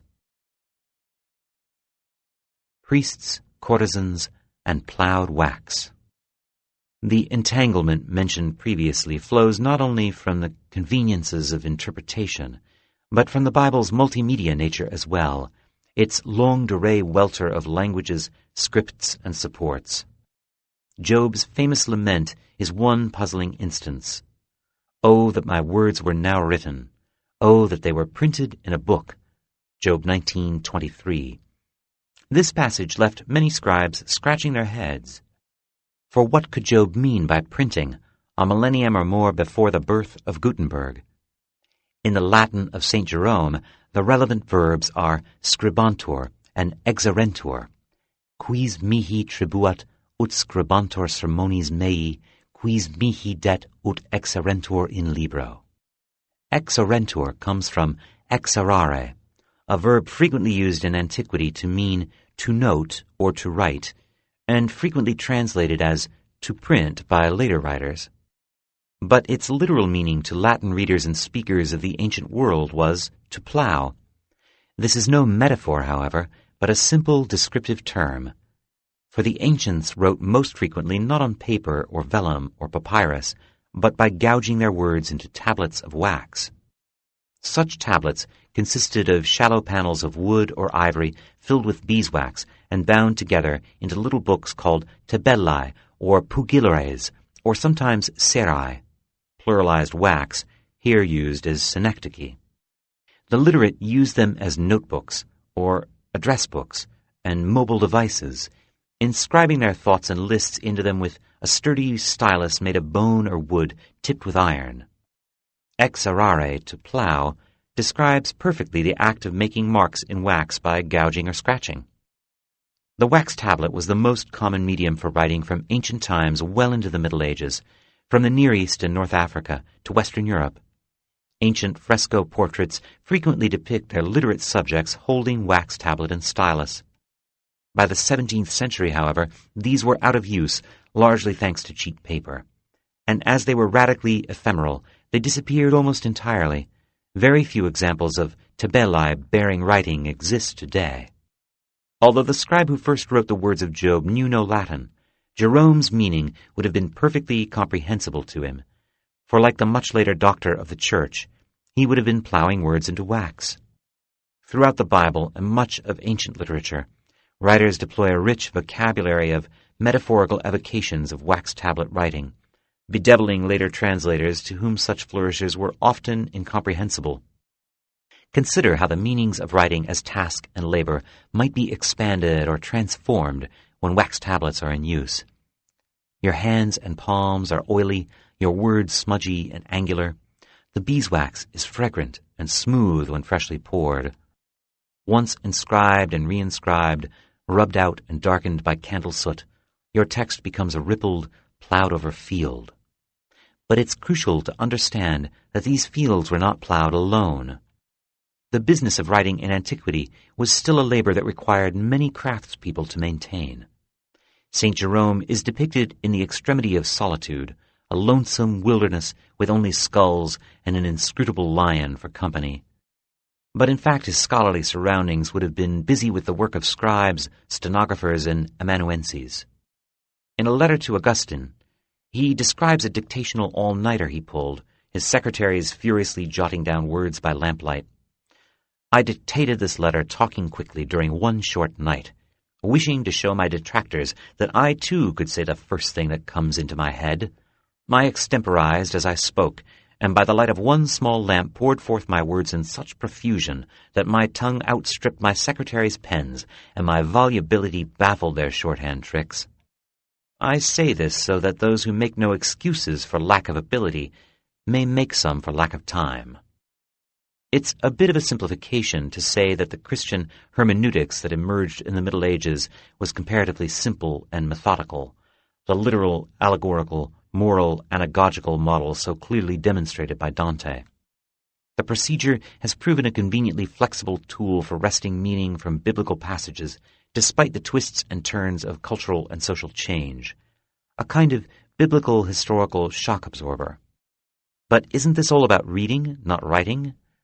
No, it's about writing too, for the ever-changing practices of the interpreters throughout the life of the Bible have been part of its writing. By testing the fitness of works for the canon, binding book to book through the connections of typology, allegory, and spiritual narrative, interpretation as much as revelation became the means of biblical authorship. With the material and empirical expectations of the modern era, patience with the Polysemous was strained. As the 19th century approached, a scientific notion of history based on sources and verification framed the shortcomings of the Bible as a historical account. And so despite the pressure of orthodoxy, the unweaving of the Bible like Newton's unweaving of the rainbow, began in the 17th century as thinkers began to question the pious conceit of Moses' unique authorship.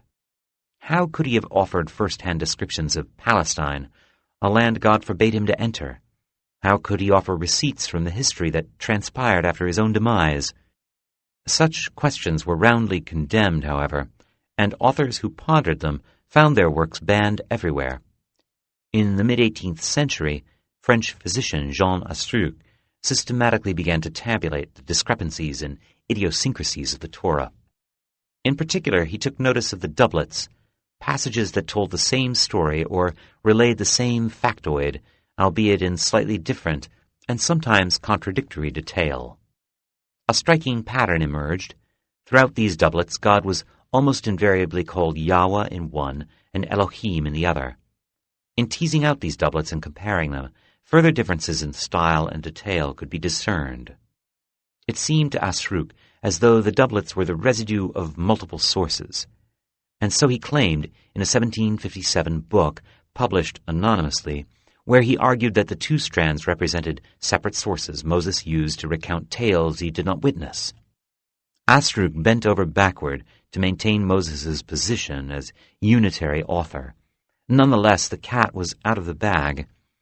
In place of the traditional Mosaic theory, authorship in the Bible seemed to be a true mosaic of different authors bent to different tasks. Unweaving the story of Noah, for instance, the seeming contradictions and narrative missteps resolve into two separate tellings of the same tale. One by the so-called Yahwist, known to scholars as J, and another by E, or the Elohist. In the Bible as we know it, the Bible as it has been known since roughly the 5th century BCE, the separate strands are woven together into a composite, sometimes resonant, sometimes confusing, as when Noah looses first a bird that is first a dove and then a raven. Separated, the two strands come into focus as separate tellings of the same tale, with different emphases and shades of meaning. In J's version, God, called the Lord here in translation of the Yahwist's Yahweh, is pensive and inclined to pity. The Elohist, meanwhile, has a documentarian's fascination with measures and dates.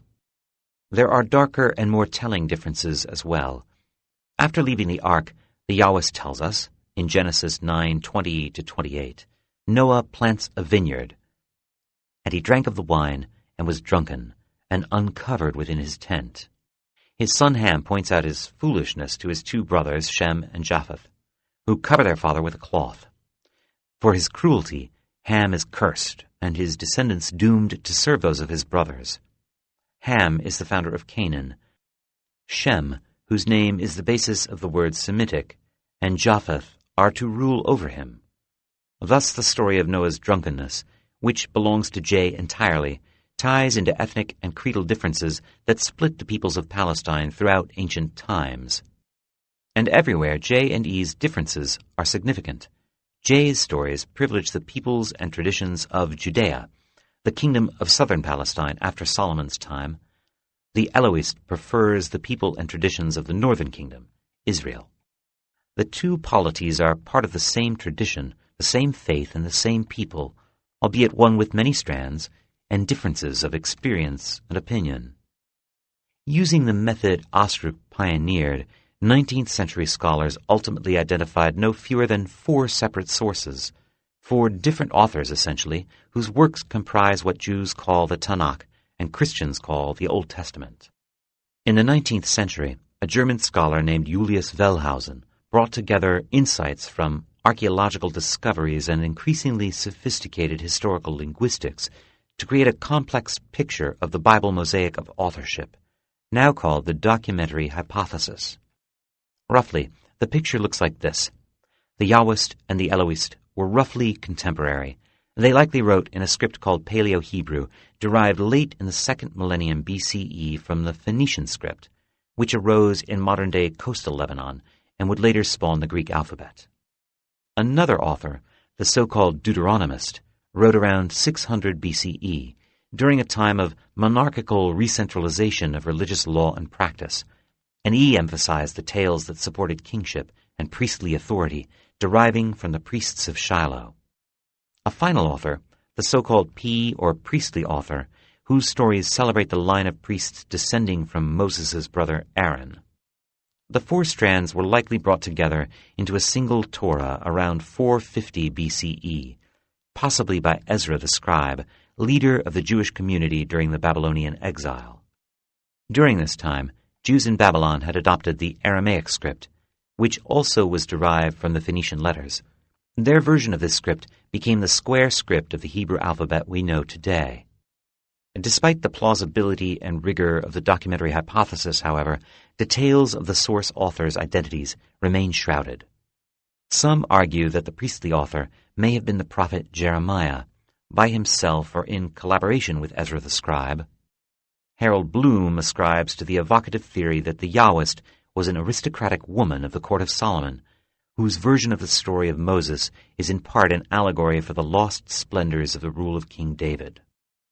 Despite the central importance of writing in the development and practice of the faith, however, a Christian militancy against the Word, against the book and the law and the learned, has asserted itself periodically throughout the history of the Church, gaining special force in Protestantism. Milton put it most clearly: no passage of the Bible is to be interpreted in more than one sense. The polysemy of the medieval Church, however domesticating it tried to be, still observed the fruitful and feral diversity of the Bible. But latter-day biblical literalism presents another theory of writing, specifically of the univocal authorship of Holy Writ. Literalism imagines Scripture as a voicing, as utterance, robbing it of the powers of writing in one stroke. In this view, the contradictions and confusions of biblical narrative stem not from the many braided streams out of which it flows, but our own imperfection and temporal limitation.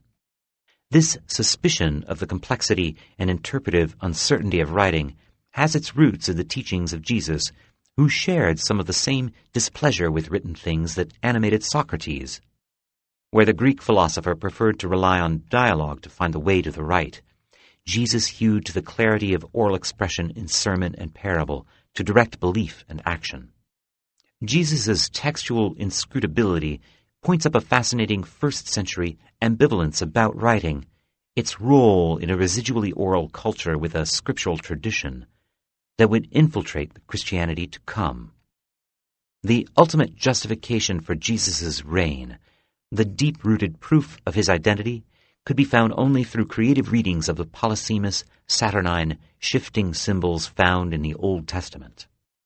Unlike his great missionary Paul, Jesus was no epistolator, and with Jesus, his whole insurrection, as it is shaped in the written Gospels, militates against a thing that happens in writing.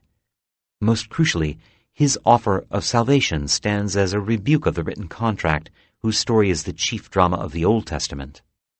In place of the written, graven law as bond and covenant, he offers his flesh, his blood. And yet, this is an attack mounted without explicit reference to writing. There is something Oedipal about it. In the divine confusion of the Trinity, Jesus' offer of self-sacrifice is also a negation of the Word in which his Father was bodied forth.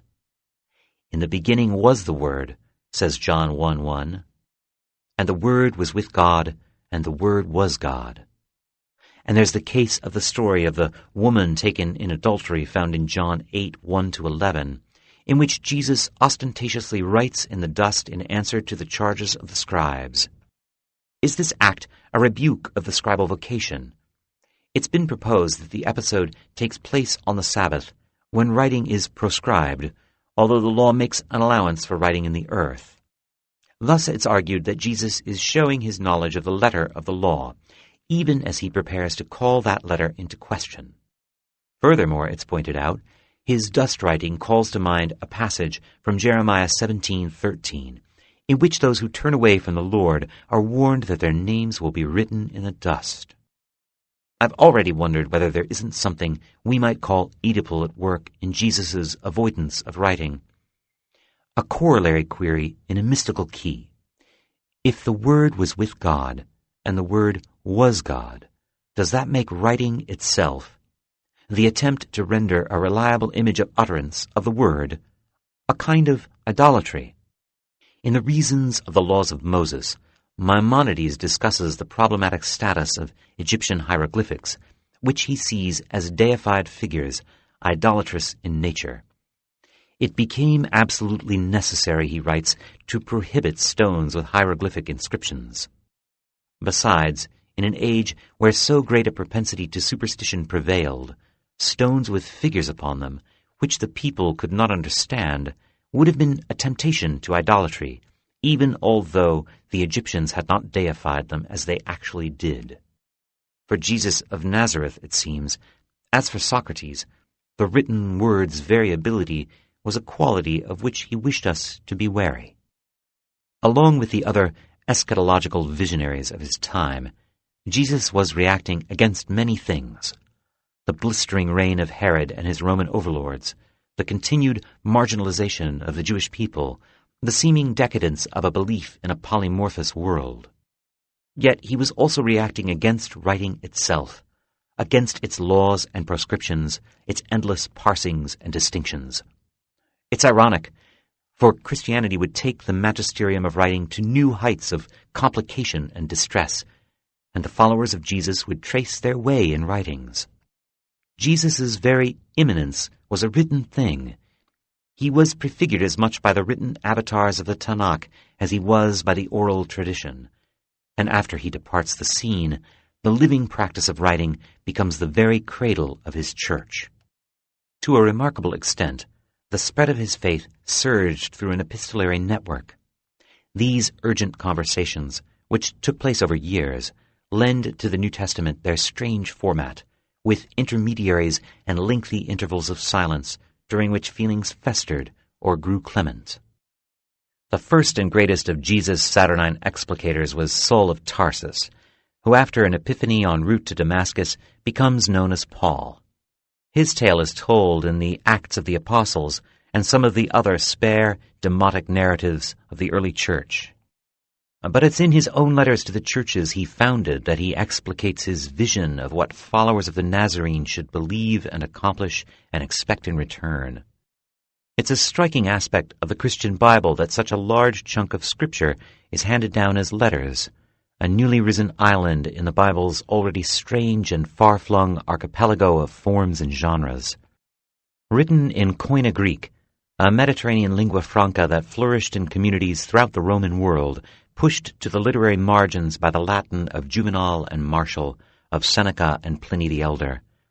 These letters would be swiftly transformed by custom and belief into Holy Writ. The early Christians led lives of enormous textual industry. The Bible at this time was a library unto itself, spanning Hebrew and the Greek of the Pentateuch, with books and chapters primitively bound in small notebooks, and many apocryphal and pseudepigraphic books vying for canonical status. The new faith inspired a florid explosion of sects and flavors, requiring would-be theologians to collect not only canonical texts, but volumes of commentary and history, and even the works of the heresiarchs themselves, in order to edit, collate, and rebut them. Paul, like all Christian figures, is frequently depicted by artists, and those depictions often have him writing. Less frequently is writing depicted in the Scriptures themselves. Modern artists have favored an image of Paul after the image of Jerome, a solitary epistolator, sitting in contemplative attitude with scribal gear arrayed about him, studying in solitude some conundrum of faith in manuscript. The truth is different, for Paul too lived in a scribal age. Writing materials were expensive. Secretaries and amanuenses were the norm. Composition for most writers consisted of dictation. There are moments in the epistles when scribal practice shows itself. Take Galatians 6:11, where Paul says, "Look how big the letters are, now that I am writing to you in my own hand." It's as if he has taken over from a secretary to conclude this urgent, vituperative letter, wherein Paul sunders Christian practice from Jewish custom. Conventionally, Paul's taking of pen in hand is treated as an attempt to affix a textual and scribal seal of authenticity to the letter, and, in the mention of the size of the letters, as evidence not only of his lack of practice with the pen, but perhaps his nearsightedness as well. But this moment in the letter also seems to be about Paul taking advantage of the unique authorial amplitude of scribal writing in the ancient world. An epistle of Paul is no romantic letter of comradely amity composed to overcome solitude and distance. It is instead a crowded space, composed in the presence of others, addressed not to a special sharer or unitary interlocutor, but to an audience. And it's accompanied by a messenger, who is irreducibly part of the letter, authenticating it, offering witness and imprimatur by proxy. The author here dances behind a veil of choral fans, only to break through on occasion for a solo. He continues at 6:15. Circumcision is nothing. Uncircumcision is nothing. The only thing that counts is new creation. Modern editions of the Bible interpolate the exclamation points. Punctuation was not used in writing the Demotic Greek of Paul's time. But for the faithful in Galatia, Paul supplied the exclamatory voice in the form of his own handwriting. In future, let no one make trouble for me, he scrawls in Galatians 6:17, for I bear the marks of Jesus upon my body. Paul is writing of the scars he has received at the hands of the oppressors of the early church. He's also implying, in the Bible's elusive typological way, that his non-writing Lord has written upon him in letters even larger and more true, ever higher levels of autograph. Beneath the pen of the Lord, Paul is like a piece of papyrus, and more, he is also the Lord's secretary, responsible for taking the divine dictation. In this way, Paul recapitulates the prominence of secretaries and amanuenses, often slaves, in the writing practices of the ancient world. Some Orthodox scholars have wanted to resist granting the secretarial dimension in Paul's letters, as it might seem to dilute his singular, overmastering revelation. And yet, as theologian E. Randolph Richards points out, the secretary's role was subsumed in a unique contrivance of the larger authorial role. Simply put, part of the ancient writer's job was to wrangle secretaries, to employ and master them, to bend them to one's voice and vision, author as the original auteur. If the author was the master, the secretaries were highly skilled supernumeraries. Scribal writing was not limited to penwork. Ink and stylus needed to be prepared, papyrus procured or produced, notebooks and wax tablets cared for. The literate author was rarely possessed of the full panoply of writerly skills, and while most undoubtedly could write, mostly by scrawling in wax, they lacked the practiced hand by which papyrologists and epigraphers today readily distinguish the trained scribe from the literary pretender. Richards notes that Paul's work with his secretaries likely consisted of several revisions and queries, with the secretary in not only a clerical but an advisory or editorial role. On the other hand, many theologians, some of whom prefer the pious image of a dictation not given by Paul but taken by him from the divine, argue that the difficulties of writing with papyrus and reed pen meant that revision would have been rare in the ancient world, too costly of time and materials.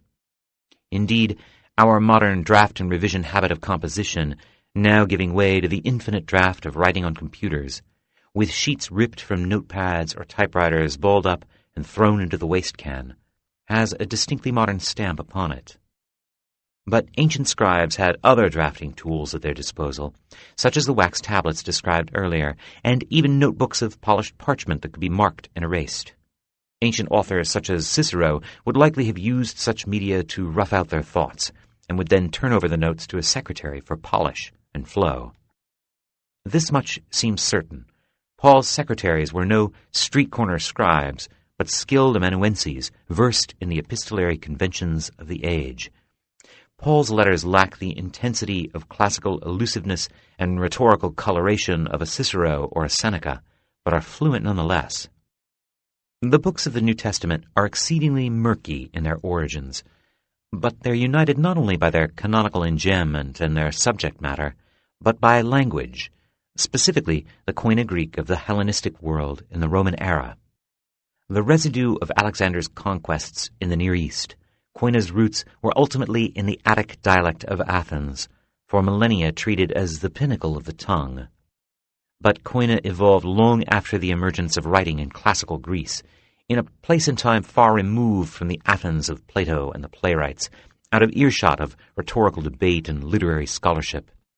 The lack of classical allusion in the New Testament tells us much, not only about the personages of the early church, but about the authors and redactors who told their tales, and it reflects the alienation of rough-and-ready koine from its highbrow Attic forerunner.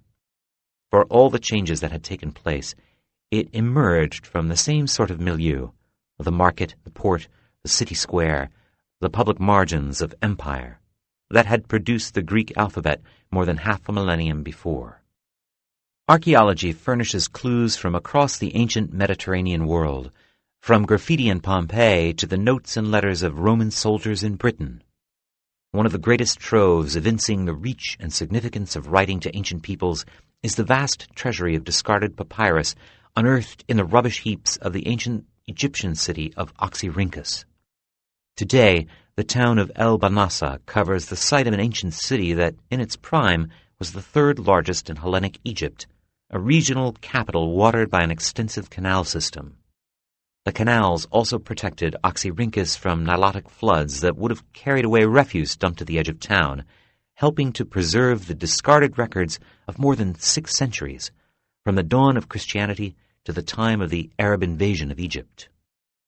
Oxyrhynchus was missed in the early excavations carried out by 19th-century British Egyptologists. Far up the Nile, its deposits largely consisting of rubbish mounds, it held little promise when compared to the glittering finds of the pyramids and the Valley of the Kings.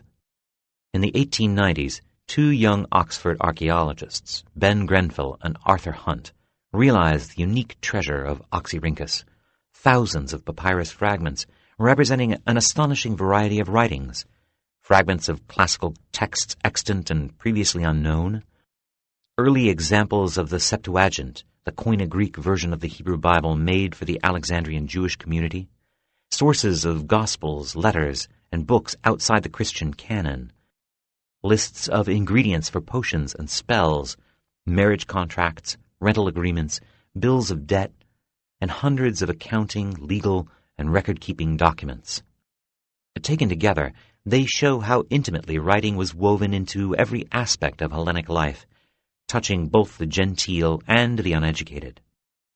The fragmentary tragedy of Hypsipyle by Euripides, found in a fragment denoted as Oxy 852 in the notation system used by the scholarly editors of the papyri, is an example of the sort of material found in the archive.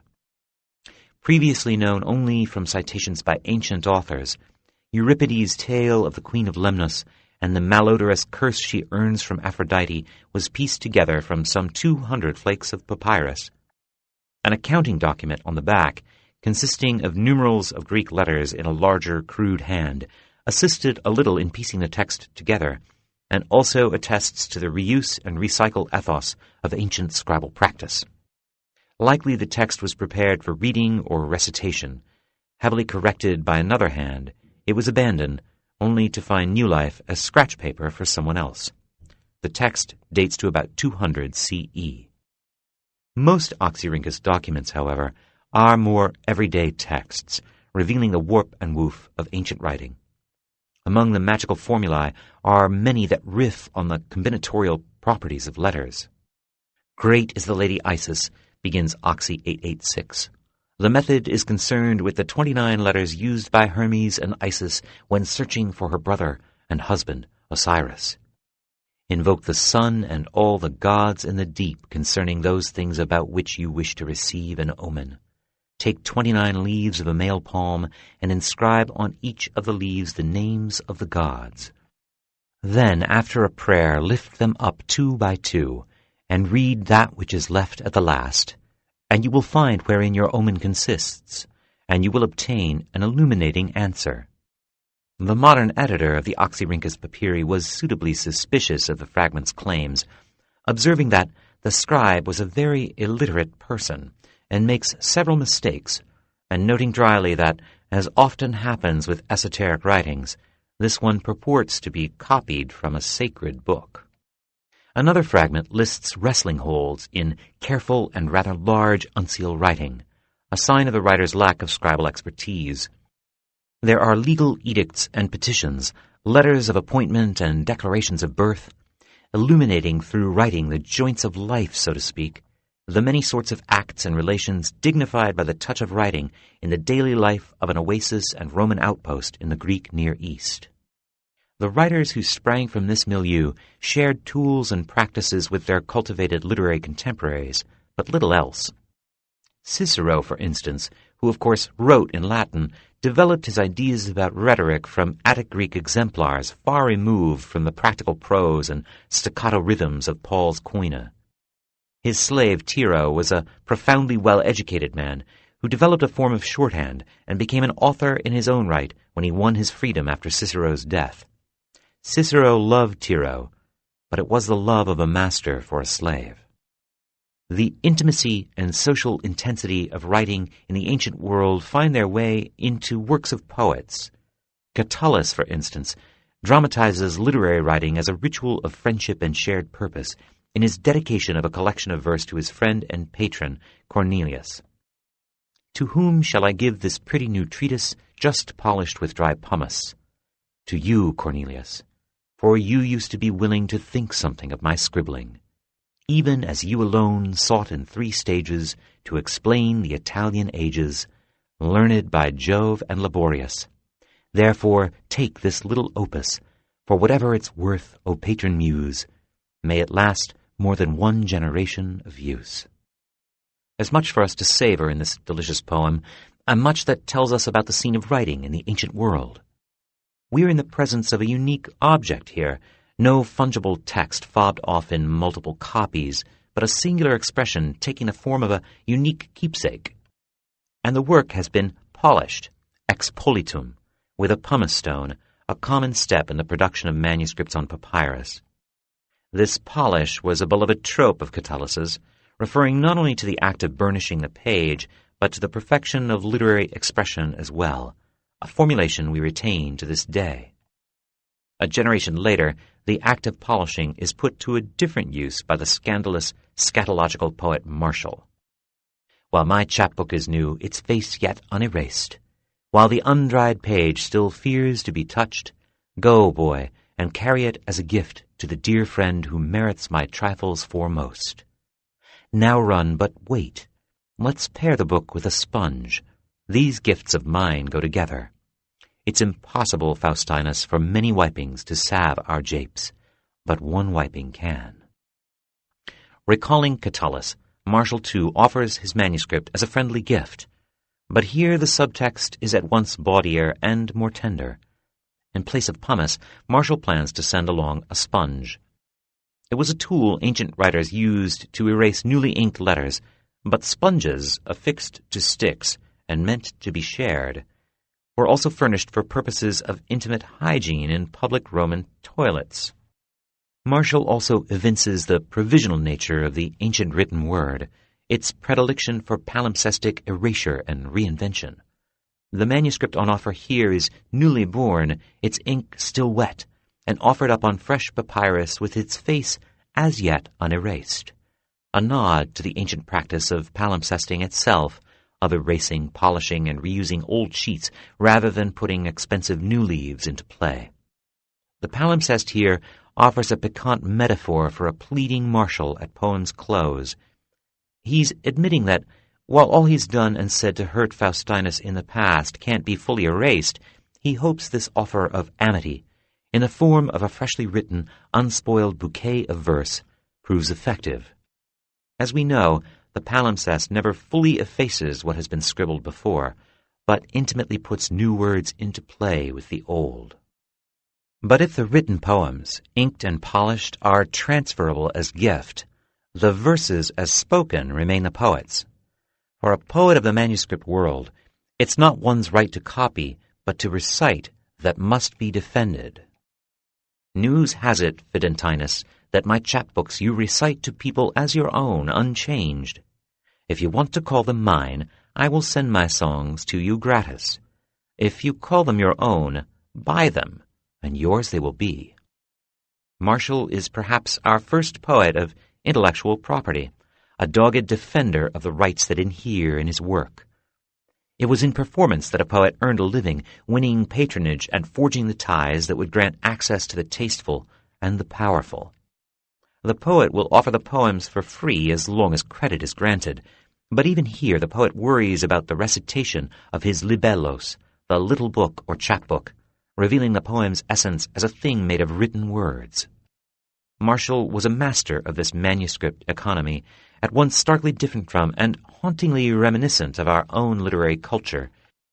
In fact, the epigrammatist was the first to apply the word plagiarist to literature, using a Latin word for a kidnapper of slaves and youths to name a thief of the word.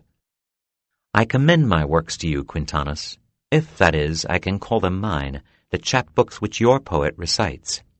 If they complain of their harsh usage, come, be their excellent advocate, and when that reciter calls himself their master, say that they are mine, set free. If this you will mention 3 or 4 times, you will lay this plagiarist to shame. Marshall treats his poems as beloved servants sent forth into the world, only to find themselves beholden to a harsh, unknown master. Quintanus, a patron of this new master, is an attorney, and Marshall challenges him to advocate for the poems that a reciter in his employ has taken as his own. Marshall reminds him that he can liberate these poems in the same way a master makes a freeman of a slave, in an act of manumission. At the other end of the Roman world, Paul's letters hint at a far different social milieu from that of Cicero, Catullus, and Marshall. From one side, there is the zeal of the new faith, and from the other, the hint of a freewheeling tumble of mercantile life. Both put pressure on the elitism and master-slave hierarchy of Roman society. In his letters, Paul frequently mentions such followers as Titus and Timothy, who function as emissaries and collaborators. Paul's writing life both bears similarities to his aristocratic Roman contemporaries and exhibits striking differences as well. Paul produced his letters in a shifting ecology of letter writing, where provenance and authenticity were both crucial and hard to verify. In 2 Thessalonians 2:2, Paul warns, "Do not suddenly lose your heads. Do not be alarmed by any prophetic utterance, any pronouncement, or any letter purporting to come from us, alleging that the day of the Lord is here." Paul worries about the possibility of forgery in a letter that is itself of doubtful authorship. There is a backdrop of discourse and controversy, of schism and debate to the letters of Paul, of argument and foment couched in writing, referring to writing, shot through with writing. It's only part of the ecology of belief in the early church, but Paul points to proclamations and prophecies as sources of error, of writing as a corrupt and imperfect mosaic. His attention is overrun with the work of interpreting signs, reading the present in terms of the past. But the doctrine, the faith itself, is springing forth in writing, bumping into writing, relating writing to speech and deed, writing that reads the past in signs and the future in wonders, writing itself into more writing, now and forever. Writing by the book. The striking thing about the epistles is that they are radically incomplete, offering only brief glimpses of the lived texture of debate, oppression, fear, and evangelism comprising early Christian experience. Here and there they hint at a vital debate bodied forth in letters and utterances, but as an archive, the epistles efface these competing views, offering only provisional traces, as any archive is apt to do. Writing, it is often said, offers complete and unbroken record-keeping, the springboard of historical consciousness. But in fact, it is in its nature to create gaps, holes, lacunae. The earliest Pauline text extant, known as the Chester Beatty Papyrus, is a gathering of 10 letters dated to roughly 200 CE. One of the earliest collections of Christian manuscripts, it also includes portions of the Gospels, Acts, Revelations, and apocryphal books, as well as large sections of the Septuagint. Unlike most texts of their time, the papyrus leaves of the Chester Beatty collections weren't scrolls. They were originally arranged into codices or bound books, the form of the book we take for granted today, which was first taken up by Christians while the scroll still flourished among literate pagans. Throughout antiquity, a form of the codex had been used by Christian, pagan, and Jew alike, not for reading as we're accustomed to in the modern era, but as notebooks for writing. Wax tablets were often bound along their edges into codex-like assemblages, and parchment leaves were bound into erasable booklets for note-taking as well. For reading texts, it was the scroll that ruled. Papyrus was especially easy to make into scrolls because the fibers retained a bit of resinous pulp, which, when moistened, became sticky. Thus prepared, the edges of papyrus sheets could be overlaid and pounded to combine them into a seamless whole. Writers didn't write on scrolls. They wrote on single sheets, which were later combined into scrolls. Moistening, pounding, and rolling, these were the means by which books were produced as objects in the ancient world, the means by which something written became something to be read. The rise of the codex as an object to be read remains a mystery. The textual scholar T.C. Skeet argued that Christians adopted the codex because of its efficiency. A collection of the Gospels, matter for several scrolls, could be brought together in a single convenient-bound volume. Others have conjectured that the codex's efficiency was first attractive to compilers of Paul's letters. It's a hair-splitting controversy, and one that's essentially insoluble. The earliest manuscripts, like the Chester Beatty papyri discussed above, contain both epistles and Gospels, as well as Acts and Old Testament books. So many of the mysteries of the New Testament are artifacts of the writing economy. Paul's letters instance other letters unknown and never collected. Others seem to use, in efficient Scrabble fashion, fragments of boilerplate, the origins of which are also lost. There's a great deal of textual dark matter here, things written and lost, which still exert a pull on the prose. The canon-making curation of Paul's letters may have worked against the preservation of these traces. With other ancient writers, such traces are often found at a remove. Cicero, for example, will mention needing a copy of one letter in another, describing the contents of lost correspondence, just as authors will cite works extant in their own time that have long since disappeared. For scholars, these fragmentary remarks and citations have spurred searches for lost text at least since the advent of humanism in the 15th century. But Paul's letters were collected not as literature, but as scripture, as self-sufficient revelation. What mattered to their first readers weren't their correspondences with other contemporary writings, but with the gospel stories, not yet collected as books in Paul's time, but still an oral tradition of sayings and pericopes or particles of narrative, and the multiple interwoven meanings of the Bible played out in the acts of fickle Yahweh and the words of prophets, wanderers, and kings. The result looks like cherry-picking, but it's really the artifact of a mode of reading and writing that's native to the biblical mind. There are vagrant clues here and there to Paul's use of the media of writing. In 2 Timothy 4:13, he laments his lonely and outcast state and asks his trusted friend to bring missing things, including his writings. 2 Timothy 4:9-13 transmits epistolary intimacies that are haunting, and is scripture very strange. Do your best to join me soon. Demas, his heart set on this present world, has deserted me and gone to Thessalonica. Crescens is away in Galatia, apart from Luke, and I have no one with me. Get hold of Mark and bring him with you. He is a great help to me. Tychius I have sent to Ephesus. And when you come, bring the cloak I left with Carpus at Troas, and the books, particularly my notebooks. Interestingly, scholars question the authenticity of the letters to Timothy, which failed to discuss points of theology that Paul held dear. Did some forger include this plaintive note at the end of 2 Timothy in order to mislead us? Even if such were the case, the passage tells us that bound booklets in codex form were part of the scribal toolkit of Paul's time. There is little doubt that for Christians of Paul's time, the written word was a world of notebooks. Richards conjectures that the collection of Paul's letters was formed by Paul himself, kept in the notebooks referred to previously for purposes of copying and record-keeping. In this model, Paul's letters were in codex form from the very start. Paul was part of a generation of Christian writers practicing a new economy of writing and reading. apostles, preachers, and the faithful were often scribally oriented migrants, carrying books of correspondence, notes, and texts copied down from their fellow believers. The urge to share Paul's words must have been acute among these followers of Jesus, acute and often furtive.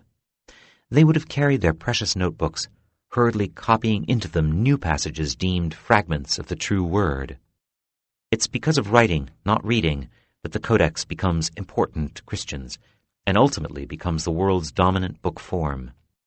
In culture and society, language and literacy, history and sensibility, these argumentative, scribbling Christians differed greatly from the courtly authors and divine tale-tellers who had woven together the Torah up to a millennium earlier. And yet, their practices of creating and combining scriptural texts were at one level quite similar, even continuous, with those of the Yahwist and the Elohist. They used writing to make the legible past speak to a confusing present, caring more for the poetics of tradition, covenant, and revelation than the modern empirical specifics of history and authenticity. A community-building enterprise, their reading of history and the signs of God was also a writing which created, in Old Testament and New, a text of such shifting and dazzling complexity and interdependence that it would serve as both the source and the uncanny example of the powers of writing for the generations that followed. By the 3rd century, Christian figures like Eusebius and his predecessor Origen were the custodians of large learned libraries. Their models for scribal monasticism would set in place patterns that would last millennia, as historians Anthony Grafton and Megan Williams have shown. Origen, who began his career as a teacher of Greek writing, sold off his books of literature when he took up his religious vocation. Origen's rejection of these works has traditionally been understood as emblematic of Christianity's wholesale abandonment of Greek literature. But as Grafton and Williams demonstrate, it was in fact a transition to other forms of writing. Origen was making room for a whole new range of works, not merely Christian books, but philosophical ones as well. In his lifetime, Origen would write more than 800 works, a sizable ancient library in its own right. And he would have kept copies of those books close in order to produce copies for friends, students, and patrons in the constant cycle of scribal reproduction that constituted publishing in the ancient world. The writing of those books was supported by a larger library of the works of other authors, Greek philosophers including Plato and Pythagoras, histories like that written by Josephus of the Jewish uprisings of the time of Christ, commentary and exegesis of Hebrew scripture by Philo of Alexandria and other Jewish authorities, and the writings of critics and confreres in the burgeoning church itself. With that vast collection of books came an array of scribal staff to produce and reproduce them. According to Eusebius, Origen enjoyed the support of shorthand secretaries to take dictation, scribes to turn those notes into polished prose, and young women trained in book hands to produce copies for his patrons. As with Paul, it helped to have a staff to be a prolific writer in the ancient world, and authorship was as much about managing human resources as it was about scholarship or well-balanced sentences. Letters and destinations. The world of new forms of writing, reading, and publishing by the early Christians laid the groundwork for modernity. Like the advent of the printing press 1,200 years later, it appears today as a sudden transformation. Before the Christians, scrolls and papyrus. After the rise of the Church, the Codex and parchment. In fact, also like the emergence of the printed book, the transformation was slow and continual, spread out over a couple of centuries. But the ramifications of the change are no less significant. It was by fomenting, supporting, and preserving further writing, as much as in their role as repositories of Scripture, that books became important to early Christians. Christianity arose in the Roman world against a backdrop of tremendous cultural turmoil and transformation. Greek philosophy was in the midst of a peculiar renaissance, flowing into the empire from the Hellenic dynasties that had been founded by Alexander's successors in the Near East. In Alexandria in particular, Platonism had become infused with the esoteric flavor of mystery cults and ancient Egyptian lore. Schools vied with one another for students' patronage and influence. Teachers sought to ground their legitimacy not only by claiming descent from other teachers, but by amassing written troves of magical and ritual lore that could be combined with various flavors of philosophy. Thus, connoisseurs of philosophy, who in earlier generations had been zealous guardians of particular traditions, became voracious collectors of esoterica. Where previously they sought the authentic and the pure, they now became open to the traditions of barbarian peoples as well, including the people of Palestine, with their Gnosticism, their Messianism, and their Christianity. To the philosophers of Alexandria, writing retained the air of danger that had raised Socrates' suspicions. To a 3rd century figure like Plotinus, writing not only supplanted memory, it left one's ideas open to the uninformed attacks of others. It also made those ideas susceptible to being stolen by others. As publishers and record labels today are wary of the theft of their intellectual property, so the philosophers fretted over a piracy that might lead to the establishment of competitor schools. Thus they often guarded their teachings jealously, permitting only students long in their tutelage to take notes, make books, and pen commentaries. The bodies of written works that grew up around such schools were forests of cryptic commentary, masterpieces of misdirection, mystery cults of the written word. If the teaching of the magisterium of writing is openness, these libraries of the philosophers often prove that writing can be a kind of not writing as well. For the most part, however, the philosophical schools were hotbeds of textual innovation. Scribes developed precise and refined manuscript styles or hands, prescribed specialized means of laying out the scholarly texts of commentary and exegesis, and discovered a dozen and more subtle ways to make writing speak to writing. Seeking the authoritative words of school founders such as Epicurus or Zeno of Citium, philosophers sought scrolls in far-flung libraries and copied and collated the texts, combing for variations, which they catalogued and commented on with great textual precision. This, in the century following the time of Paul, was the milieu in which Christianity established itself. And in this upwelling of exotic ideas and febrile scholarly activity, early Christian leaders and scholars, like Origen of Caesarea, adapted the sophisticated techniques of the philosophical schools to their own avowedly sectarian ends. Later, however, as their orthodoxy stiffened, Christians saw Greek ideas as anathema. They would destroy Greek scrolls in libraries, helping to hasten the onset of the Dark Ages. And in Alexandria in 415, a mob attacked the great libraries already in decline and tore apart their defender, Hypatia, a brilliant woman who was one of the last philosophers in the Hellenic tradition. Writing, as Northrop Frye pointed out, is inherently polysemous. It's much more than solid language, much more than utterance merely made visible, but an ever-proliferating forest of possible meanings. In this sense, the Bible doesn't merely function as a source book for the monotheisms. Through its collision of voices and modes, it extends and complicates the possibilities for writing. More than any other book, the Bible helps to create the world in which writing talks to writing through books and time. Through innumerable and anonymous acts of invention and contemplation taking place from the waning centuries of Mesopotamian power through the height of the Roman world, the law, the tales, and the poetry of the Bible were syllabled by countless pens and styluses. These choices were made to salve old wounds and fears, to cement bonds of community and identity, to hymn wisdom and truth, to express beauty and love and fear and terror. Letter by letter they took their place in a community of signs, interacting in ceaseless combinatorial flux, presaging possible futures, shuffling useful pasts, rhyming hope with history. The results are winding, confused, fraught with contradiction. In the moment of its writing, each letter, each character, each sign is a splitting, a cleaving off, a fork in the road, between thought and expression, antecedent and consequent, paper and ink. Reading, the believer may try to resist this proliferation, practicing a literalism that makes war on polysemy at every turn. Or she may embrace it as the Bible's and writing's native idiom.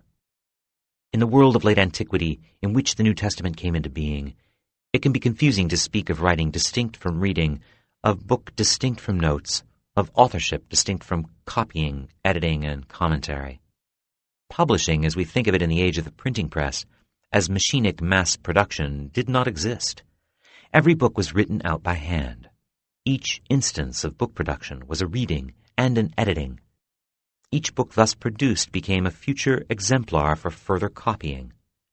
Although books were bought and sold, they were mostly gifted or lent, tokens in a gift economy in which texts acted as charged individual presences, be they pumice-polished poetry or the fiery sentences of a prophet. A book given as a present today, by contrast, exists more or less as an end in itself. The act of giving invites reciprocation, but the book, whether read or not, likely ends up sitting on a shelf. The object signifies a connection to the republic of letters, to a public sphere considered in the abstract. The life of a book in late antiquity was livelier. Given to a scholar or an elite patron, it would be given into the care of a professional scribe or slave for copying. Its presence would be noted in letters to like-minded friends and colleagues, who might send a slave to copy it or ask to borrow it. A library of such books was, like a modern library, a means of storing cultural capital in material form, Grafton and Williams observe. But in late antiquity, that capital could much more readily be transformed into social capital than it is today, through the process of copying and dissemination. Such lending might be reciprocated with the gift or lending of other books. Despite vast differences between ancient poets and the divines, their practices as readers and writers drew from a common stock of habits and norms.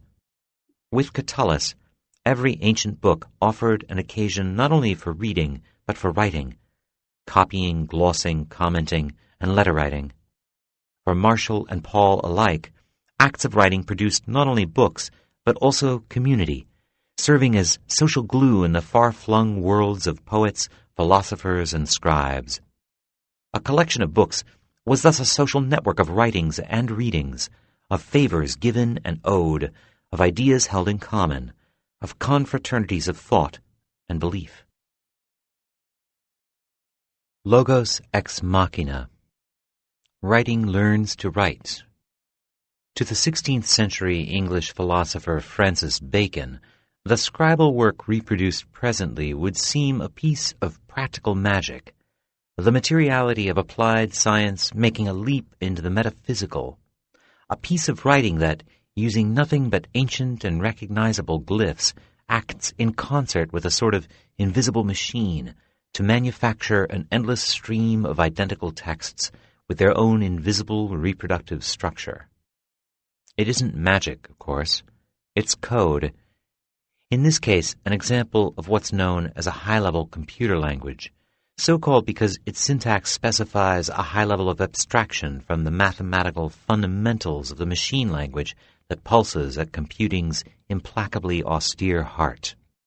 Reaching down through levels of deeper abstraction, computer code is a movable palimpsest, animated and articulate, the deeper layers of which undergird, energize, and enable the expressive surface. A high-level language turns the elaborate logic needed to flip millions of switches off and on into mental objects we humans can intuit and grasp.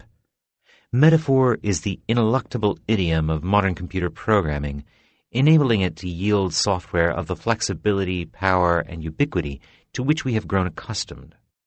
Its efficaciousness depends upon the interlacing of several layers of ever more arcane and machinic symbology, shepherding packets of information according to carefully modulated protocols of control, all quickened by the unstinting flow of electricity. Ultimately, however, these systems are actuated by text talking to text, logical symbols intertwined, the word immanent in ever more abstruse and withdrawn layers of hardware. Computer code can deliver its expressive force and ramifying effects quite economically. Indeed, even a single line of code, composed for systems and machines far simpler than those on our desktops today, can be a powerful mover of meaning, experience, and culture.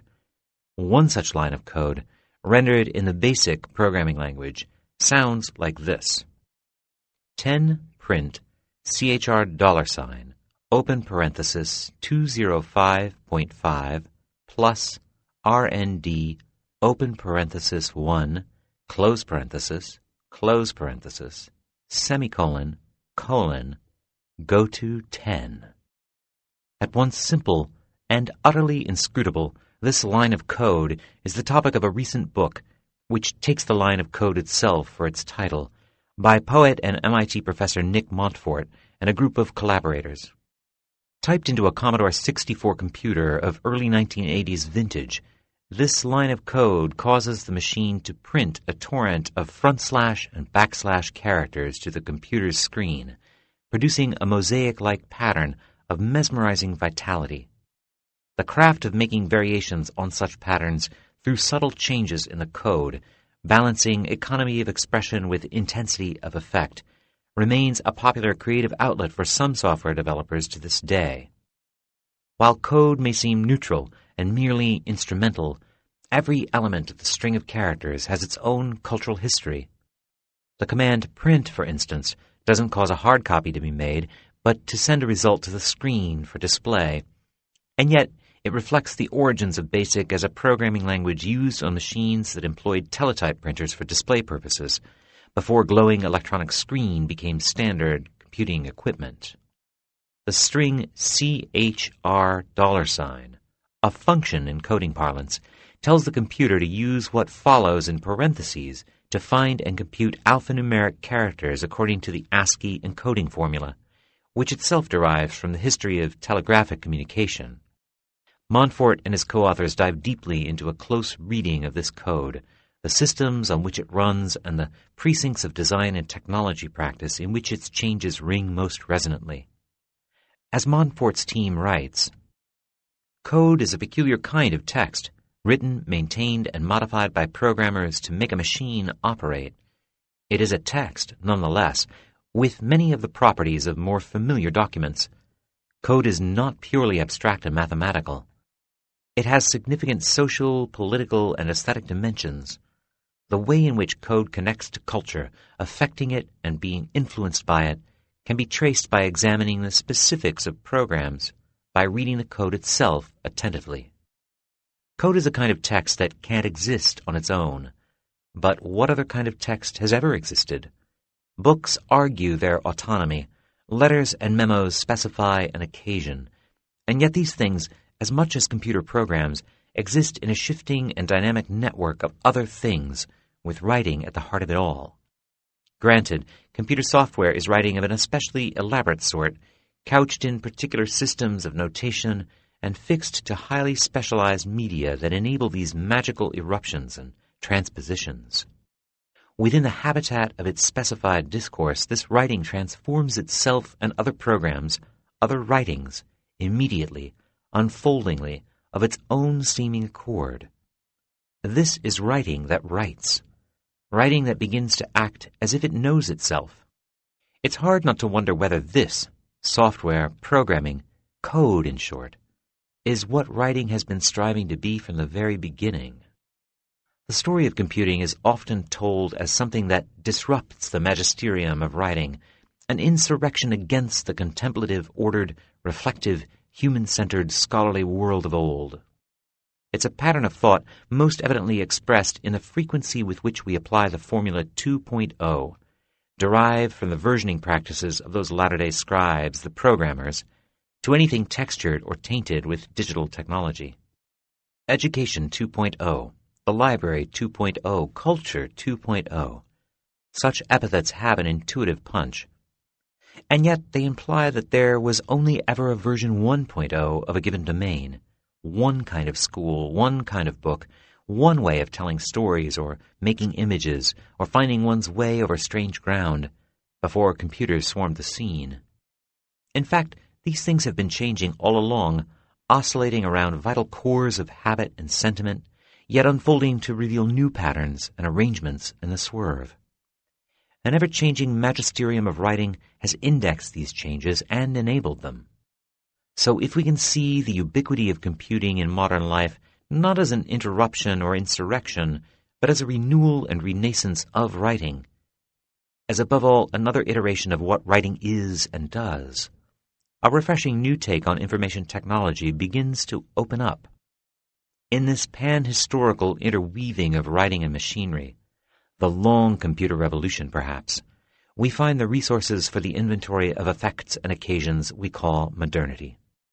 In every important way, the printed word, by which I mean writing made with movable type, is the first mass-produced material made with the first industrially interchangeable parts. To understand computer code as reproductive, semi-autonomous, quasi-conscious writing, whose means are at the core of the information age, we have to go back much further than computers. The Little Office of the Virgin. In a workshop in Bruges, the master illuminator and miniature painter Simon Benning is delicately applying luminous colors to a miniature illustration. His figures and tints are the last details to adorn a book of hours, the chief genre through which medieval lay readers interacted with sacred texts. It is April, and the northern light leaking in at the windows has a pale wintry tint, in contrast to the midsummer hues of the miniature that seems to glow in the nimbus of Benning's foggy breath. The apprentice has laid out the frame in which the miniature is to appear alongside the text, sketched in the contours that Benning now bodies forth as soft green hills framed with flowering trees. His colors include the soft green of verdigris, made from copper filings, quicklime, and urine, preferably from boys. Brittle yellows extracted from buckthorn berries mixed with alum, and for the richest customers, Kermes red or St. John's blood, from scale insect larvae of the genus Kermes, harvested from the roots of oaks on the Saint's Day, June 24. And of course there is silver and gold leaf to produce the flashes of light that gave the illuminator's craft its name. The Book of Hours contained the Little Office of the Virgin, a cycle of prayers patterned on the rigorous schedule of devotions observed by members of religious orders from late antiquity to the present day. These books were immensely popular, tools of an all-pervasive individual devotion, in the words of bibliographer Nicholas Barker, a part of the everyday existence of laity and religious alike. In addition to the daily round of prayers, books of hours were padded out with gospel lessons and calendars. In sumptuously illuminated examples, illustrations were added to these sections to depict sacred and secular scenes. The standard cycle for the calendar consisted of the labors of the months, a series of images of planting, harvesting, hunting, and merrymaking. The landscapes of the labors of the months were a particular specialty of Simon Benning, Dean of the Guild of St. John and St. Luke in Bruges, the alliance of calligraphers, illuminators, and bookbinders in the late Middle Ages' greatest center for the production of books of hours. Benning would have painted his scenes after his fellow guild members, the calligraphers, had completed their work. Benning and his colleagues in Bruges and Ghent produced the most spectacular books of hours known. But here's the astonishing part. Benning was born in 1483, some 50 years after Gutenberg first put his movable type to use in Mainz, today a 4-hour drive across the German-Belgian border from Ghent. Benning's work flourished in the first decades of the 16th century, at the same time that the printing press was working its wonders from Westminster to Constantinople. Writing in the arts of the book had gone commercial long before the advent of movable type. By the middle of the 12th century, the scribal arts were no longer cloistered, but had developed into a secular industry, especially in Paris, where the concentration of ecclesiastical and scholarly institutions, at the head of which stood the theology faculty of the University of Paris, created an intense demand for bookish material. Manuscript books were still expensive. In the Canterbury Tales, Chaucer describes the clerk as acquisitive only in the matter of books. For him was lever have at his bed's head 20 bookes, clad in black or red. For these he was willing to borrow money from his friends. On bookes and on learning hae it spent.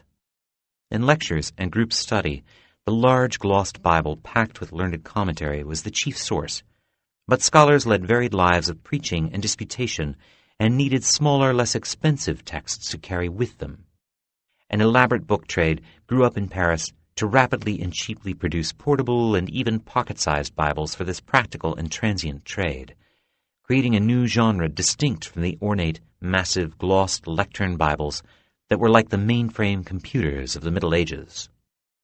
Out of dozens of parchmenters and rubricators and scribes and binders' shops, a torrent of manuscript books flowed from the emergent demimonde of mercantile literati, an avant-la-lettre Grub Street who, according to 13th century English philosopher Roger Bacon, expressed the twin faults of being illiterati et uxorati, illiterate and married, and thus doubly transgressing the clerical boundaries set around the traditional scribe. Many of these were Bibles, the 13th century's Paris Bible, the name given to small, cheap editions of the Holy Book tailored to the student market. Books for 13th century students in Paris and the Italian universities were available as pecii, typically 4-leaf excerpted sections of lengthy works that could be purchased and shared or even rented from stationers' shops.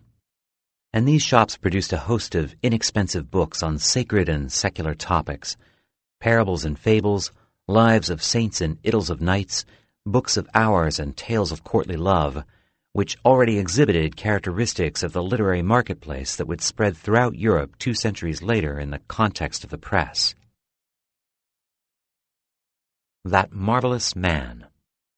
Throughout the first decades of the print era, the habits of manuscript making and use still mattered to scholars. The copying out of books was an important part of their scholarly as well as their mercantile consumption. Early printed books featured decorated initials and many other design elements derived from manuscript books. Additionally, readers often found it more expeditious to borrow printed books and have them copied out than go to the trouble of finding a bookseller with multiple copies of the same edition on hand. Vespasiano da Bisticci, the 15th century bookseller to the Duke of Urbino and many other elite patrons, famously declined to deal in printed books. But the manuscripts his scribes made for the Duke and other clients likely were copied from printed books in many cases. The reason was straightforward enough. If manuscript books were rare and costly before printing arrived, after its advent they remained so, and yet the interests of collectors would hardly exhaust the symbiotic relationship of manuscript and the press in scholarly discipline. In the first century or so after the introduction of movable type, printers themselves were intensely interested in the origins and history of their craft. But in modern times, the transformative effect of print was largely taken for granted by the historians of the Renaissance. This began to change in the mid-20th century with the publication of historian Elizabeth Eisenstein's monumental The Printing Press as an Agent of Change, which charted the transformations in habits of work and mind that took place in the context of the diffusion of movable type through Europe in the early modern era. Eisenstein's research took place in the midst of the great efflorescence of media technologies, with the impact of radio, television, and telecommunications widely observed and debated.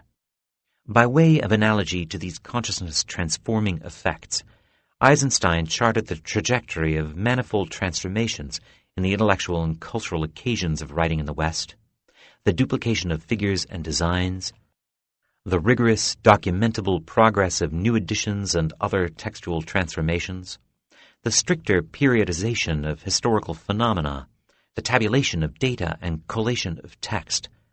All of these lend crucial flavors to the stew of modernity. The nature of this change is hard to pin down. The increase in the sheer number of books, the rapidity with which they could be produced, and the accuracy with which they could be printed all appear as startling transformations in the magisterium of writing. But the press appeared in different forms in different parts of Europe, answering to different constituencies of authors, craft and mercantile guilds, and political and ecclesiastical authorities. Movable type introduced a new layer of material transformation into the process of making language visible and durable, and the world of writers and readers struggled to reformulate concepts of authorship, ownership, and truth in its light. The effects were nowhere so clean-cut and consequential as they seem in retrospect today, when new digital technologies seem nearly daily to sweep through our lives, promising revolutionary change. It's clear, however, that the printing press furthered a series of swift transformations in the very form and physical nature of writing itself, making the word the first machine made mass-produced material in history. Scripts of the 15th century came in a wide variety of styles, having emerged from monasteries widely separated by the fragmented political geography of medieval Europe to suit different needs and occasions. They can be grouped into types: textura, rotunda, and batard. Heavy and angular, the textura hand, which we think of as black-letter, Gothic, or pointed letters, was used in Bibles and liturgical books. Rotunda looked more like the Roman letters of today. It shows up most frequently in scholarly works. Batard was riotously diverse, a cursive family whose denizens remind modern readers of Italic, which indeed is a species of batard. It found its way into secular books, and it was the daily hand of business and governmental affairs. From a certain perspective, the advent of the press looks like the death of writing, the end of the manuscript as the dominant mode of recording, managing, conveying, and archiving discourse in written form. In sheer quantity, printed works swiftly overwhelmed books in manuscript, and by the end of the 15th century, more books had been printed than had been produced in Europe throughout the entire Middle Ages. And the qualities of these works differed vastly from those in manuscript. From our accustomed angle, it looks as though, with the rise of print, the scribal world found itself in eclipse, and an entire way of life winked out, giving way at once before the onrushing machine. Yet, as we've seen, the craft and technology of the press didn't so much erase the scribal arts as incorporate them. The intimate, artisanal, cognitively rich round of scribal craft, the preparation of vellum and parchment from hides, the mixing of inks and pigments, the pounding and pouncing and rubricating and illuminating, and the slow penning of dusky barbed letters, one at a time, dissolved by slow degrees in a rising sea of ink. Of course, the reality is more nuanced and complex, for the printed word is irreducibly a written word. Type bears the traces of the scribal hand, as well as the marks of the metalsmith, the punch-cutter, the machinist. And deeper traces may be discerned as well, for in the crafting of printed letters, the type designers excavated ancient styles, fashions, and embellishments that had been discarded over the scribal centuries, putting some of the graphic tricks of antiquity developed for carving letters in stone to refreshed use in the context of movable type. A printed letter of the late 15th century is a melange and an archaeological site where ancient iconography, medieval expressiveness, and machine-age efficiencies mingle. Indeed, the modern flexibility of type is fundamentally based in this archaeological character. The printer mixes the means and modes of many eras to produce the efficient, modulated, expressive qualities of typographical style. Let's analyze some printed letters and unwind a few of their evolved, commingled traits. SPQR. The legend would be set in a typeface called Trajan. And by the way, these species of type, Trajan as well as the more familiar sorts, from Times New Roman to Helvetica, are traditionally called typefaces or faces. Font describes the size of the particular type. A message found carved in stone throughout Rome, it stands for Senatus Populusque Romanus, or the Senate and People of Rome. It is the formula for the Roman Republic, expressed in letters that have taken this graphic form from Augustus's time down to the present day. It is still found on the sewer grates and fountains that are the ancients' most ubiquitous endowments to modern Rome. Trajan, the typeface used on the previous page, is a modern face based on the characters inscribed in Trajan's column, a remarkable monument to the emperor's conquest of the Dacians, a tribe occupying a region east of the Danube River from contemporary Romania to Ukraine. The stems and bowls of these capitals are modulated. They vary in thickness, in a pattern that is predictable, with thickened, waterfall-like verticals out of which thinner horizontals seem to trickle and spread. These are the necessary embellishments of the brush used by Roman scribes to paint the letters in ink on marble surfaces for the ringing excavation of the stonecutter's chisel, an affordance that the Italian humanist scribes sought to emulate with their quills and nibs. The serifs, too, figure the rounding off of brushstrokes, a reflexive maneuver made to give each letter its distinctiveness and independence from other characters. although in the case of the Q and the R, these serifs also trail off to the right in cursive invitations to the line of letters to come.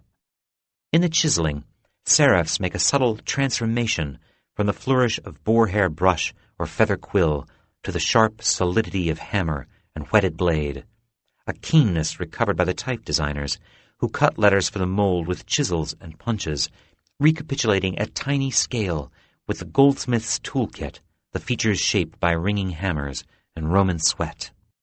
The serifs give these capitals their foundations, lend to them an architectural stability and strength, a pattern language upon which our reading eyes have come to rely.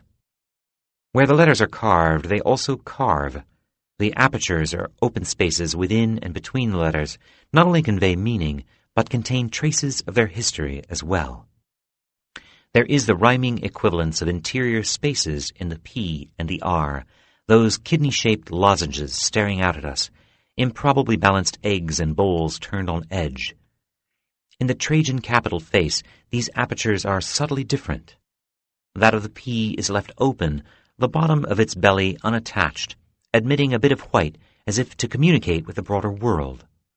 But in most printed letters, these apertures express more systematic affinities, as we can see if we introduce their lowercase analogues into the mix. Let's take just the middle characters in the previous legend and make them small.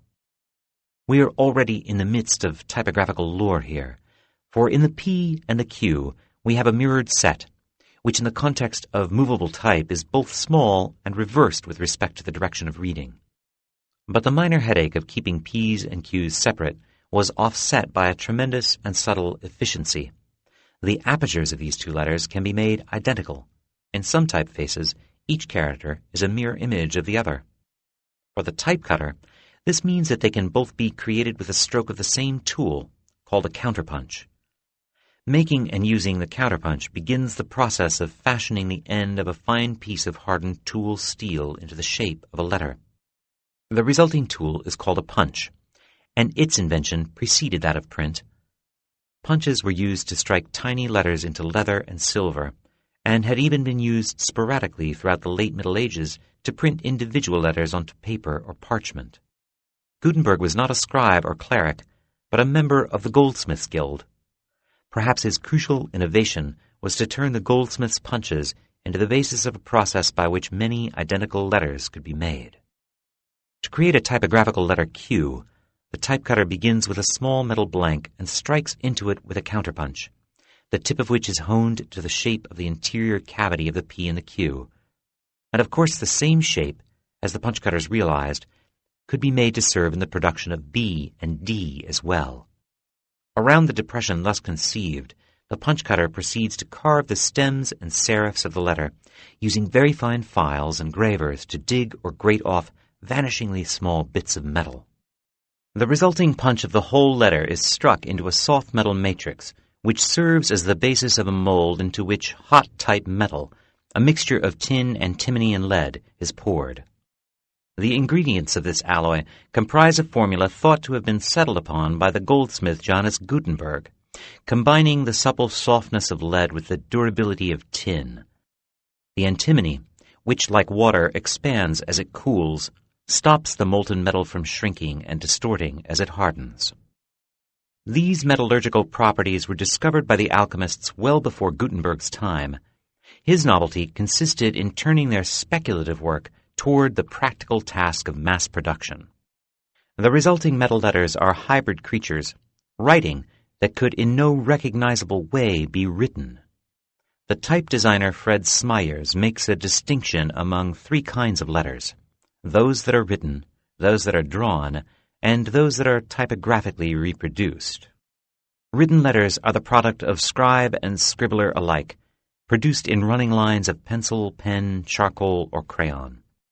The text of medieval manuscripts and modern grocery lists, until Gutenberg the vast majority, though not all, letters ever produced, are made by writing, according to Smyers' narrow definition.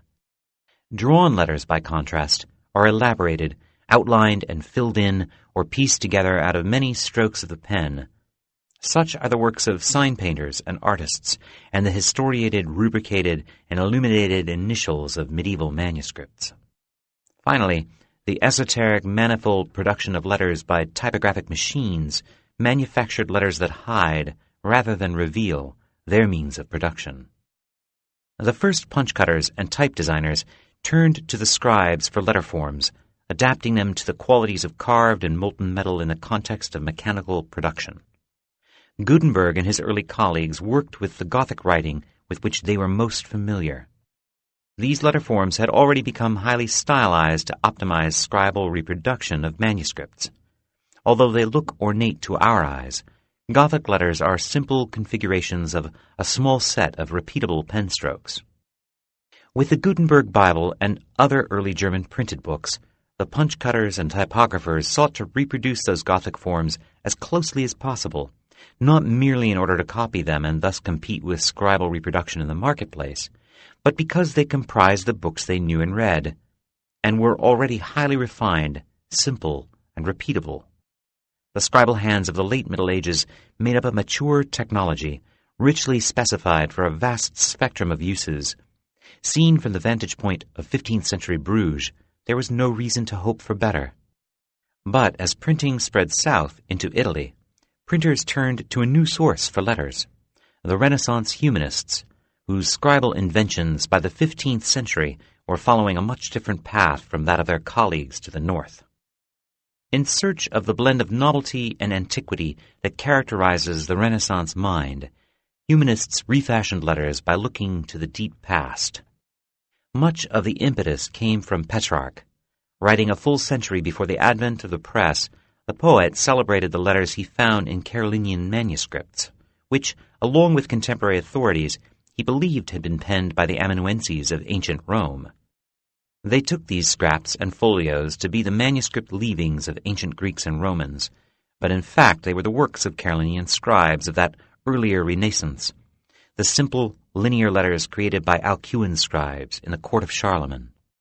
However, the typographers looked not only to the page, but also to the walls, to the monumental Roman ruins that littered the landscape. From these they took their majuscules, the square-limbed capitals inscribed on foundation stones and triumphal arches, and adapted the bipedal-looking serifs they found on the Roman capitals to all the letters, big and small, giving them a flowing, unified character. The result was a hybrid alphabet of big and small letters, which the printers later would sort into upper and lower cases of type. The light, deft humanist hand that resulted strongly contrasted with the heavy black letters of the Gothic. Although inspired by an imagined past, these letters came to figure and typify the modern. And yet, for all their modernity, the humanist styles were written things, handcrafted, unique, bearing the traces of their scribal past. In adapting these Petrarchan letters, typographers introduced machinic efficiencies through reusable counterpunches. Their rigorously measured qualities of fonts in body or X-height, ascenders and descenders. Producing small bits of type metal with precise, justified, clean printing letters on them entails a number of steps that combine scribal design with metalwork and machining. The letter forms that result are hybrid characters, bearing the traces of Rome, humanist scribes, and Gutenberg's colleagues in the guilds of smiths. However gradually the reign of print emerged, there can be no doubt that movable type had a galvanizing impact on the European imagination from the start.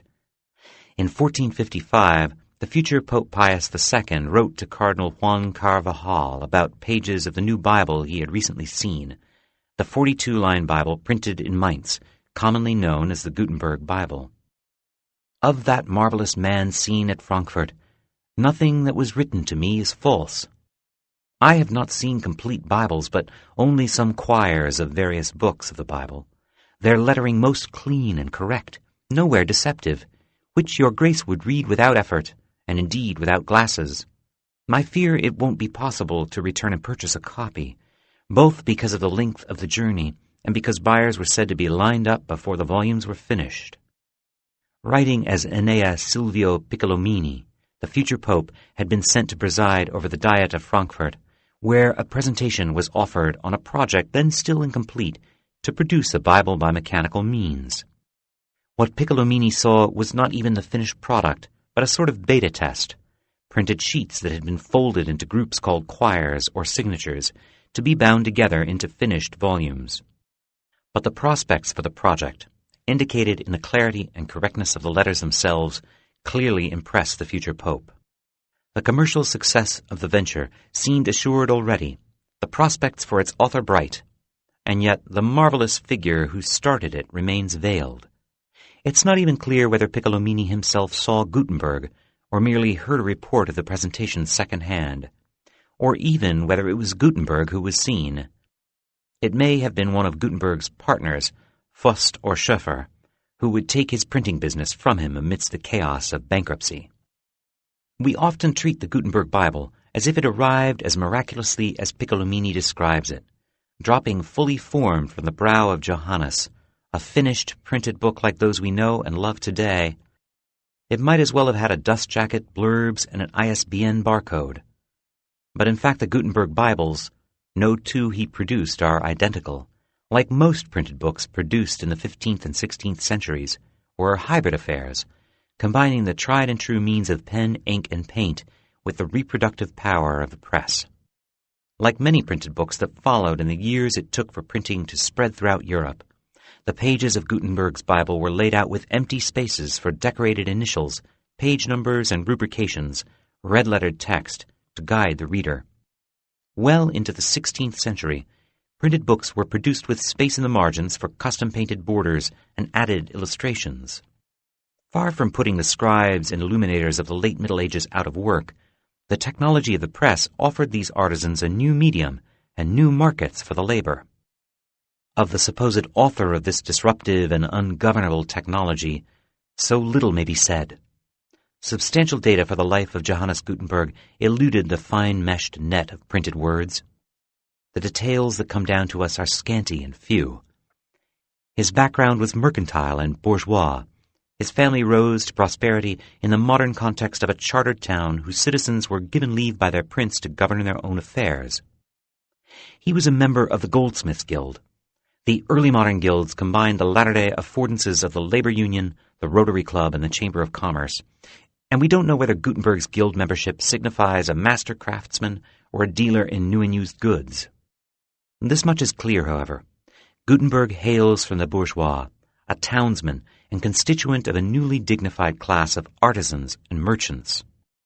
Neither a scholar nor divine, Gutenberg meshes cultural aspiration with practical acumen in a way we've come to know as middle class. Whatever his brilliance as a smith, machinist, and inventor, his name nearly escaped the pages of history altogether. His partners, the banker Johann Fust and the scribe Peter Schoeffer, fleeced him in a lawsuit, ending up the proprietors of Gutenberg's press. Fust was an evangelist for the medium, giving many demonstrations of its powers, such as the one to which Piccolomini alluded in his letter to Cardinal Carvajal. Fust, whose name was sometimes spelled Faust, was evidently a persuasive performer of the magical powers of the press. Some versions of the Faust legend seem to take cues from his life. Schoeffer, meanwhile, became one of the most prolific of the first generation of printers. Later accounts would argue for the primacy of Fust or Schoeffer over that of Gutenberg. The truth seems lost to record, print or manuscript. The Gutenberg Bibles have been subjected to the most intense scrutiny of perhaps any book in existence, and yet the working methods of Gutenberg's shop are still not entirely clear. But it's certain that thanks to Fust's business sense and the sheer skill of Schoeffer, printing with movable type spread swiftly to all corners of Europe, even and especially to those last holdouts of the arts of manuscript, Ghent and Bruges. Bruges was not only the place where the medieval manuscript made its final stand, it was also where the English language found its way into print. It was in Bruges that William Caxton produced the first printed book in English, his Resoyel of the History of Troy, in 1473. Caxton is another remarkable example of the adventuresome souls drawn to the new technology of the press. A mercer or dealer in luxury goods, he moved to Bruges in the 1450s, becoming the governor of the Company of Merchant Adventurers of London. Caxton made the translation from the French of the Ressoyel himself, and in the more than 100 books he produced, he was famously and influentially devoted to his native tongue. But the urge was as much commercial as sentimental. With an already flourishing continental trade in Latin language titles, Caxton, a canny merchant, knew he could break open a fertile new market in his own vernacular. In the usage of Caxton's time, printing was commonly referred to as artificial writing, reminiscent of the way photography would later be understood and described as drawing with light when it first came into being. His influence on the course of English letters is unique, principally because he chose to publish so much in English so early, and because most of his books were translations of foreign works, which he accomplished, as we say, by his own hand, with his careful literalism rendering lengthy French sentences with careful fidelity. Caxton's own account of settling on orthography and vernacular in his translation work charts the simultaneous emergence of middlebrow taste and the market for printed books in English letters.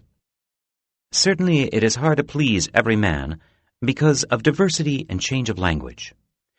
For in these days every man that is in any reputation in his country will utter his communication and matters in such matters and terms that few men shall understand them.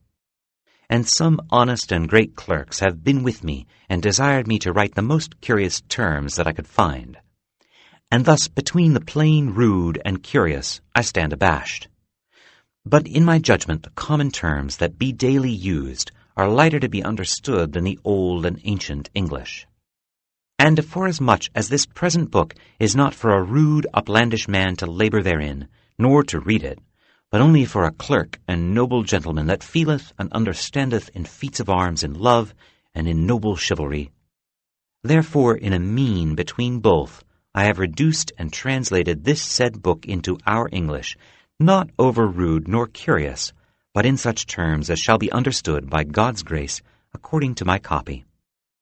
Caxton's influence on the world of English writing is unique, both in its character and in the impact it exerted on the world of letters that emerged as the English Renaissance. Caxton's interests were broadly secular, narrative, and exotic. The Catholic, worldly sensibility that would fully burst forth with Shakespeare is already a glimmer in his eye. A quick search of the Oxford English Dictionary reveals Caxton cited as a source 22,543 times in some 7,300 entries. For comparison's sake, Samuel Johnson's Dictionary of the English Language is cited 1,413 times in 1,383 entries. Shakespeare is cited more than 60,000 times in 15,604 entries. The magnitude of Caxton's influence thus falls neatly between that of the first great dictionary maker and the most renowned author in the language. English was undergoing rapid change in the late 15th century. Caxton focused on the canonical poets of his day, but this canon was a fleeting one, compelled to change in part by print.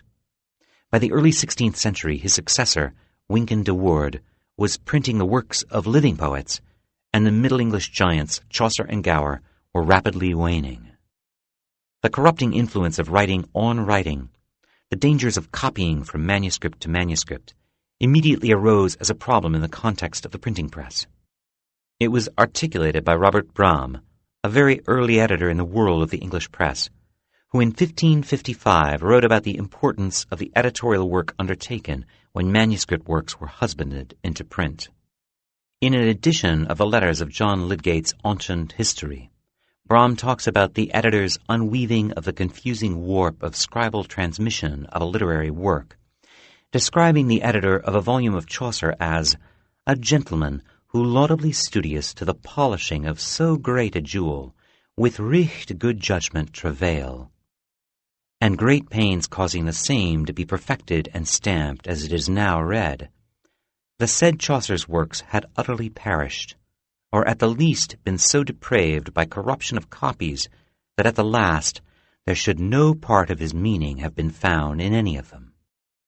It's worth noting that the original sense of the word pirate with respect to literary work was used not to describe the unauthorized reproduction of someone else's work, but the use of a printing press without proper license from the commercial or governmental authorities empowered to use and share the technology.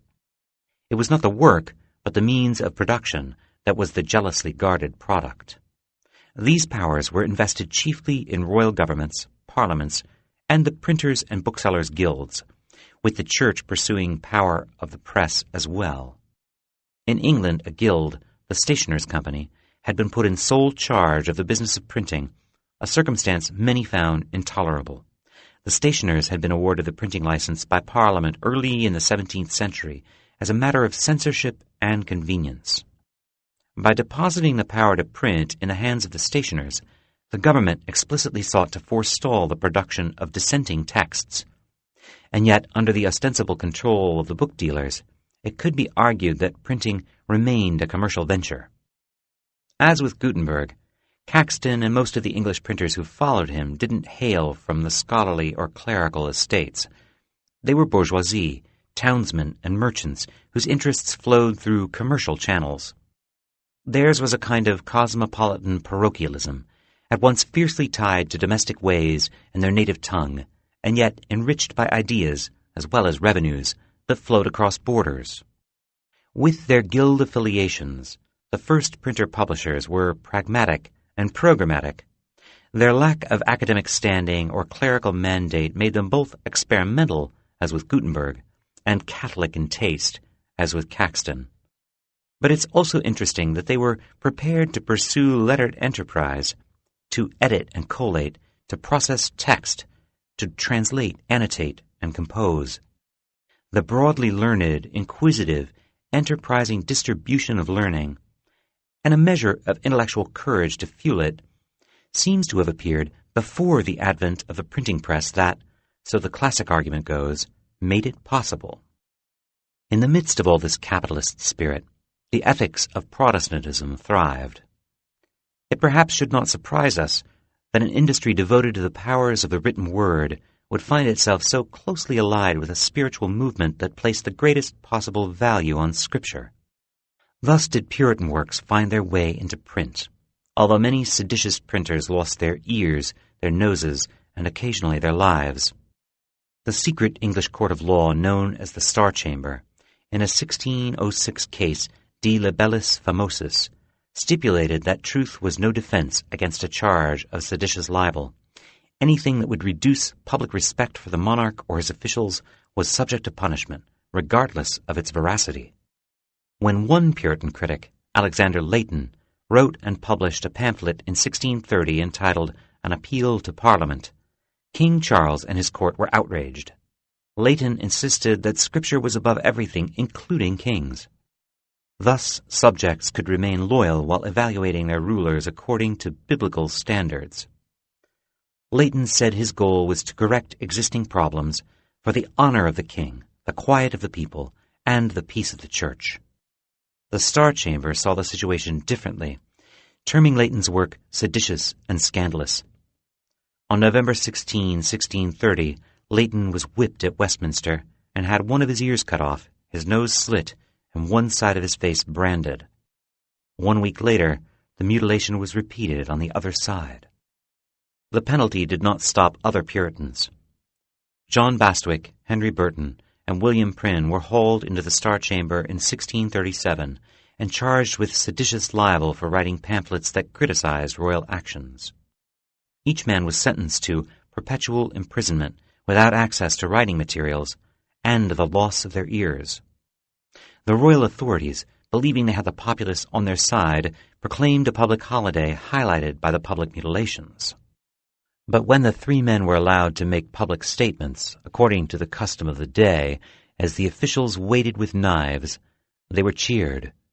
Prynne was actually arrested and maimed twice.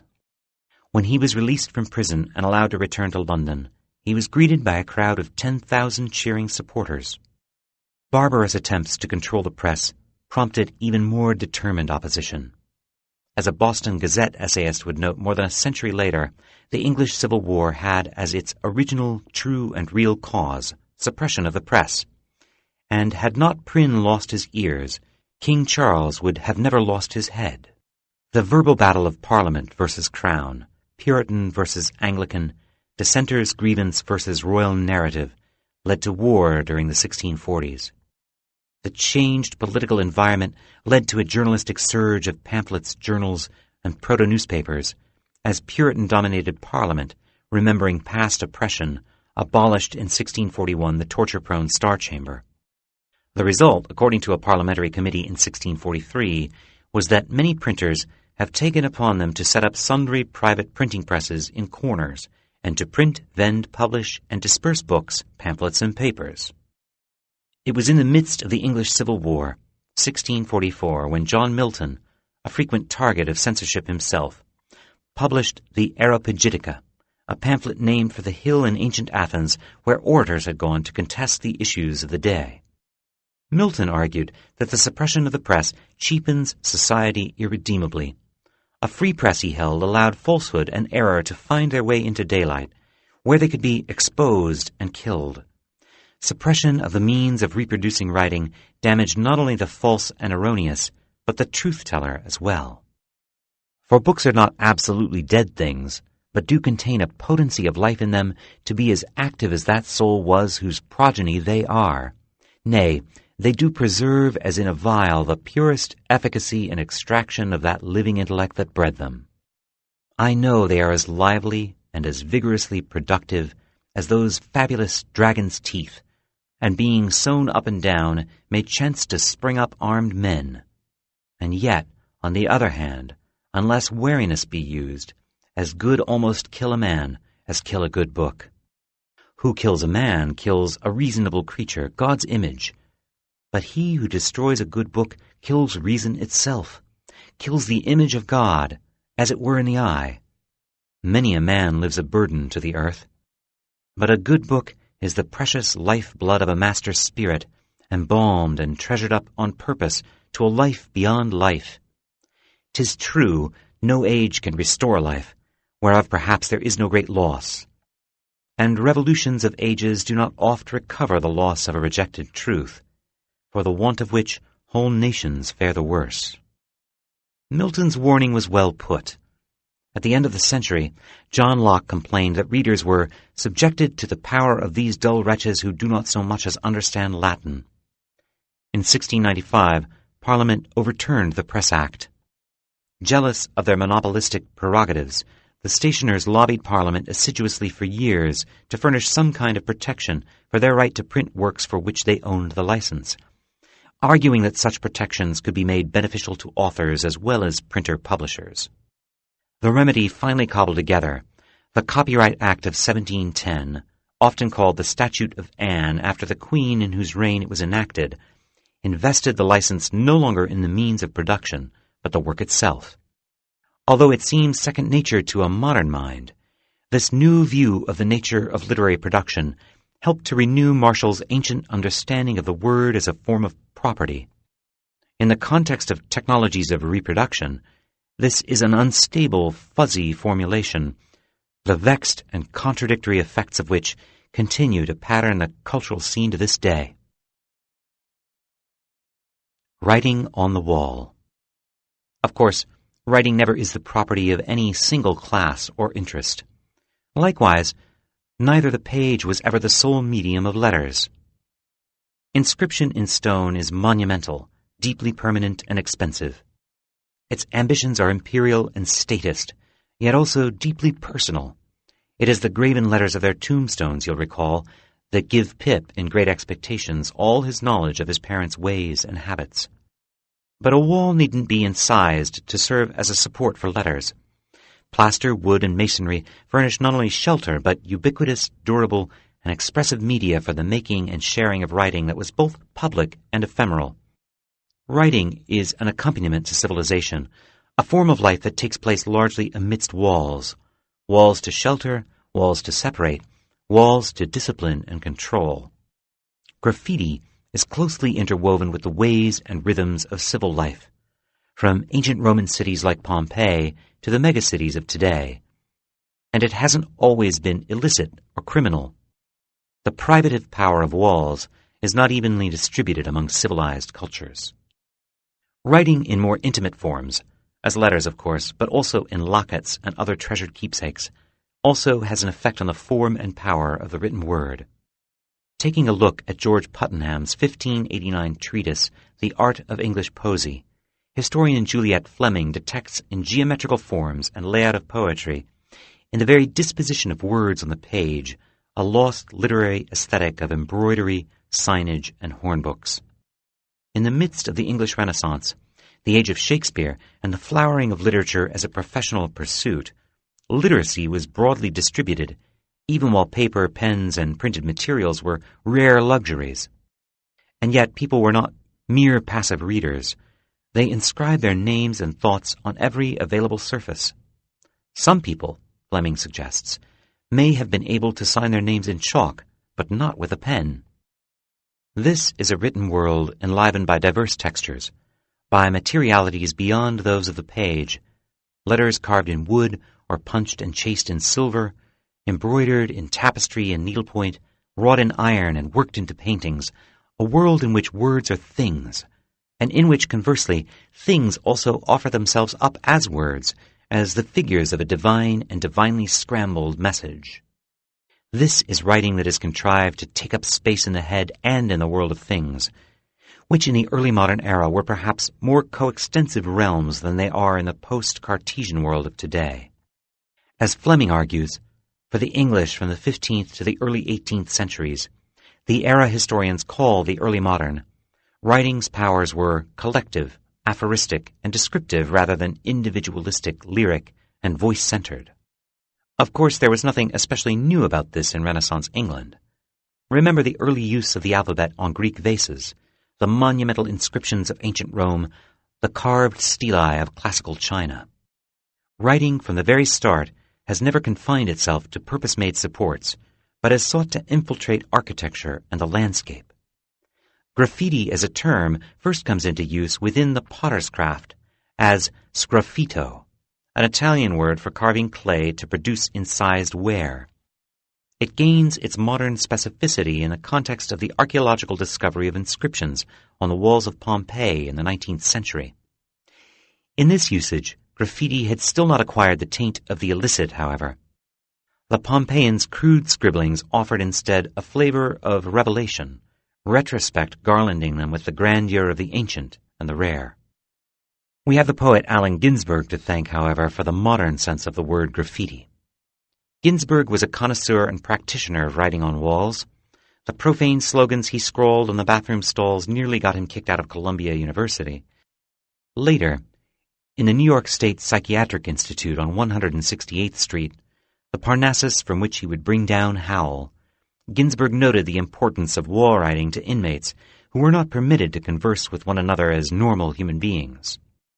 It was Ginsberg who gave the name graffiti to such illicit, illegal, and offensive public scrawl, in explicit reference to the walls of ancient Pompeii, tying the angel-headed hipsters of the 20th century to antiquity.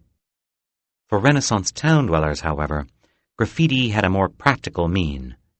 In a world in which memorization systems consisted of imagined palaces filled with mnemonic messages, the early modern mentality was structured as much by walls as by pages and leaves. The plastered walls of the early modern era made ready supports for writing in the home and in public.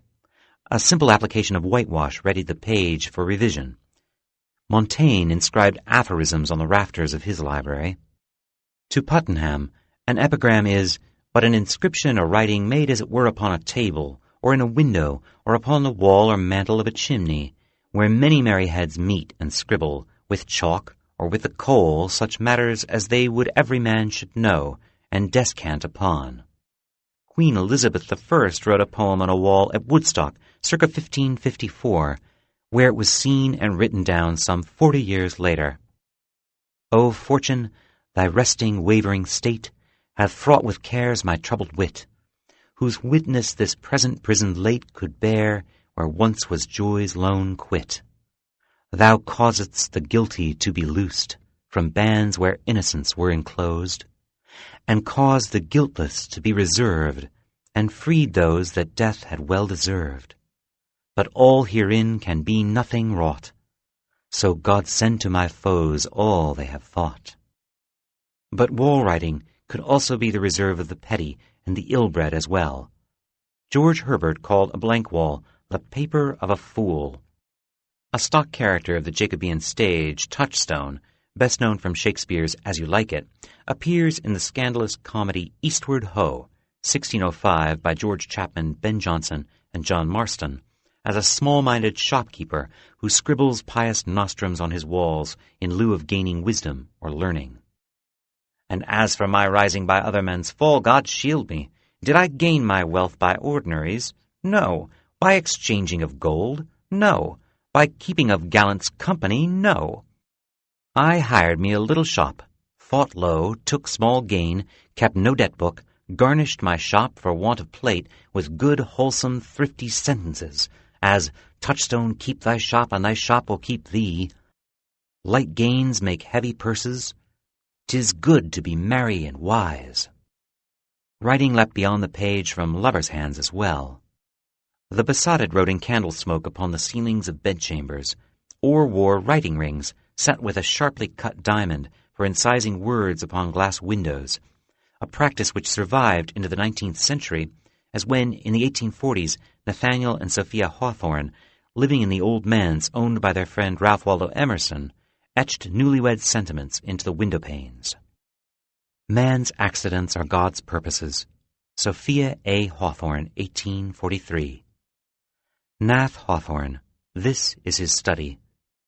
The smallest twig leans clear against the sky, composed by my wife and written with her diamond, inscribed by my husband at sunset, April 3, 1843, in the gold light. S.A.H.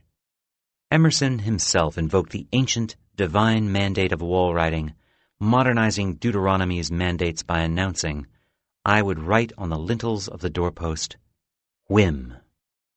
Today we share a deeply felt modern sense of propriety with respect to writing's proper domains. Its seat is the printed page. Even on the screen its role is secondary, merely informational, annotative.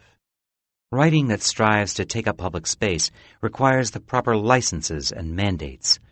Signage that is bought and paid for in the form of advertising or state-produced infrastructural writing that shapes the contours of street traffic and other modes of public movement. Even our persons are colonized by writing that is commercial and semi-official in character, coming in the form of brands, team logos, and the surnames of professional athletes.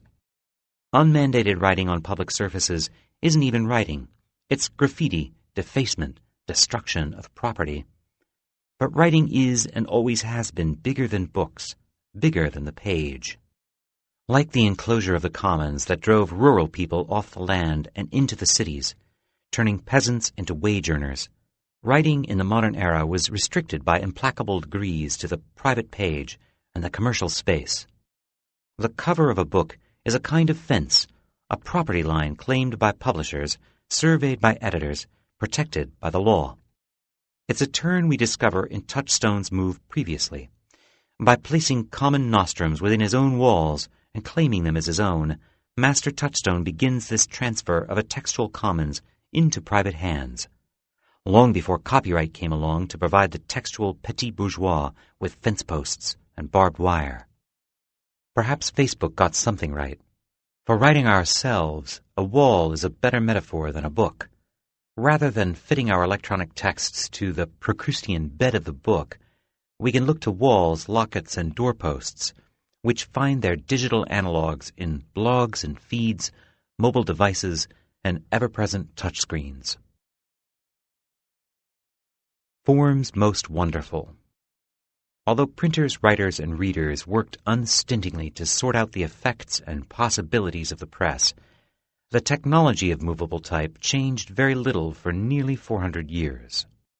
The printing shop of Benjamin Franklin in 18th century Philadelphia would have been entirely recognizable to William Caxton, Wynkyn de Worde, or Aldus Manutius.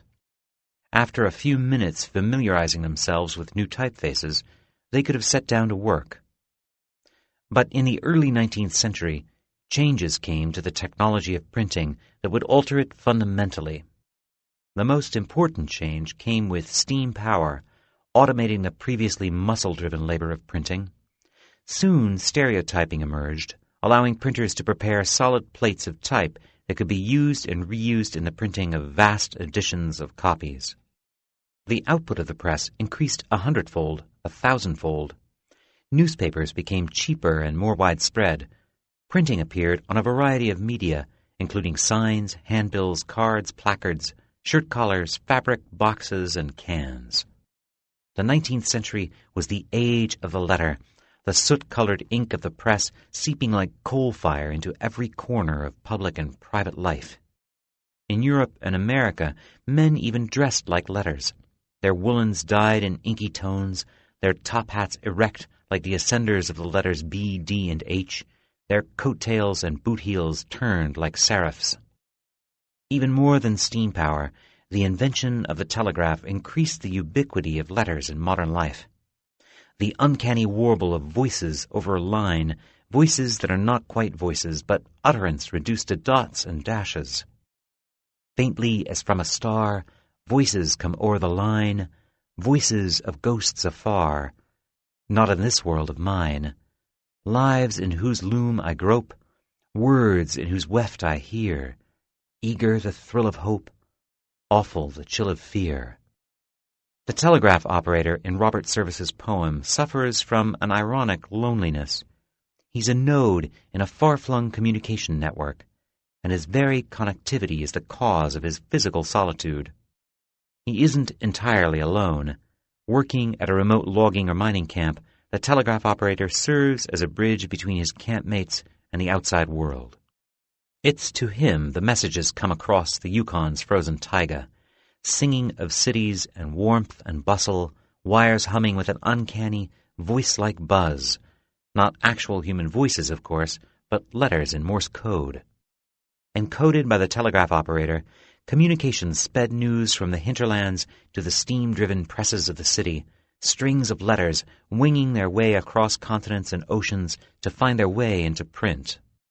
But for the telegraph operator, the effect of these voicings is distant and abstract. The speech of his comrades turned into machine-like bits and pieces, pulses of alien energy. Despite its machinic nature, however, Morse code proved difficult for machines to parse, for like the lettering it encodes, it is irreducibly arbitrary. Telegraphy transformed the speed with which information could find its way into print, but it still required someone to copy out transmissions in real time and translate them into letters. In the late 19th century, various devices were contrived to render Morse code directly into printed characters. A decisive step was taken in 1876 by the French inventor Émile Baudot, who devised a code that represented characters by means of ciphers consisting of 5 binary units each. The units, which could be instantiated in the form of positive or negative electrical charges flowing over open telegraph wires, could encode as many as 36 or 2 to the 5th characters, plenty of amplitude for the 26-letter alphabet, with room left over for combinations to encode spaces and punctuation. By specifying encodings for character and figure, Baudot increased the capacity of his code to account for letters and numerals. Baudot's input device had 5 keys. Operators input not the characters they wanted, but the code for each glyph. Multimedia by nature, Morse code can take the form of punctuated sound or blinking lights or flashing flags or puffs of smoke. Even the human voice offers ready support for Morse. Like the voice, it's warm, arbitrary in its ups and downs. Baudot, however, pointed the way to transmitting, decoding, and printing writing over telegraph wires. An Australian journalist named Donald Murray invented a machine to punch paper tapes with 5-unit character encodings. The resulting tapes could be used to control typewriters or other printing machines to output printed matter automatically. Baudot and Murray's codes became International Telegraph Alphabets numbers 1 and 2. And soon a host of new encoding emerged to specify linguistic variation. Cyrillic and Greek found their way into telegraphy, and the orthographic differences among Western languages found their way into unique flavors of telegraphic specificity as well. As telegraphy's international reach and significance grew in the late 19th century, government and industry groups in Europe and North America developed international standards committees to settle vexing disputes over the interoperability of various telegraphic systems. Baudot and Murray's systems gave birth to the teletype machine, which printed telegraph messages as they arrived as strings of human-readable letters. Teletype terminals became ubiquitous in news organizations and businesses, and furnished the basis for Western Union's intensive network of telegram offices, which transformed personal communication in the middle of the 20th century.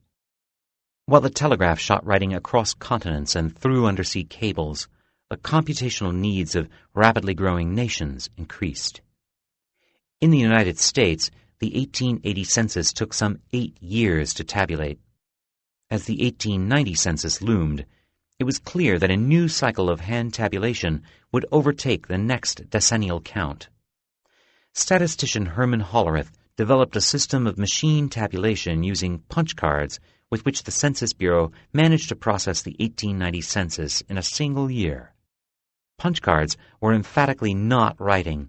Devised in the early 19th century to control the intricate weaves made by Jacquard looms, they were machine parts, specifying tasks for a given system to undertake in the correct order. Punch cards were modified to run other machines that required iterative modification of a narrow set of instructions, ins and outs, ups and downs, as well as player pianos and organs. In the mid-19th century, Charles Babbage had recognized that punch cards could be used to record data as well, but Hollerith came up with a system in which electrical connections made through the punched holes could trip a mechanical adding machine, allowing his card system to record immense amounts of data on the fly. Hollerith's company, the Tabulating Machine Company, merged with 3 other firms in 1911 to become the International Business Machines Corporation, or IBM. Today, we often think of computers as having emerged in the context of World War II and the post-war military-industrial complex, but the needs of a burgeoning diverse population and a growing society were key to the development of crucial early components of computing technology. And yet it would be a long time before we would learn to talk to machines, to exchange messages with them in something like recognizable human language using statements in written form. Hollerith's punch cards would remain the dominant means for putting information into computers and for reading it out as well into the 1960s, transforming those statements in and out of written, human-readable form required other steps and other machines. In the 1950s, a computer programmer rarely touched the machine that ran his programs. Instead, he wrote out instructions, which an operator would translate into a deck of punch cards fed into the computer from a hopper. Not only were such computers architectural in scale, as is widely known, they also sat at the center of large computing bureaucracies requiring the tightly scheduled orchestration of workers performing a host of different roles. The machines that were the forerunners of modern computers were built to embody the specific operations they were intended to perform. Only later were the means found to reduce the instructions to a code that could be stored in some medium and played into the computer's switches to effect the desired operations. To program an early computer was to build it, to order and specify the relationships of its circuits and switches. These operations were purely mechanical, very far from writing in any recognizable definition of the term. The frustrations and the ultimate ramifications of this approach were apparent. The computer science pioneer Alan Turing proposed a universal machine that could reduce diverse operations to a code. We do not need an infinity of different machines doing different jobs, he wrote. The engineering problem of producing machines for various jobs may be replaced by the office work of programming the universal machine to do these jobs. Turing made this possible by taking apart the physical means of computation, reducing the puzzle-like logical operators to extensible code that could be reconfigured to specify any computation. By the 1960s, businesses and scientists were looking for more convenient, less personnel-intensive systems for bringing computation into their work. In the early 1970s, a new class of machine, the mini-computer, appeared. Compared to industrial workhorses like the IBM 1401, Such mini-computers as the Digital Equipment Corporation's PDP-8 were underpowered, with an astonishing 8 to 16 bits of processing ability. But unlike the 1401, several of them could be fit into a single room. Priced around $20,000, they were 1 or 2 orders of magnitude less costly than mainframe computers. And crucially, they could be programmed directly, on the fly, by a single operator working on the machine. And the system that was used to communicate with the computer's processor and memory?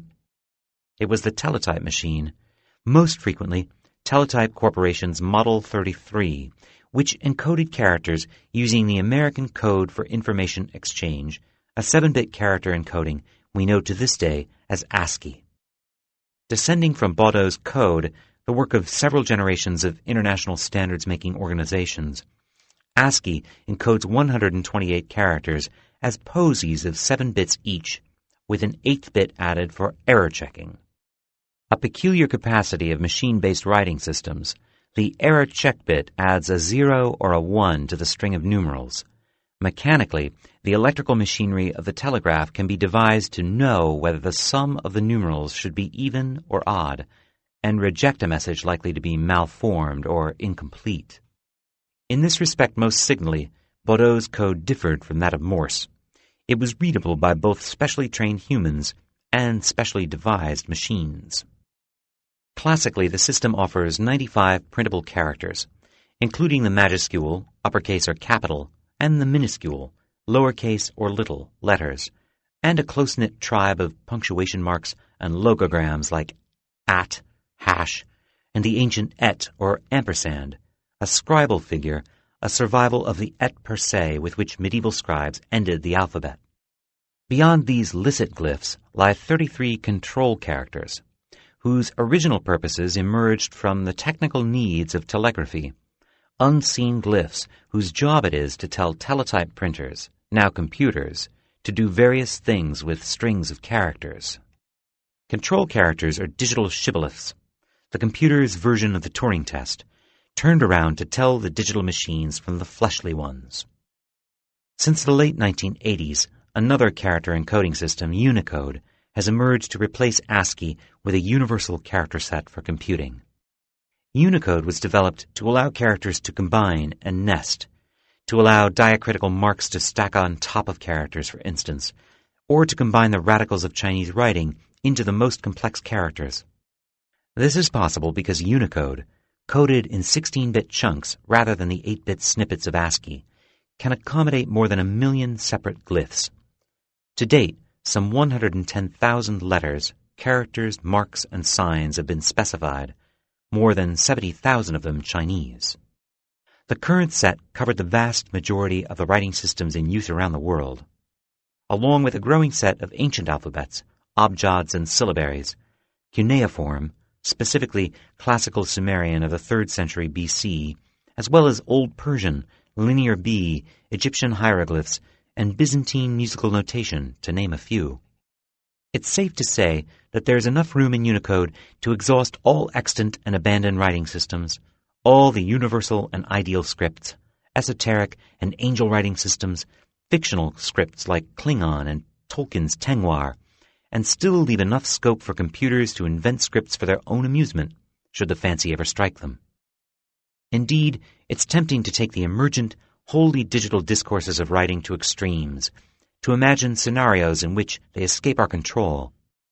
The great Polish science fiction writer Stanislaw Lem imagined a future literary field called bitistics, devoted to the stories computers tell one another, narratives with their own abstruse poetics, a prosody of computation and cascading data embodied in verse forms that have more in common with the structures of galaxies and living systems than sonnets or villanelles.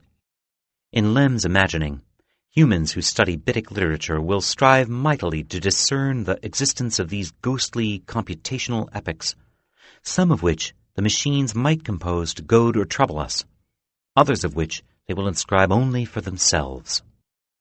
Stepping back from the speculative precipice of science fiction, however, we can find electronic writing invested with the same warmth, the same spectrum of human qualities that enlivened the scribal role, the medieval codex, and the modern novel.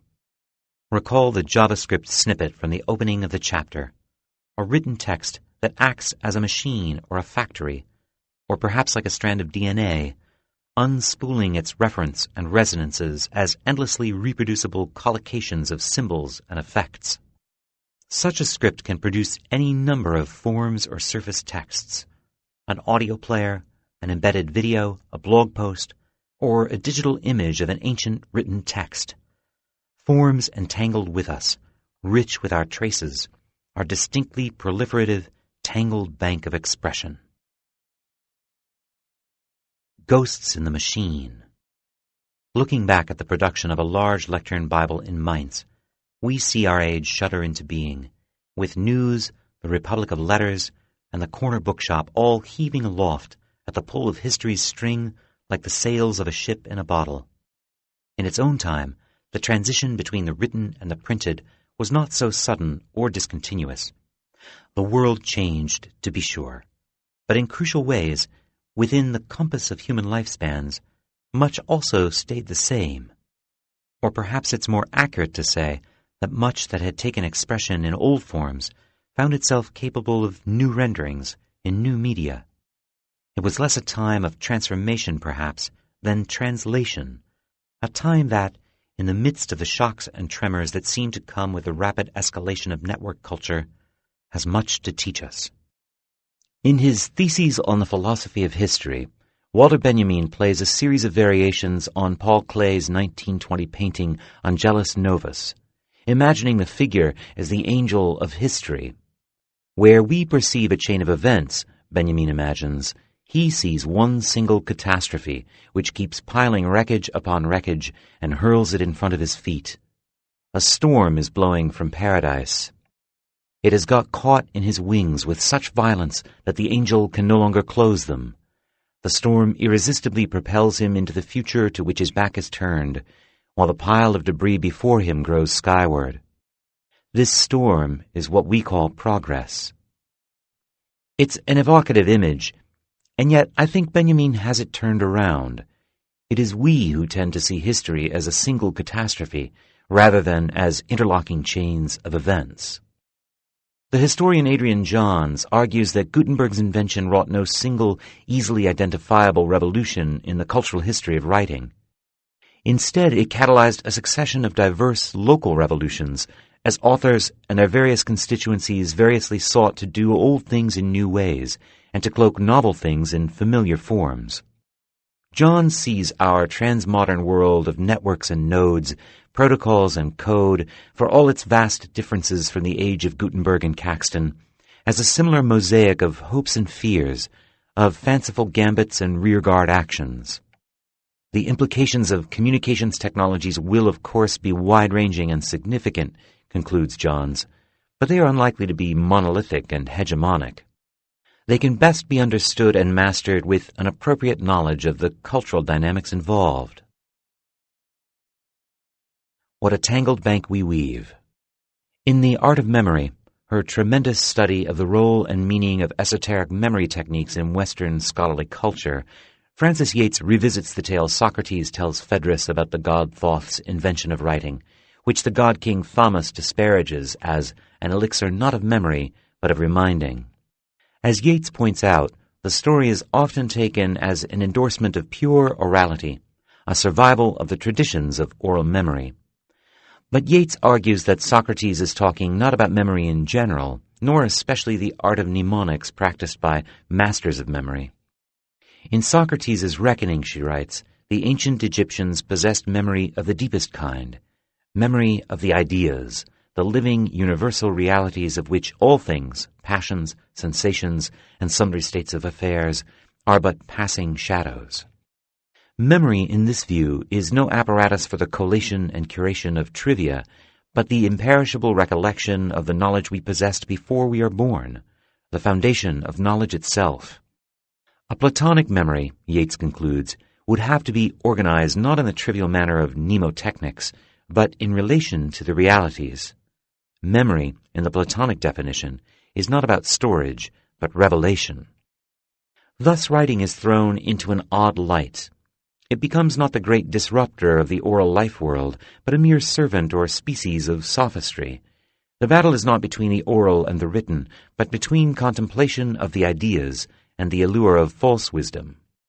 When one practices artificial memory by organizing thoughts by arbitrary associations, the alphabet or rhyme or superficial similarities of form and function, one is not recollecting primordial ideas that foundation reality.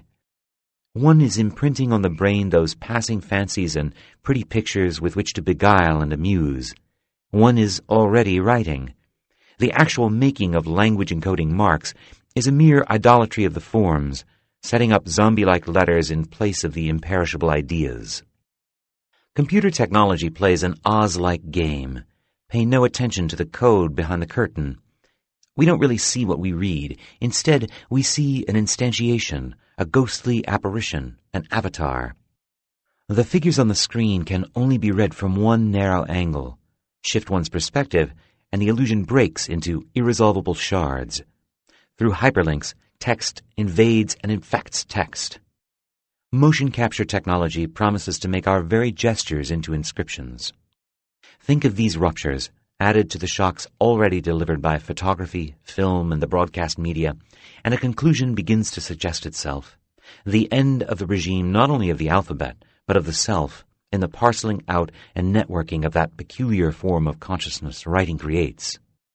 Of course, writing itself had already altered consciousness.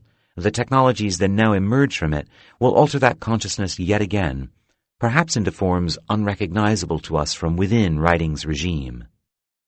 Recently, our attention has been focused on this very splintering of attention, and the extent to which changing habits of hand and thought make different minds, different capacities, even and especially different imaginations. Does the supposed demise of handwriting presage diminishing educational outcomes? Can the success of Asian students in engineering and the sciences be attributed at least in part to the rigors of learning pictographic writing systems? These specific fears strike me as metonyms for larger, more amorphous anxieties, timorous responses to modernity, many of which precede the emergence of networked media and computers by a matter of centuries. One of the most measured and searching explorers of these anxieties is the writer Nicholas Carr, whose 2011 book The Shallows plumbed the prospects of catastrophic cognitive and hence cultural change in the computer age. Carr's particular nexus of concerns arises in reflection on neuroplasticity, an emergent understanding in brain science of the physiological changes taking place in the brain over the course of human development. Once considered a static organ, the mature human brain in recent years has been shown to be remarkably pliable and rewirable, and some of the most pronounced and best studied changes in wiring take place in response to changes in the ways in which we feed the brain information.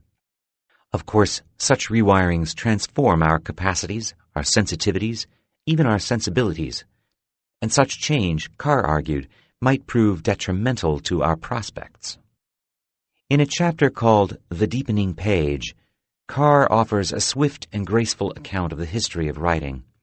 He traces the rise of logic, coherence, and depth from magical formulae scratched on potsherds and wax tablets by the ancients, through the pious allusions of the Middle Ages, to the graceful periodic sentences of the 18th century. Their prose represented not only a formal triumph, but a neural one as well. To read a book was to practice an unnatural process of thought, writes Carr, one that demanded sustained, unbroken attention to a single, static object. Such reading was valuable not just for the knowledge readers acquired from the author's words, but for the way those words set off intellectual vibrations within their own minds. In the quiet spaces opened up by the prolonged, undistracted reading of a book, people made their own associations, drew their own inferences and analogies, fostered their own ideas. They thought deeply as they read deeply. To Carr, the story of manuscript printing and publishing is the rise of the deep page, with modern literature as the apotheosis of literacy.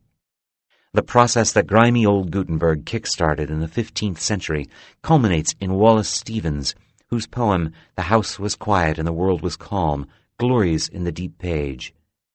The quiet was part of the meaning, part of the mind, the access of perfection to the page. The trouble is, it didn't feel this way to many people going through these changes at various times in the past. Not to the manuscript bookseller Vespasiano da Bisticci, who condemned the coarsening presence of printed volumes in libraries devoted to books in manuscript. Not to Pope Paul IV, who started the Index of Prohibited Books during the so-called incunable era following the advent of movable type. Not to Pope Urban VIII, who tangled with Galileo. Not to Jonathan Swift and Alexander Pope. Not to the French monarchy in advance of the Revolution. To many in the midst of changes wrought, our minds and morals were changing too swiftly as they sought to stay afloat in the deepening page. The printing press never only produced the kind of deep reading we admire and privilege today. It also produced propaganda and misinformation, penny dreadfuls and comic books offensive to public morality, pornography, self-help books, and much that was generally despised and rejected by polite culture. Readers in the 18th century in particular were offered a tantalizing selection of bawdy images and tawdry tales.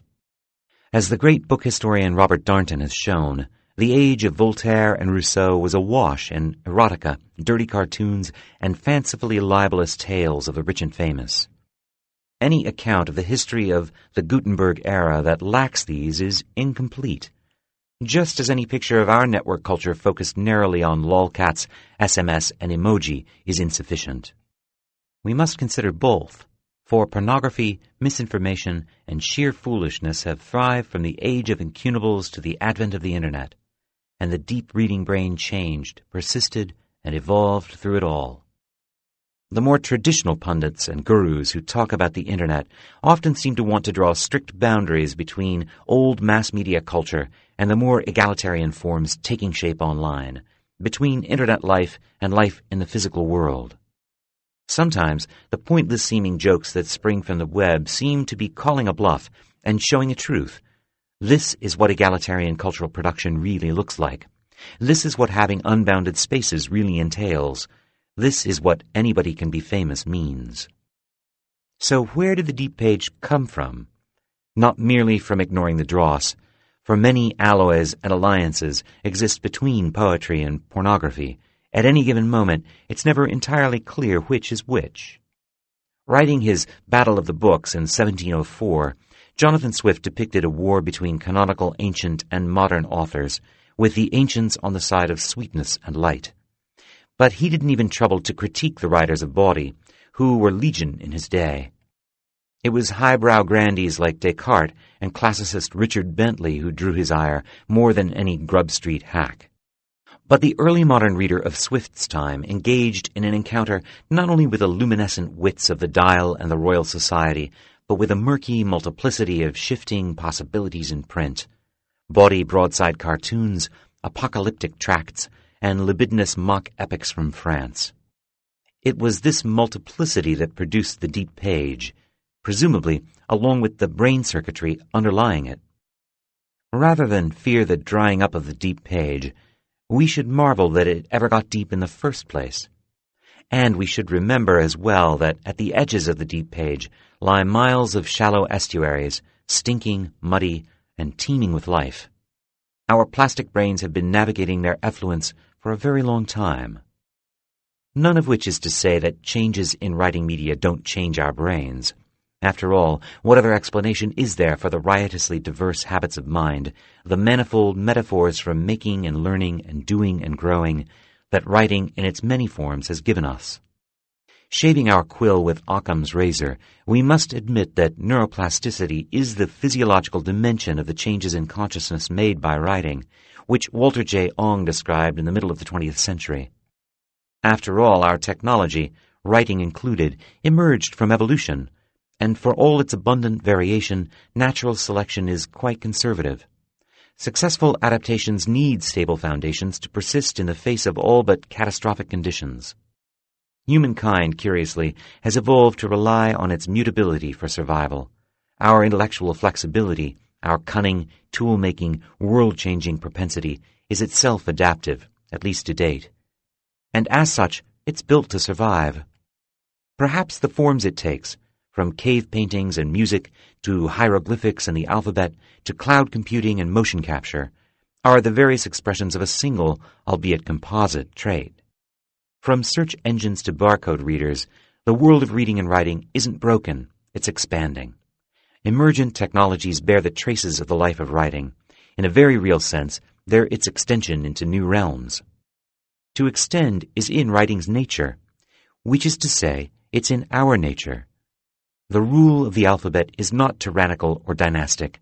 Instead, it's another form or style, one among many that have arisen to teach us how to bring meaning forth out of the world's blooming, buzzing confusion. Writing doesn't force or command. It teaches. The order it bestows on the emanations of human consciousness cultivates an architectural aspect to the imagination. Into the forests and dark waters of myth and memory intrude the letters, those subtle conductors, cobbling together colleges and choruses of thought. Many thinkers note that writing's ways seem to echo through cultural and social forms, offering not only tools but patterns by which to organize life. For thinkers like Ong, to whom the transition from oral to written culture loomed so large, this resonance is the force that shapes civilization, determining structures of governance, modes of narrative and argument, even consciousness itself. Does Western civilization really look like the alphabet? And if it does, is that because writing forces us into alphabetized boxes? Similarity doesn't imply causality, although perhaps it points to deeper causes. Writing didn't create our impulses to order, to compare, and to taxonomize. It built upon these inclinations and brought them to flower. That many cultural forms, from music to architecture to politics, participate in such flourishing doesn't point to an imperium of the alphabet, but points instead to the more profound and rudimentary dispositions that evolved over millennia prior to writing's emergence. Different writing systems engage other evolved impulses. Ordered political structures, the column and the arch, patterns in weaving, music, and storytelling. They're like eye spots on the wings of butterflies, or orchids that evoke the sexual structures of insects. But we can take heart from this, for mimicry, symmetry, and economy aren't only the stuff of evolution, but of poetry as well. In this view, culture looks like a reboot of the riotous, implacable diversity that is such a prominent feature of life. A new platform, an open-source operating system compared to the massively parallel, simple but slow mainframe system that is biological evolution. Where biology provides a slow but certain nursery for the cultivation of adaptations, culture, ultimately a province of nature, albeit an infinitely capacious one, provides a kind of hothouse to nurture a rough-and-ready toolkit of means to survive. What culture seems to do is offer an adaptive circuit with a quicker feedback mechanism than raw natural selection, one that operates on a cycle much shorter than the reproductive cycles of a species. And writing, in this sense, is a signal development in the speeding up and intensification of culture's capacity to develop new forms. Reading of the kind held dear in the modern West was hardly birthed solely by the printing press. The exposure of medieval children to books and reading also paved the way. As George de la Tour dramatized in his painting The Education of the Virgin, books became an important component in domestic scenes. A candle, a glowing tome, and the rest of the world held in chiaroscuro abeyance. Such scenes of domestic bibliophily are by no means rare. As Nicholas Orme discusses in his great study Medieval Children, manuscripts provide repeated interpretations of this scene. The Golden Legend and the 2nd century apocryphal work, the Book of James, both report that Mary, daughter of the elderly and infertile Joachim and Anne, was sent to the temple in Jerusalem for instruction. But artists persisted in imagining a domestic education for Mary, seated before her mother with an open book between them. These depictions often illustrate the first pages of Books of Hours, the medieval devotional books that began with the words of Psalm 51, "O Lord, open my lips, and my mouth will proclaim your praise." In this way, artists tied the intimate domesticity of shared reading with images of epiphany and oral surrender. Such scenes paved the way for books to engage the Western imagination in its deepest recesses, and helped to bring the book down from its scholarly and liturgical heights to a matter of personal experience. To this day, books are domesticated for us by our childhood excursions among their pages, a critical period of reading that provides patterns for the book's place in civilization. The warm and wondrous domesticity of early reading contrasts markedly with the ways in which children have historically learned to write. From cuneiform to the Palmer method, the drills and sessions of rote memorization that accompany apprenticeship in the craft of writing have traditionally tended toward rigor, with occasional forays into outright abuse. With its complex nestings of language and graphic form, cuneiform must have been especially vexing and painful to learn.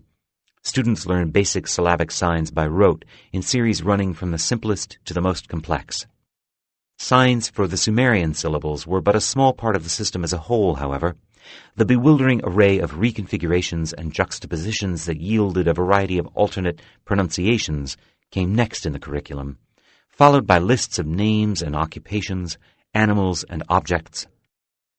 Finally, the copying of texts could begin.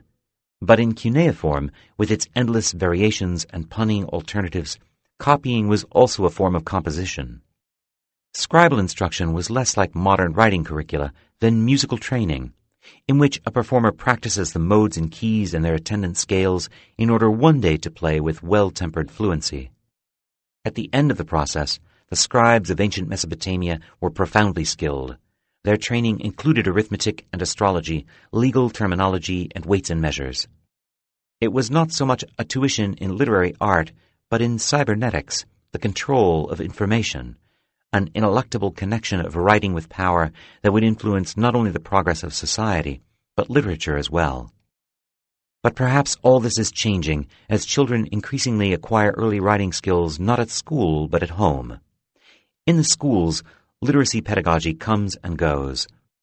At present, the traditional phonetic, sound-based systems are resurgent, with so-called whole language approaches taking a back seat.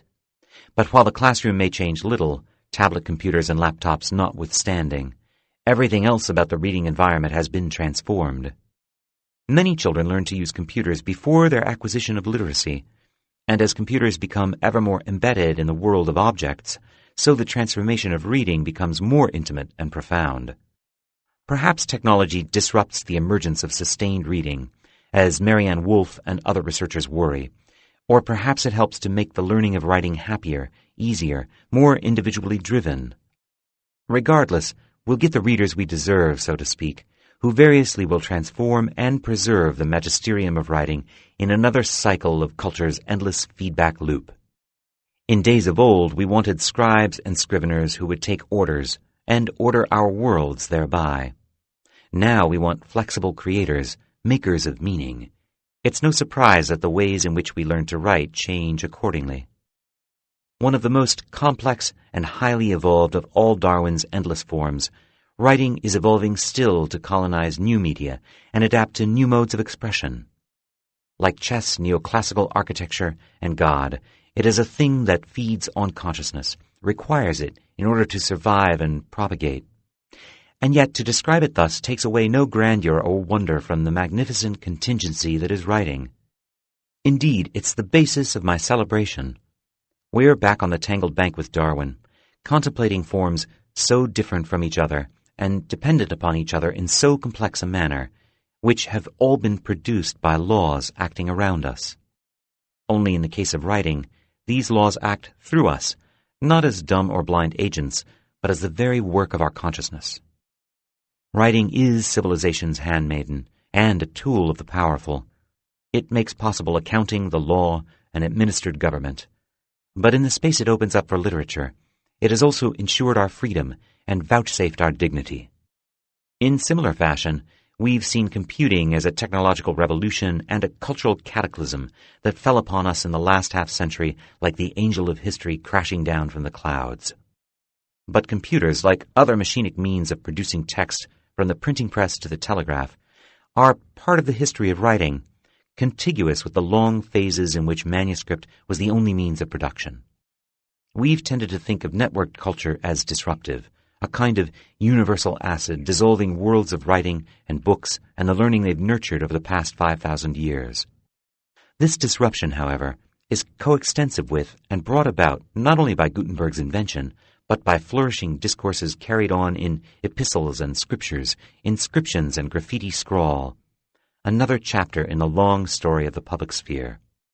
We've tended to think of electronic writing as austerely disembodied, divorced from the warmth and materiality of real writing, its drying clay, plowed wax, stretched hide, and crisp paper. But its entanglements, too, are material, not only in the charismatic devices that body forth its signal, but in the channels in which it flickeringly runs: copper wire and fiber optic, solder and silicon, and the farther ends of the electromagnetic spectrum. Of course, even to pose dichotomies, a cycle of disputes between oral and literate, manuscript and print, the press and the computer, is to run into difficulties. For as we've seen, there never was only one kind of manuscript production, never a single medium in which handwriting could be produced. From the first, all four of the classical elements could make a medium for the written. Skins and plant fibers, the stuff of parchment, papyrus, and paper, are all derived from living things, already amalgams of the elements. Mineral inks marry earth and fire to water, all distilling a logos born in the breath and carried on the wind. And in electronic form, writing still mobilizes these material properties in expressive ways. For the sake of writing, we raze forests and burn coal by the trainload, but these are mere scratches compared with the vast Ozymandian ruin our other civilized habits threaten to make of the earth. The crucial question is not whether our attention spans will evaporate, our cultural standards wither, our styles and genres fade. It is this: can writing help us undo what we have done with it? Whether in the form of spell or star gauge, scribal scrawl or machine-legible code, or in its increasingly abstruse and vibrant electronic modes, does writing give us the means to outpace, and ultimately to stay, the devastation wrought by our comprehensive material entanglements? When the Pioneer space probes left Earth in 1972 and 73 on trajectories that would carry them out of the solar system, they carried plaques emblazoned with depictions of a nude Caucasian couple, various glyphs meant to help extraterrestrials identify the probe's astronomical origin and context, and a series of captions and messages encoded in a cipher based in binary mathematics. The astronomer and author Carl Sagan devised the plaque with Frank Drake, a pioneer of the SETI, Search for Extraterrestrial Intelligence research program. Sagan's wife, Linda Salzman, provided the art. A few years later, Sagan recruited a team of experts in music, astrophysics, and recording technology to prepare the Voyager records, each of which was covered with a plaque based on the Pioneer model, as well as a tiny amount of purified uranium incorporated into the electroplating of the record's cover to act as an atomic timestamp, measuring the age of the probes on the scale of the 4.5 billion-year half-life of uranium-238. No one can know whether aliens will ever decode Sagan's elegant, austere inscriptions. The odds against are, well, astronomical.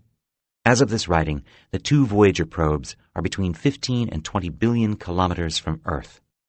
Transmissions traveling over the deep space network at the speed of light take more than 15 hours to bridge the gap. And yet, despite the distance they've traveled, the probes are still in the solar neighborhood, mind-bogglingly far from other systems. Voyager 1 won't pass within 2 light-years of another star system for some 40,000 years, and Voyager 2 will come within 5 light-years of Sirius in about 300,000 years. The probes are now moving through the heliosheath, the outer layer of the Sun's atmospheric influence on the verge of interstellar space. Regardless of their speed relative to the Earth, in galactic terms, they're very nearly stationary, joining the vast dance of stellar and dark matter in its stately 250 million-year orbit of the Milky Way. As Sagan himself admitted, the message of the probes was meant in the first instance for a contemporary, earthbound audience, to remind us that we're all in it together on the tiny blue marble of Earth, and secondarily to serve as a time capsule. In Murmurs of Earth, which documents the Voyager Golden Record project, Sagan tells the story of Esarhaddon, the 7th century BCE Assyrian king who had inscribed plaques deposited in the foundations of monuments as messages for future times. Esarhaddon's monuments were carved from precious stone, bespeaking the meaning of beauty to the Assyrians and the power they found concentrated in it. Humans had long made sacrifices to send their wishes to the gods, votive offerings from the Latin votum, or vow. A votive impulse consecrated not to the gods or to the dead, but to the alien unknown or people of the far future, speaks to one of civilization's restless ambitions, the desire to be remembered. There is even a probe with such a purpose, its plaque meant not for extraterrestrials, but for the equally alien future inhabitants of Earth. The Laser Geodynamic Satellite, or LAGEOS, was launched in 1976 to facilitate the measurement of continental drift, with a second LAGEOS set loose from the shuttle Columbia in 1992. The probe itself is a magnificent object, strikingly different from run-of-the-mill satellites, a ball of solid brass more than half a meter in diameter, weighing roughly 450 kilograms and dotted with reflectors like a large disco ball. LAGEOS carries no electronics or other instrumentation.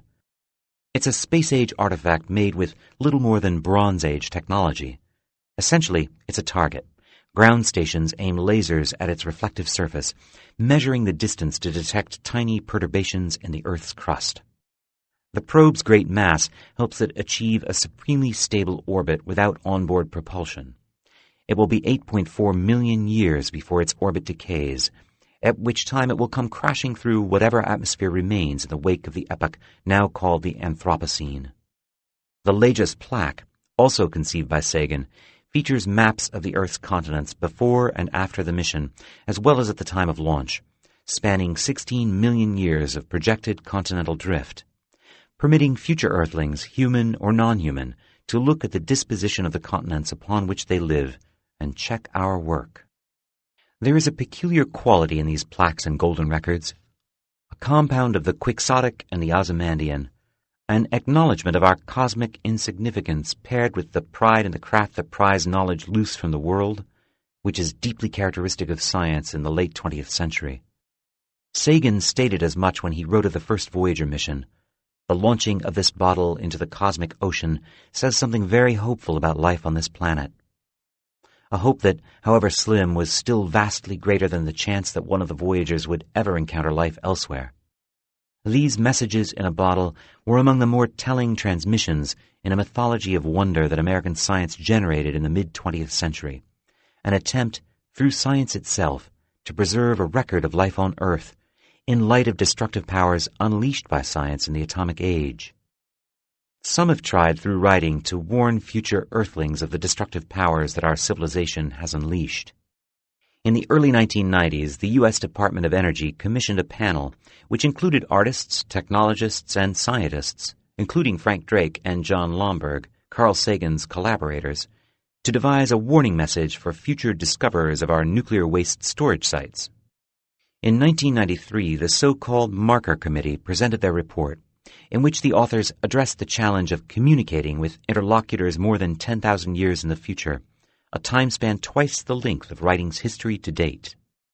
They proposed that various design elements be introduced in the landscape, including fields of foreboding spikes and black obtruding stones. But inescapably, they fell back on writing. This place is a burial place for radioactive wastes. We believe this place is not dangerous if it is left alone. We are going to tell you what lies underground, why you should not disturb this place, and what may happen if you do. By giving you this information, we want you to protect yourselves and future generations from the dangers of this waste.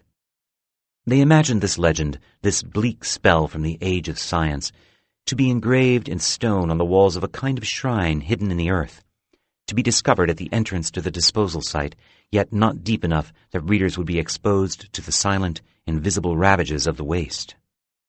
Radioactivity declines exponentially with time. By 10,000 years after the waste was buried here, the waste will be no more hazardous than the ore from which the radioactive material was taken. There is a picture showing the 4 brightest stars that can be seen from the site: Sirius, Canopus, Arcturus, and Vega. The position of the star rise changes in time, and lining up the angles of the star rise with the map will show how much time has passed since the site was closed. Here the committee's warning turns a note of the scientific sublime, indicating our discovery of the gorgeous enormity and cold longevity of the cosmos, which accompanied our revelations of the nature of matter and energy. and they conclude with an admonition to rely on writing's ancient rituals, delivered in the simple prose of modernity. Do not destroy these markers. If the message is difficult to read, rewrite the message in your language in the blank area on this wall. If the markers are worn or missing, add new ones in longer-lasting materials in languages that you speak. This site, built by the United States of America government, represents a first attempt to responsibly dispose of wastes for an extended period of time. Look on our works, ye mighty, and despair. The message has not yet been inscribed, much less delivered. Politically and culturally, we have not yet come to grips with the enormity of our long-term impact on the planet, the catalog of which extends beyond radioactive waste to encompass habitat destruction and mass extinction, pollution, and climate change. In North America, the construction of adequate facilities for the long-term storage of radioactive waste has proven politically impossible, and the sites that exist here and elsewhere around the world are far from ready to close and seal off. Thus, the extant messages our civilization has left for the longue durée remain hopeful, triumphant. Plaques on the Apollo landers, now lodged on the moon, read, "We came in peace for all mankind." But the Marker Committee's message, which as yet has not been emblazoned on plaque or stone, may be the truest and most urgent message our civilization could offer to future generations. What will survive, of course, won't be these celebratory apostrophes and dire warnings, in any case, not ever as they were intended. It will be the many-colored, provisional jumble of writing in toto, fragmented and scrawled, that our descendants will be left to decipher. The clay shards and well-rubbed papyri, the clumsy looping window scratches, and elegantly indecipherable graffiti. A palimpsest of palimpsests, letters overlying letters, both shoving one another down and urging one another on. Writing arose as an instrument of already complex human societies, the endowments and outputs of which now threaten not only our species, but the very future of life itself. It's far from clear that writing will help us to avoid the destructive forces civilization has unleashed. But one thing we can depend upon, for its ubiquity and durability, its proliferative vitality, its urge to record and connect and knit itself into the warp of the world, our writing will outlast ourselves. Afterword. Page as mind. What else than a natural and mighty palimpsest is the human brain? I write out De Quincey's question, with which this book began, a second time. How has it changed in light of the 60,000-some words that intervene? Thomas De Quincey was a romantic, in touch with both the animal basis of human ingenuity and its highest, most exalted forms. We call him a romantic largely because, at the age of 15, he read the lyrical ballads and broke out of his dreary boarding school to go find William Wordsworth. On that attempt, he made it as far as his mother's house, although eventually he would spend a good deal of time with Wordsworth, living in the poet's former abode, Dove Cottage in the Lake District, turning to writing whenever he was short on cash, a recourse one hears of rarely nowadays, and taking a good deal of opium when he wasn't.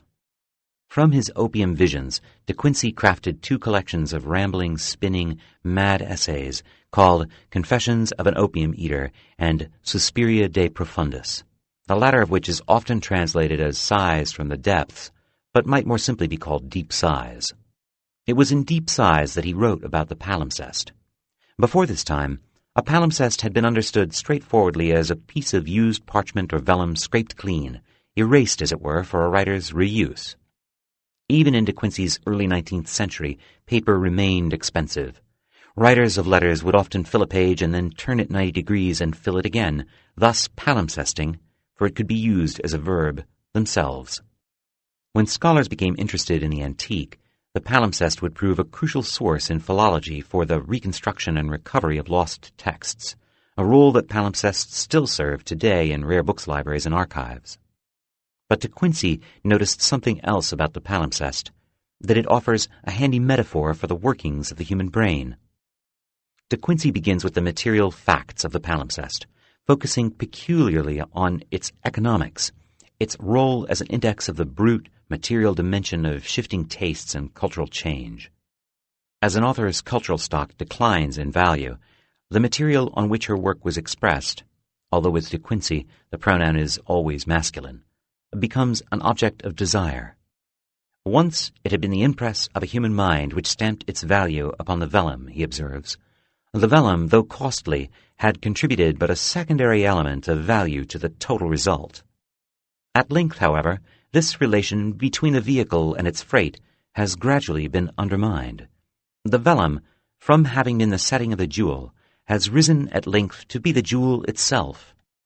And the burden of thought, from having given the chief value to the vellum, has now become the chief obstacle to its value, nay, has totally extinguished its value, unless it can be dissociated from the connection. Thanks to these merely fortuitous economics, De Quincey observes, successive generations left us records of the past, and with this record an irony, for it was precisely each intervening generation's desire to overwrite, to efface, to forget, that made the preservation possible.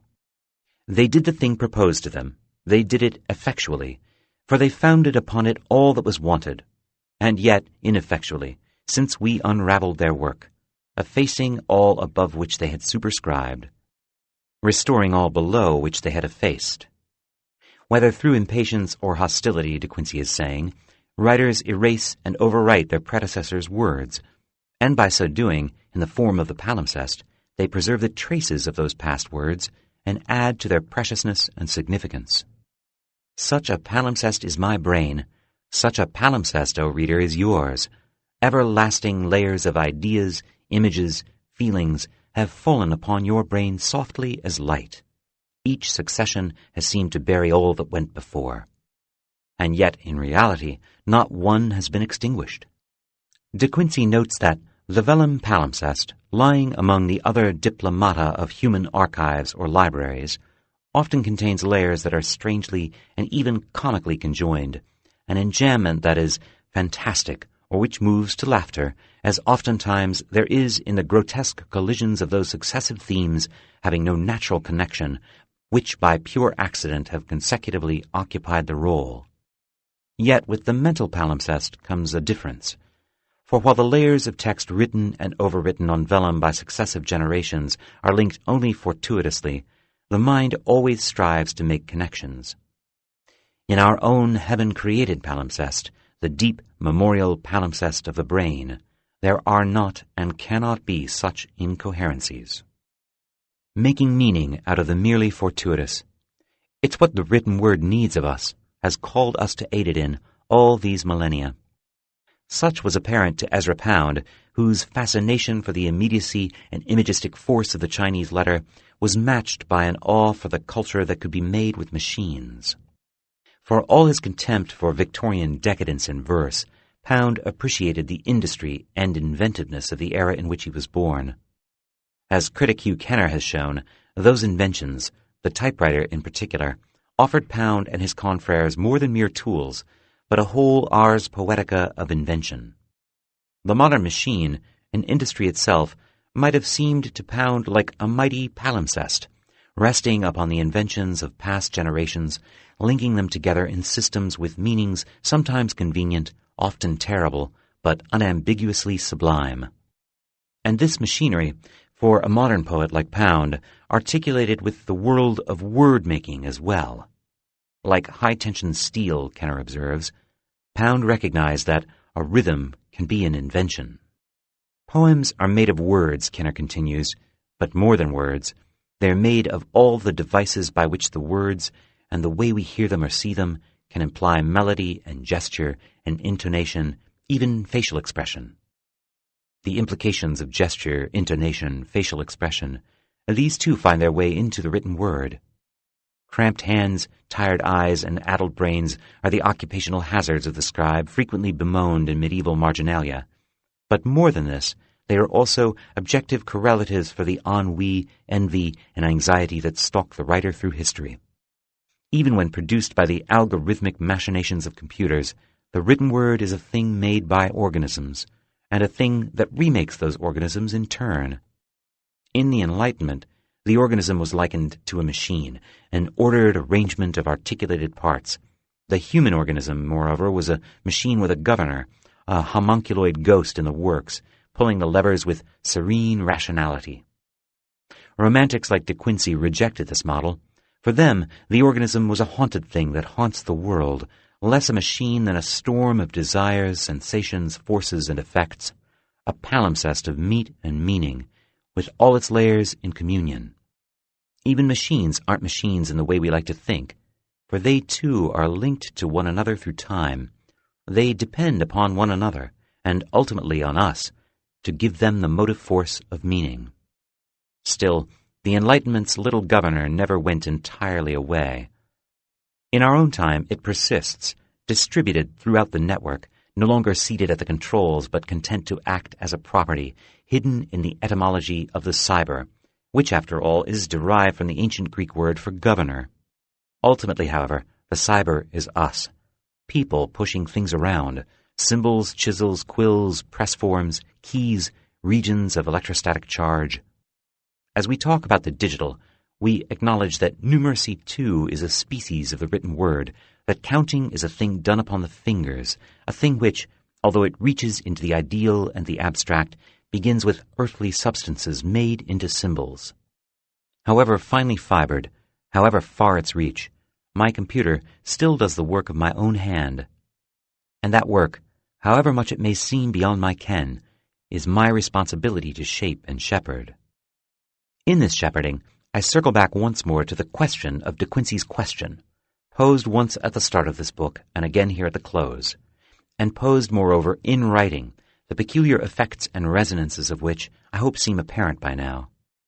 For in fact, I copied the words using the keystroke Command-C, and then pasted them, complete with supporting punctuation, typeface, and font stylings, from the top of the document in which I'm composing the book. How does this act differ from the uncanny copying of Freud's magic writing pad, with the ghosts of scribbled letters plowed into the wax? How different is it from the blottings and erasures of Marshall or St. Paul? I copied the first instance of De Quincey's question by transcribing the passage from a reading of an electronic text in a format that doesn't support copy-paste, forcing me to key in the words. Those key taps, registered as events by the committee comprising the computer, the network, and the code that runs the web-based word processor I use, were archived in an unseen data table so that I can retrieve and make use of them later. 10 years after beginning this book in earnest, it has spread bits of itself across many such tables, in information packets flung about the world from server to server, and in the bones of files in numerous versions of 3 or 4 text editing programs. And in this uncanny phenomenology of writing in the 21st century, the palimpsest I've made of De Quincey's question turns its terms around. From the metaphor of the mind as a page to the seeming possibility that the page, the very one upon which these letters are appearing to me in the 12-point font of the Georgia typeface, is a kind of mind as well. Marshall's sponge lifted a limpid trace of damp ink from the striated surface of the papyrus. In medieval hands, the penknife flaked and chipped at a sheen of iron gall ink until enough vellum fiber had given way to ghost the letters into near oblivion. To recopy a passage as I have done here, scribes in times past turned variously to memory, oral discourse, and to tumbly, dingy bits of movable type. Now bits of messages fling about over circuits, whirling together in command performances of letters, words, and passages new and old. Is this new kind of page a mind to overturn the mind as page? I don't think the outcome is so simple. For across all of these surfaces, it is human relationships, among us all as readers, thinkers, and writers, that set the temper of the music we make. Those relationships eventuate in code now, in software, as much as the hierarchies of the schools, the tutelage of calligrapher and pupil, or the terse contract of writers and publishers. And it's through our relationships that we make minds of people and pages, all of us together in the written word. This concludes Palimpsest by Matthew Battles. Narrated by Matthew Battles. Copyright 2015 by Matthew Battles. This unabridged audiobook is published by arrangement with W. W. Norton & Company, Incorporated, and was produced in the year 2015 by Tantor Media, Incorporated, a division of Recorded Books, which holds the copyright thereto. Please visit Tantor.com for more information on our growing library of unabridged audiobooks and to take advantage of special offers.